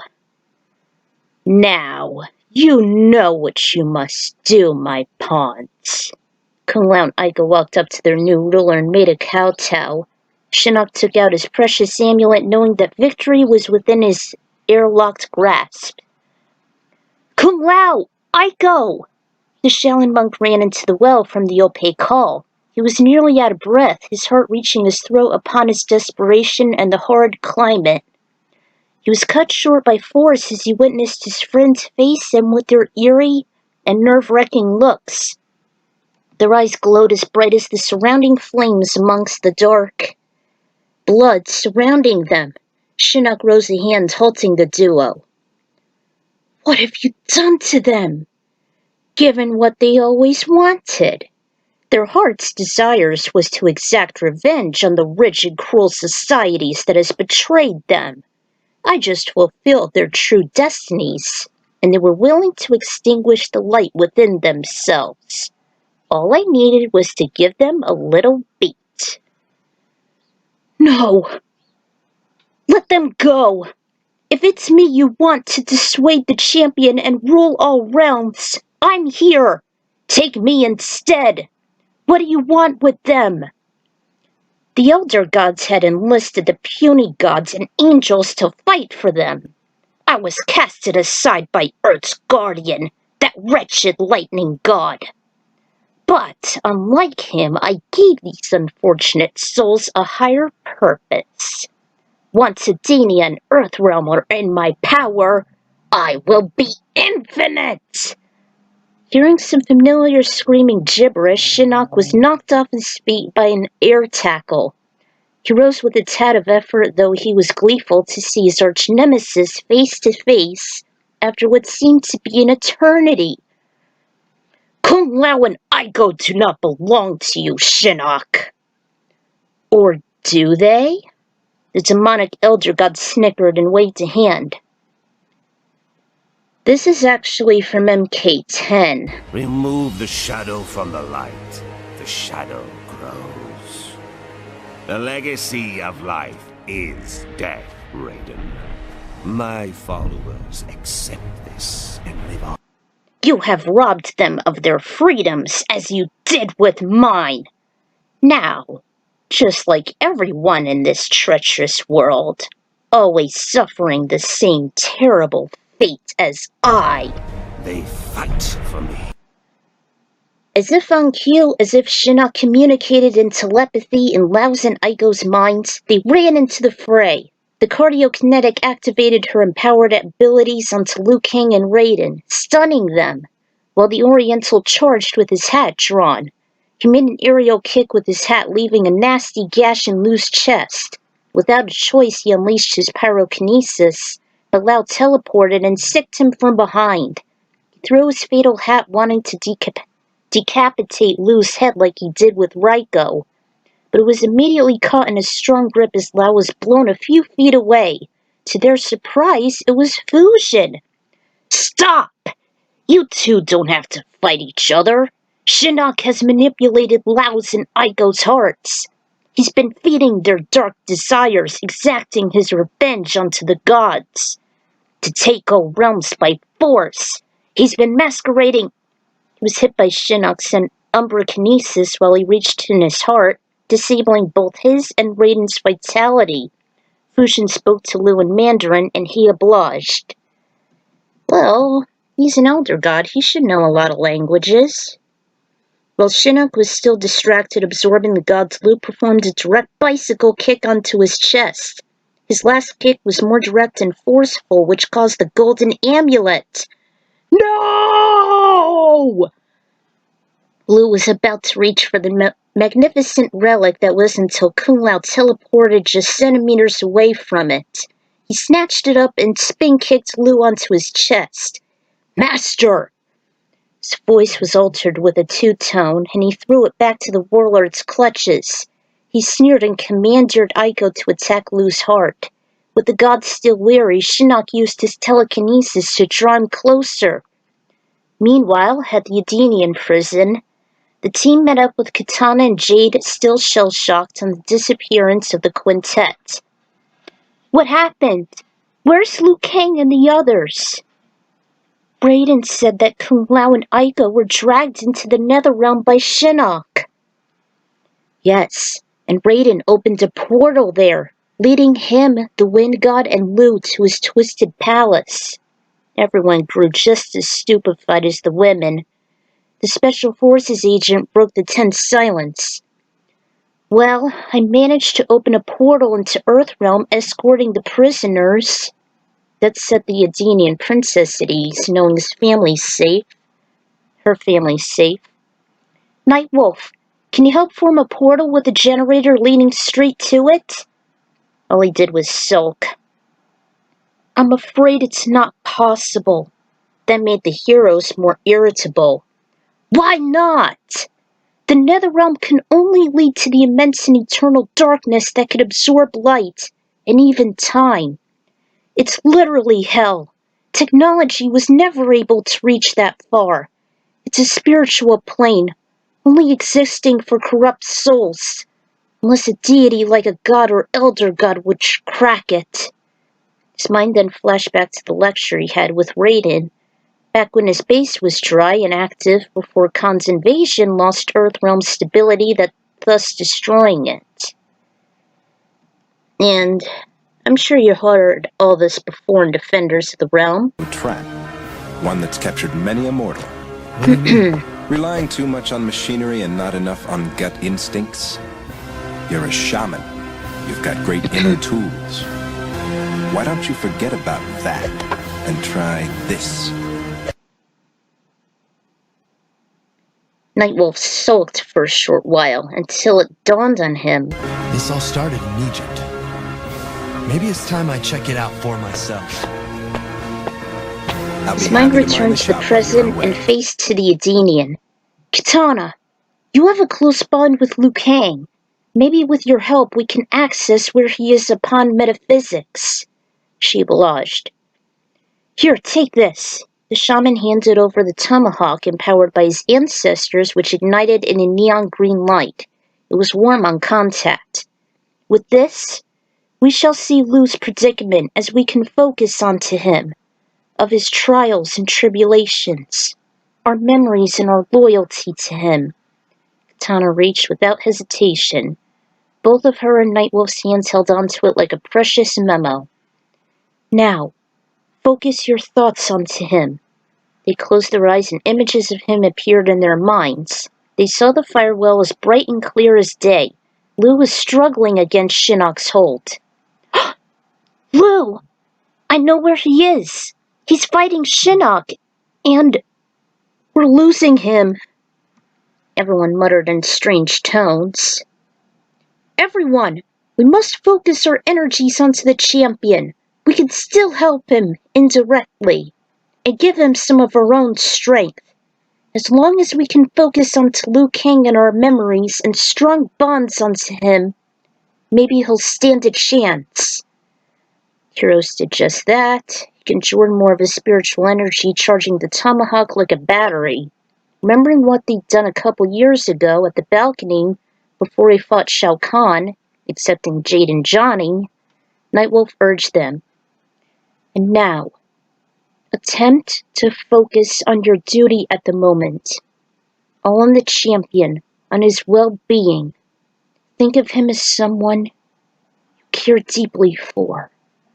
Knowing that Lu is their only hope, there were several other more spectators joining in, including some outside help that were involved in the melee. Back in the firewell, Shinnok continually absorbed Lu's heart until his life energy abruptly changed into a more lighter and tranquil hue.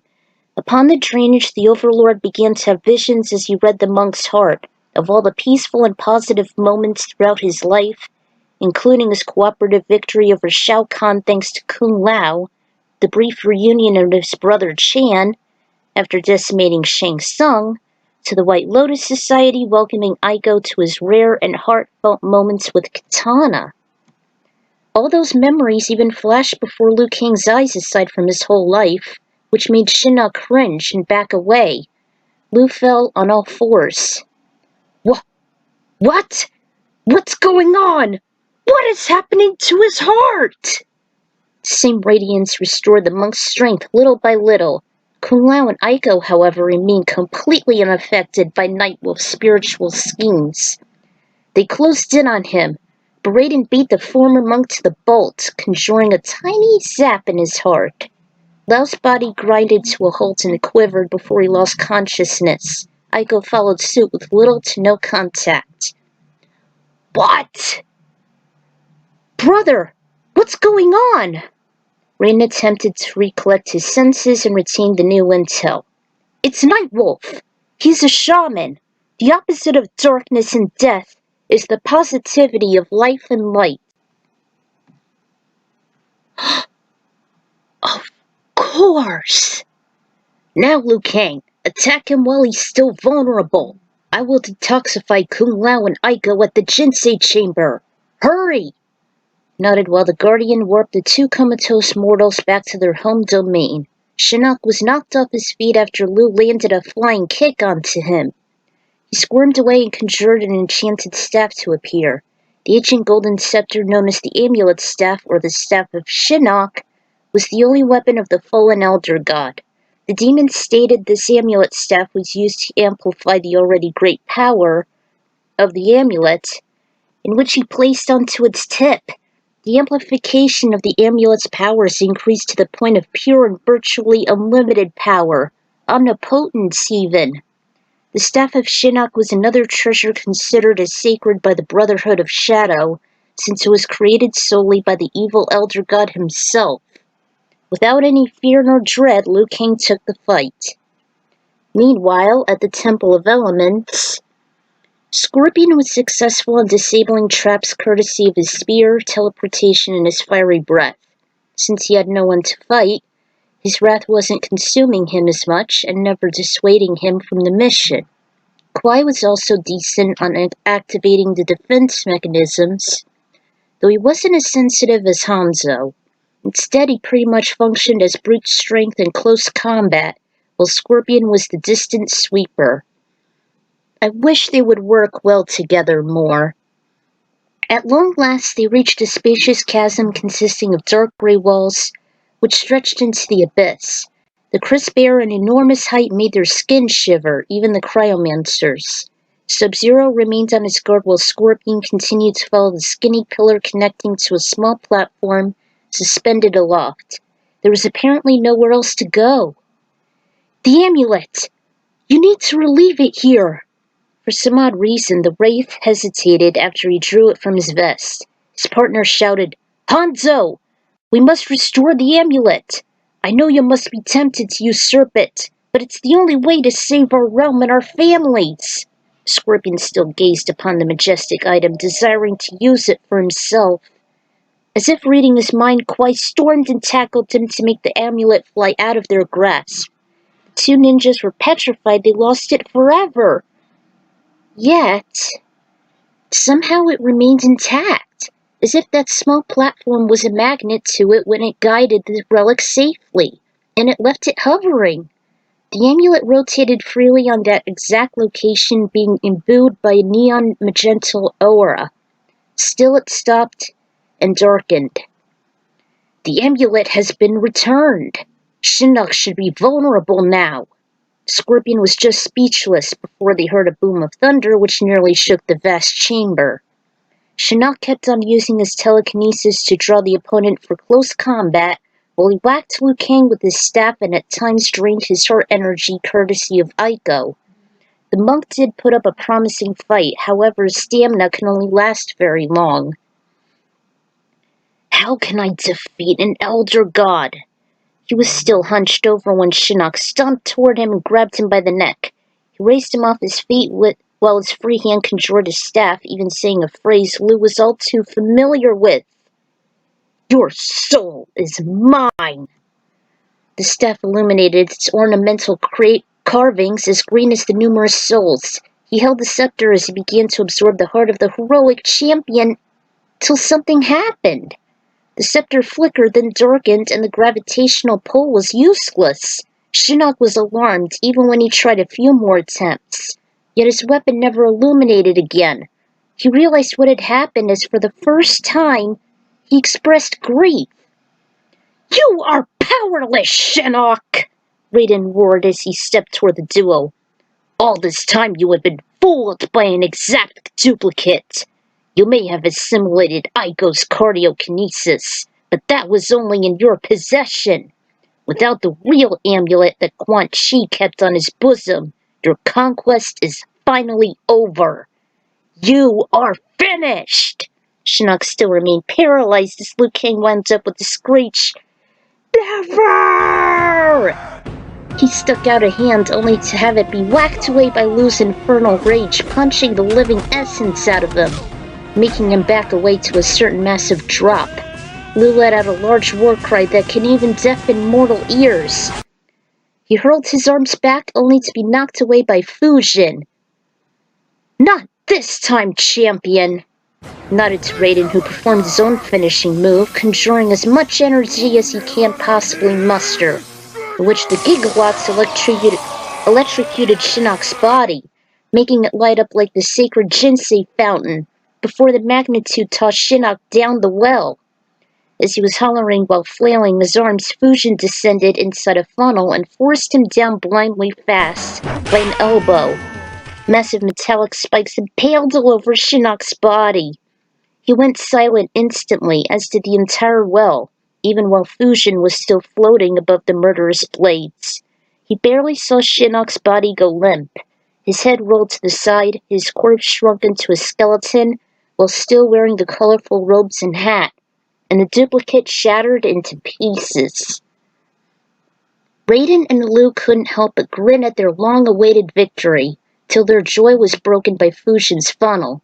He walked up to his elder brother and smacked their hands together. Well done, brother! Indeed, victory is at hand, finally. They could have sworn the eternal flames surrounding the well completely seized upon Shinnok's downfall. So you two are the champions now? Yes, we are, Liu Kang. This was our war, and it is thanks to you and your compatriots that helped us succeed. We share the mantle from this day forward. Look on the bright side. At least you would no longer be cursed. Is that why you stopped me? For the first time, the two uneasy gods let out some chuckles. That was until a series of deep-throated moans interrupted the small jubilee. The damned are going to be restless without their satanic warlord restraining them. Despite his aching body, Liu limped toward the open rip Raiden created, and the holy deity was the last to exit. As soon as they saw the portal open at the back wall of the prison, the comrades cheered. Liu barely heard the squeals from Katana, who gave him a tight embrace of congratulations and thanking him dearly for saving his realm and her family. Nightwolf greeted him a job well done, even though it was technically the gods who finished off Shinnok. I am sure Kung Lao and Aiko shall return to the light again.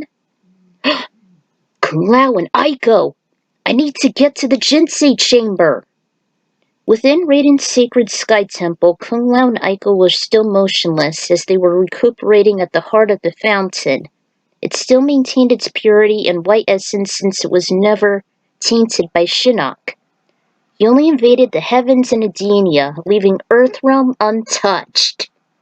contrary to Mortal Kombat 10. Someone walked up to the comatose duo, and he turned up Kung Lao's face. The former monk slowly opened his eyes, still as his groggy self and heavy with his weakened body. The bright light from the sun outside in conjunction with the illuminating fountain made his eyes flutter and squint.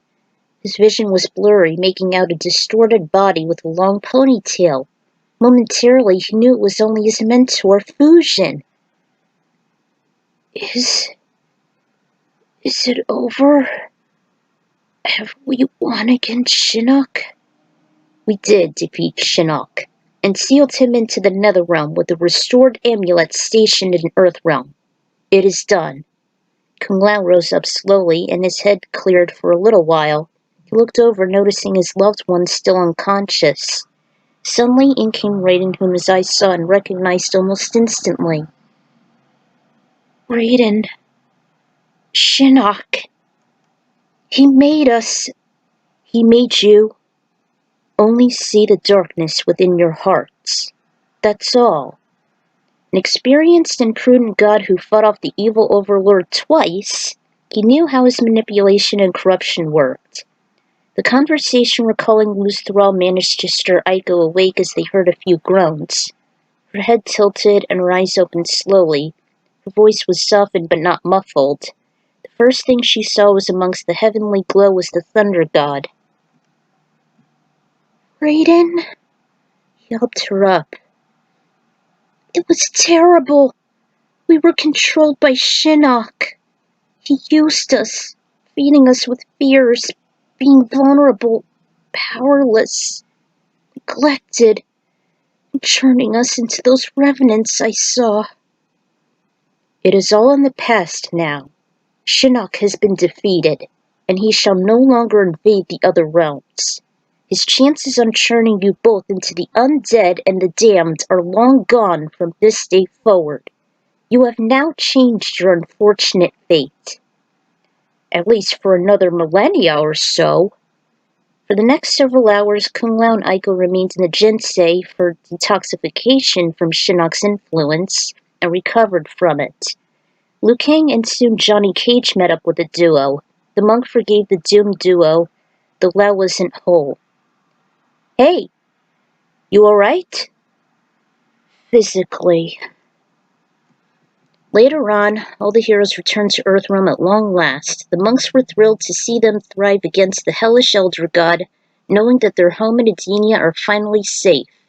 Breaking from the large crowds, Kung Jin was excited to see his uncle after so long, especially when always leaving without dropping a buzz during life-and-death situations.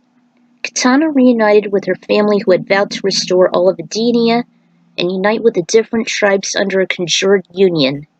Though the Edenians wanted to stay near the Chinese province a bit longer, and Liu couldn't be more thrilled on showing his soulmate the rounds. In fact, Jade wanted to make an offer to keep an eye on things while her best friend should take a break and spend some downtime with the former champion. It was just a way to flourish their distant relationship after a few years hanging in the balance. She could have sworn she saw the would they won't they couple kiss. It's about time! Raiden ascended into the tranquil heavens. And this is where you'll see the ending here.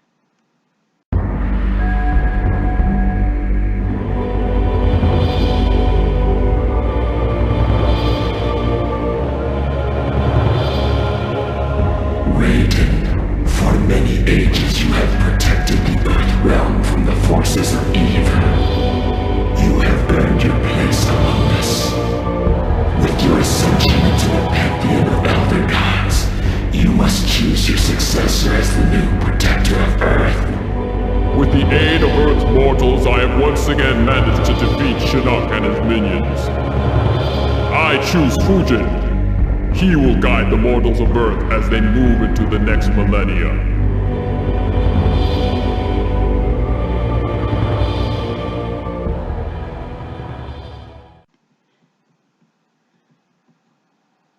Explaining this to his children would not be an easy feat, let alone leaving them behind after several million years. Fusion was at the center of an octagonal area filled with several doorways. Basically, it's Fusion's ending. Our forces of light have defeated Shinnok. Now, I must return to my duties as Earth's god of wind. You have served your element well, Fujin. But we have a new mission for you. Raiden? Our battle with Shinnok's forces is over. I must move on to my new position as an Elder God. And you, Fujin, you must take my former position as Protector of Earth. Raiden, it will be my honor to succeed you. Take special care of the mortals of Earth. They are a great people, but have the ability to self-destruct. Be patient, and offer your wisdom and guidance. Farewell, Thunder God. I will not fail you. That is why I picked you.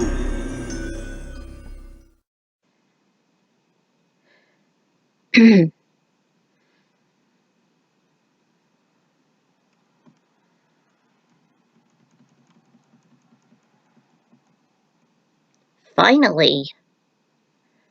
Alright, there are the songs for that. Yada yada yada. I'm not sure if you could see it, but if you can't, there's always text files. So, as you all know, I'm not good when it comes to fight scenes. Besides, it wasn't much about the battle, but rather the impacts that Shinnok had caused onto his opponents, even psychologically. It would have had his ultimatum met, but sadly he didn't have the amulet.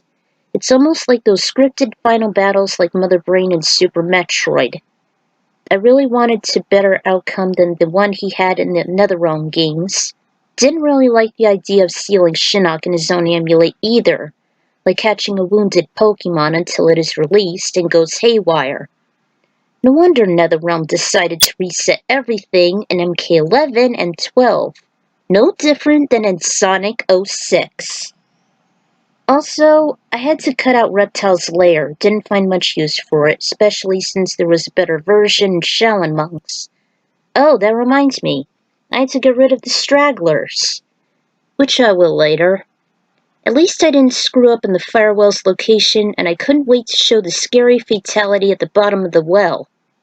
You would always see in the continue screen. I was so damn glad that Shinnok met his maker there, and no one else. And I really wanted Fusion and Raiden to have their taste of victory since, hey, it was their ancient enemy. It's not just Sub-Zero's epic as developers wanted you to believe. Shinnok is their arch-nemesis, and they needed their stories finished. No different than what the first TMNT movie did, and having Splinter win over Shredder since all this was his end of the bargain. Besides, it was a relief not having Liu as champion, and to have his eternal curse reversed after Lao's. See my last epic if you want to know more. Unlike in Deadly Alliance. Well, just like all my other stories, the epilogue shall wrap up everything. Until then, this is the Ecron Writer signing out, and I'll see you guys then. I can't wait to get this done.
Welcome to the epilogue of Shinnok's Uprising.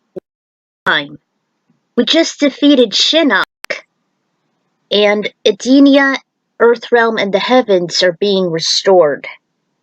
Quan Chi was actually beheaded by Hanzo, who actually helped Kwai navigate through the Temple of Elements.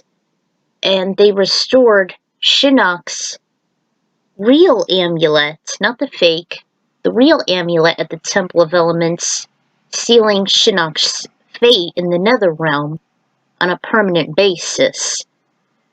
So, Quan Chi stole the real amulet. He made the fake one for Shinnok, which, as it turned out, for the Warlord, thus his escape. So now he is permanently bound to the Netherrealm, and everything is safe. So let's get this over with. Alright, here's the epilogue. A few days had passed since the end of the Netherrealm War. Kung Lao and Aiko were still in recovery after their psychological battles with Shinnok.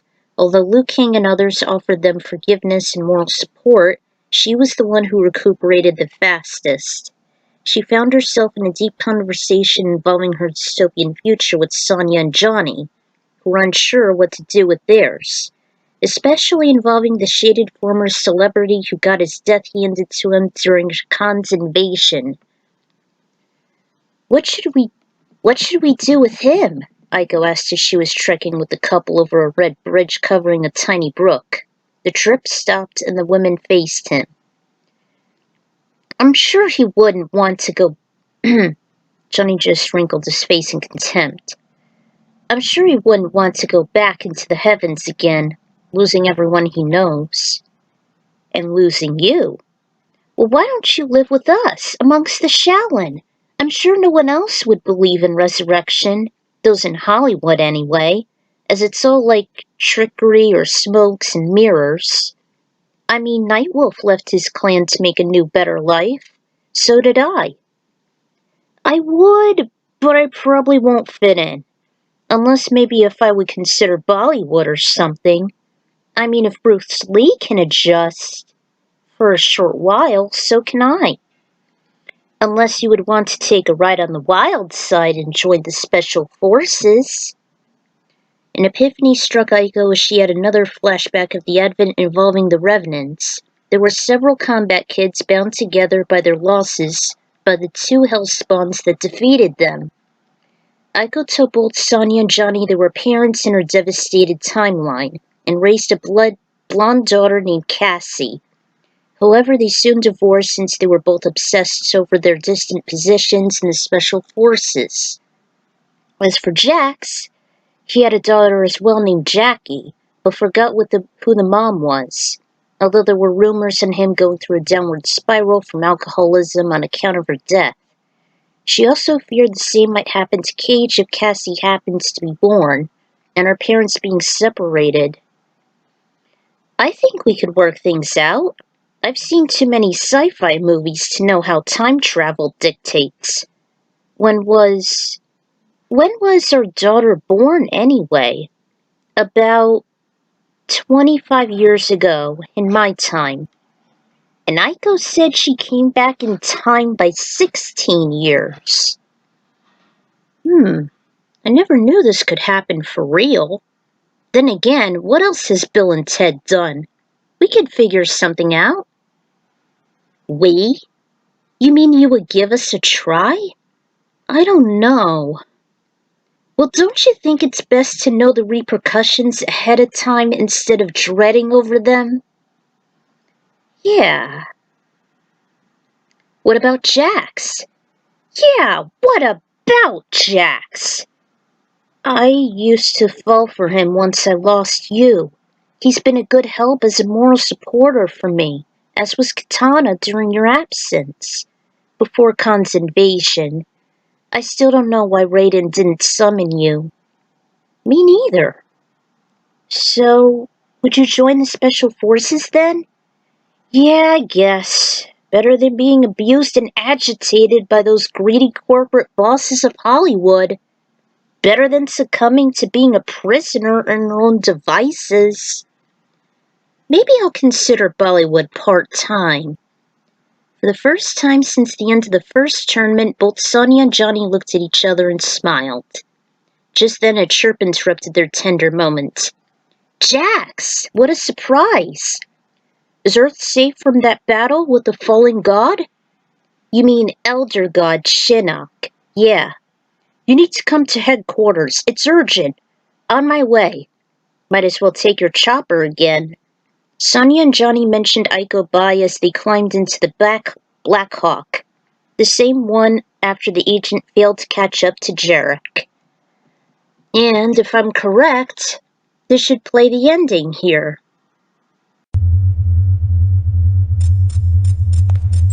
Alright, Cyrex.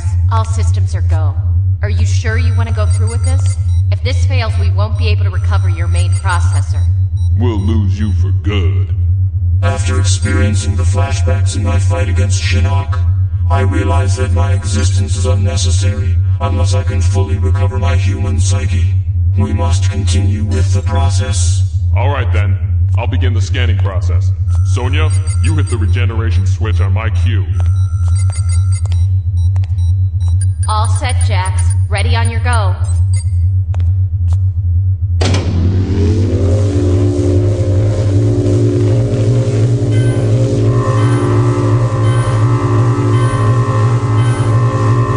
Sonia, hit the switch on 3. Ready? 1, 2, 3.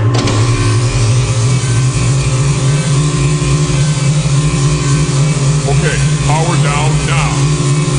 Powering down.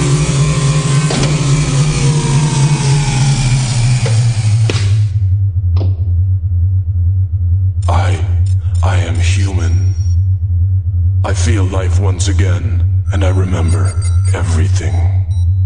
Thank you so much. I am forever in your debt. I will not return to my Lin Kuei roots as an assassin. I instead choose to fight at your side for Earth. Well, that's good news. Let's get you out of these harnesses. You've been trapped long enough.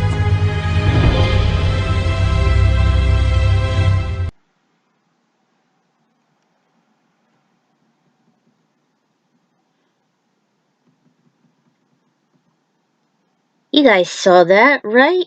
One of the best endings Gold has ever had.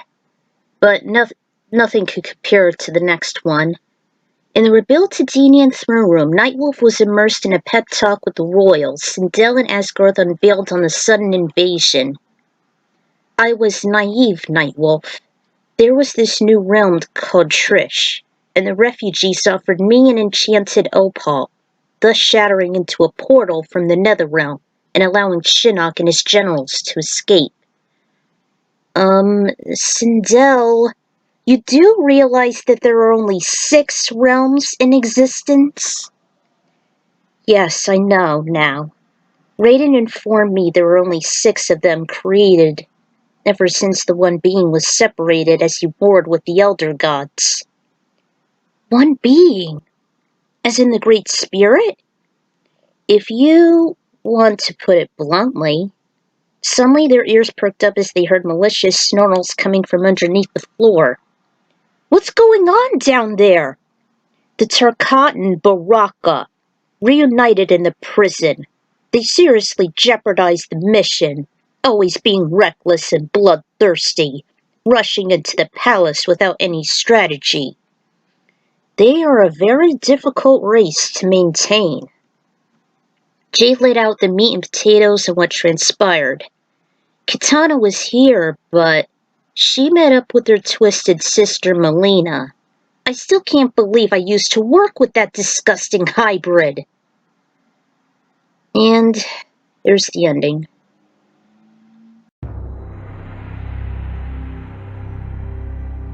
Kitana, I want your status. I want to be Princess of Edenia. It is my right! You have no right! You are not my sister! You were born of Shang Tsung sorcery for Shao Kahn. What right do you have to the throne of Edenia? No. No! You are evil and have no place in this world! You are right, Kitana. But if I have no right to this realm, then neither will you!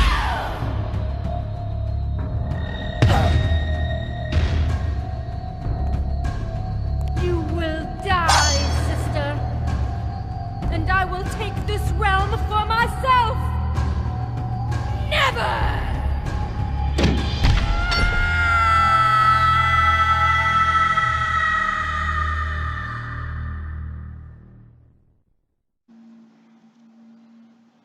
Baraka came to from raising electricity, and as soon as he did, he was reprimanded on him and his kind blowing the cavalry's cover by the monarchs. They wished to ban them to Outworld on a permanent basis, yet still function as scavengers in the barren wastelands. They should be lucky most had survived since they weren't wearing any of the cobalt armor like Kitana and Sonya suggested. Otherwise, Quan Chi wouldn't have been neutralized and throw himself onto the mix utilizing Shinnok's amulet. The Turkans had been warned if they slip up and decide to attack the Edenians, now united in one faction, they'd be slain. Nightwolf mentioned the Turkan invasion in the Wuxi Academy a few years ago, hence enforcing his surveillance over it. As for Melina, though...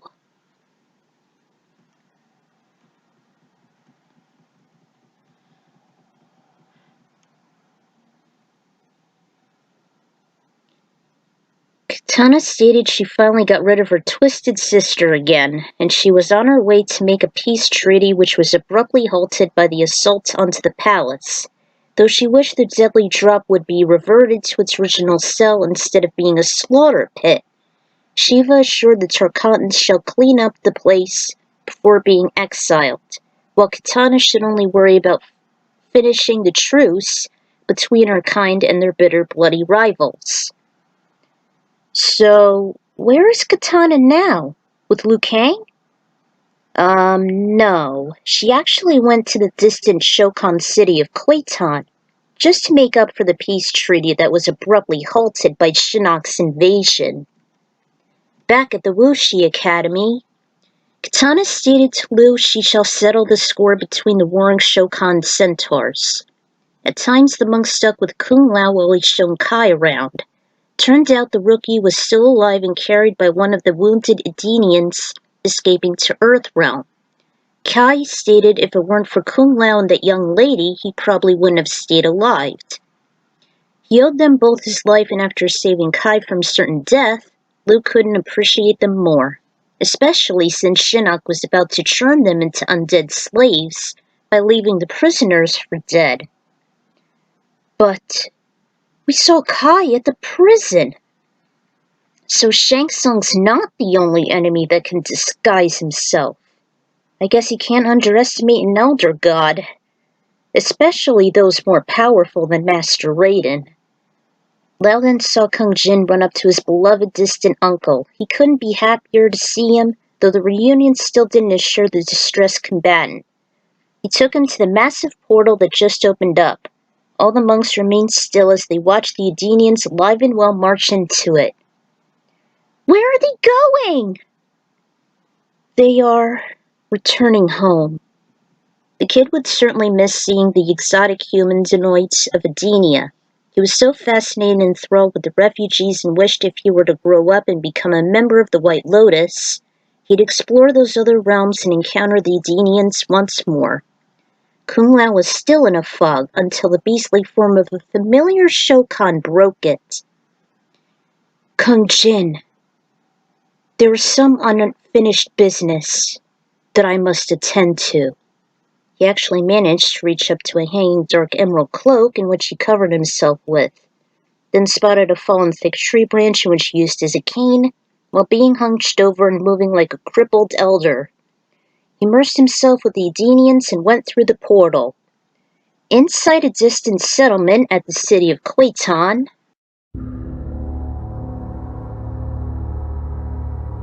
Goro, we are here to offer the Shokan a treaty for truce. The Centaurs have already signed and agreed to all terms. We now await your acceptance. War has been waged in this realm for too long. We must bring it to an end. I will set aside my differences with the Centaurs, as long as they abide by the treaty. I shall sign your agreement. Goro, this is a great victory for all of us.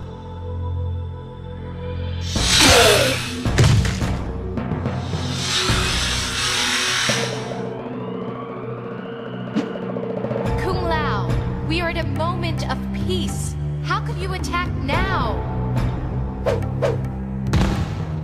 I once thought that an allegiance with an enemy was a lost cause, Princess Kitana. Was that your attempt at an assassination, Earthman?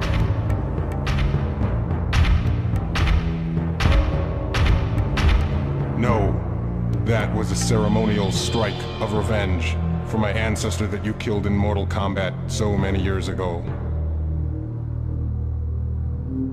And do you wish to continue this battle? No, I wish only to settle the differences between us. Your ancestor was a great man, and a brave and noble warrior. You should be proud of his accomplishments. If he won, perhaps it would be my own son, seeking to settle differences with him.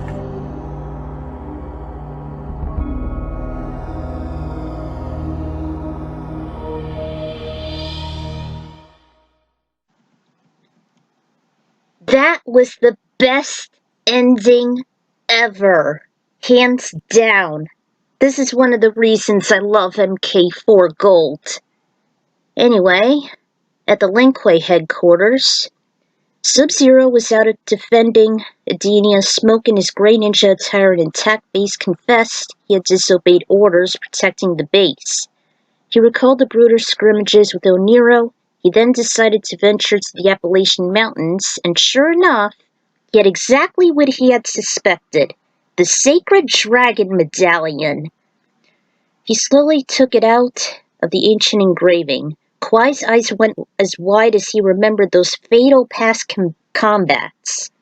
He should have known, since the former deadly Grandmaster had the abilities to enhance his moves and transform into such murderous creatures. With it, the user can increase his or her own fighting prowess. Though it required a lot of discipline and is often given to the Grandmaster of the Lin Kuei, since ages before the one that served Quan Chi when Bi-Han was around. It was a relic so ancient that it had never been around before the Great Kung Lao's time, to which Kwai and Smoke read about. Smoke gladly gave it to the proud leader, in which he put on almost immediately. He grew more confidently he shall be more heat-resistant, completely contrary to his near-death experience in Shang Tsung's smoldering fissure. As of now, and as the new official Grandmaster of the Lin Kuei, we shall depart to Arctica. A day later, Kwai visited the Order of Light and broke the news. Aiko was saddened, though the Cryomancer promised he would visit. Maybe he'd be more immune to the intense heat with a medallion in hand. Hanzo remained beside him. Our battle is finished. You are now free from my curse. He removed his vial. Beneath the mask, though, revealed a fleshed face complete with a thin black beard, just like an MK10. Live on, Lin Kuei warrior. They bowed to each other. Aiko cheered for Kwai to drop them a line. Smoke and Sub-Zero would leave to the Northern Pole via portal, courtesy of Raiden, for a fresh though frigid start.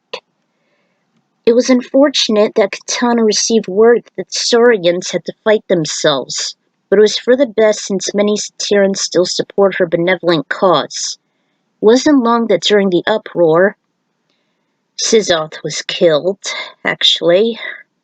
She was astonished the male Saurian emerged from his invincibility only to have himself blend into his surroundings via his clad of rainbow colors. The mole chameleon shone his true colors. A female raptor named Chameleon explained everything. still wanted to preserve their race with better methods and survival instead of constantly feasting on flesh and wreaking havoc by their malicious blood code. Kitana then remembered her last pep talk. It was with Liu Kang, but I made some changes in Kitana's or Liu Kang's ending. With Shinnok's destruction, you not only saved the Earth, but you have also saved my own realm, and for that, I can never repay you. Knowing that you survived was all that I needed. Liu Kang, this is hard for me to say, but will you be willing to be the heir to my realm, to serve at my side as King of Edenia? He can't accept that. He still needs to stay on Earth and protect it. The good news, he's no longer cursed and doesn't have the title, but he still has the responsibility. Besides, the immortality belongs to the gods now. You mean Elder God? Well, yeah, to Fusion anyway. But Raiden he accepted his place as an Elder God, Aiko. He will now take Fusion's place. He has more power than ever before! This is so great! Kung Lao caught up to the trio. Aiko, what that means is Raiden has taken Fusion's place as an Elder God. He will not watch over Earthrealm anymore. He wouldn't... what? With a distant thunderclap, Kitana knew that he was here. Near the crater Fusion made, the heroes consisting of these other guys gathered for Raiden's departing ceremony. The sun began to set atop of the Beyond Harm mountain range, soon after Sonya and Johnny immersed with Jax and the Special Forces. Raiden gave them the scoop of his farewell via their wrist communicators, and even they grew as emotional as the rest of the team. So, it is true then. You became an Elder God, and you're leaving us? She wouldn't keep her tears back, neither would Jin. So it is, Aiko. Master, Earthrealm and we would never be the same without you.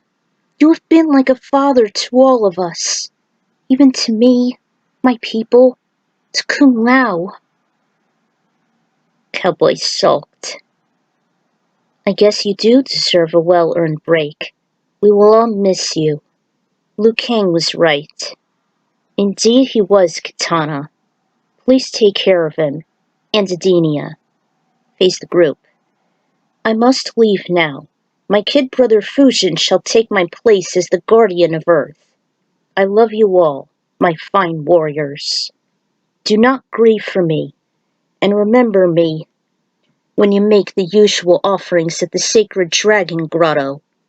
I shall return to you all someday. I must depart. But... it was Jin. Oh, I bet you want one last word from Raiden, don't you, Kung Jin? Raiden faced a little tight. Oh, of course. There's nothing to be scared of. It's all right. Kung Jin, do you promise to be a strong warrior like your uncle? Master, does that mean I will never see you again? Damn. No, Liu Kang. I'll still always be here, if you should ever need me again. He spoke one last farewell as he ascended. While he grew higher, his translucent body started to fade away. All the monks followed Jin's grief. Aiko ran to the front of the park as she waved frantically while she cried sayonara to the thunder god that gave tutelage to the best fighters. She was so emotional her legs buckled as she did a kowtow, when in reality it was just to hide her tears. She was lucky she wouldn't have to dread over her astrophobia anymore, ever since, Fusion. Having to lose Raiden and be replaced by Fusion so suddenly, She wasn't sure if Earthrealm would be prepared for another future threat. She wondered if Raiden's leave was based on what happened to his corrupt form in her dystopian future, to which Lau and Nightwolf assured it wasn't. Moments later, Lou followed Aiko's kowtow. The group grieved for Raiden's departure for the next couple hours, when the moon rose, and Kiba howled in silence, or sadness. Quietly Yang, Antarctica, and soon Queen Sindel looked out the tall windows from her throne, turned up toward that same full moon as the Thunder God himself was still looking down from the peaceful heavens. She walked to the ornamental outlook and whispered over the steep cliffs and deep valleys. Godspeed, Thunder God. Godspeed. Of course, there's songs for that. Of course, this was a collab of most of the good endings of MK4 and Gold, with some altercations to fit in with story, such as Luke's katana's reptiles has been omitted. He was slain by Chameleon, who made an astonishing appearance. Kung Lao's, which is my all-time favorite, and Cyrax's. Johnny's has also been removed as it wasn't all that great, which honestly, it isn't. So glad to be done with this cluster mug, and I can't thank the people enough and material that inspired me to make it all possible. Whether it be Ferocious Wraith and his awesome Let's Play of Shaolin Monks, so too with his support during my nasty fallouts in the past until I got to his. There's 80s fans since day one, for a good friend too, even inspiring me with her artworks of Aiko, to the usual inspirations of True Underdog, MK Crypt, The Fourth Snake, 616, MK Temple, MK Attic, and the most recent Tabmok 99, which was recent at the time. I should be taking a long hiatus before I should get to work on Deadly Alliance aka Vengeance, which is the working title for the 5th book. So see you all next time. Until then, this is the Ekron Writer signing out. I can't wait to start on Deadly Alliance aka Mortal Kombat Vengeance. See you then.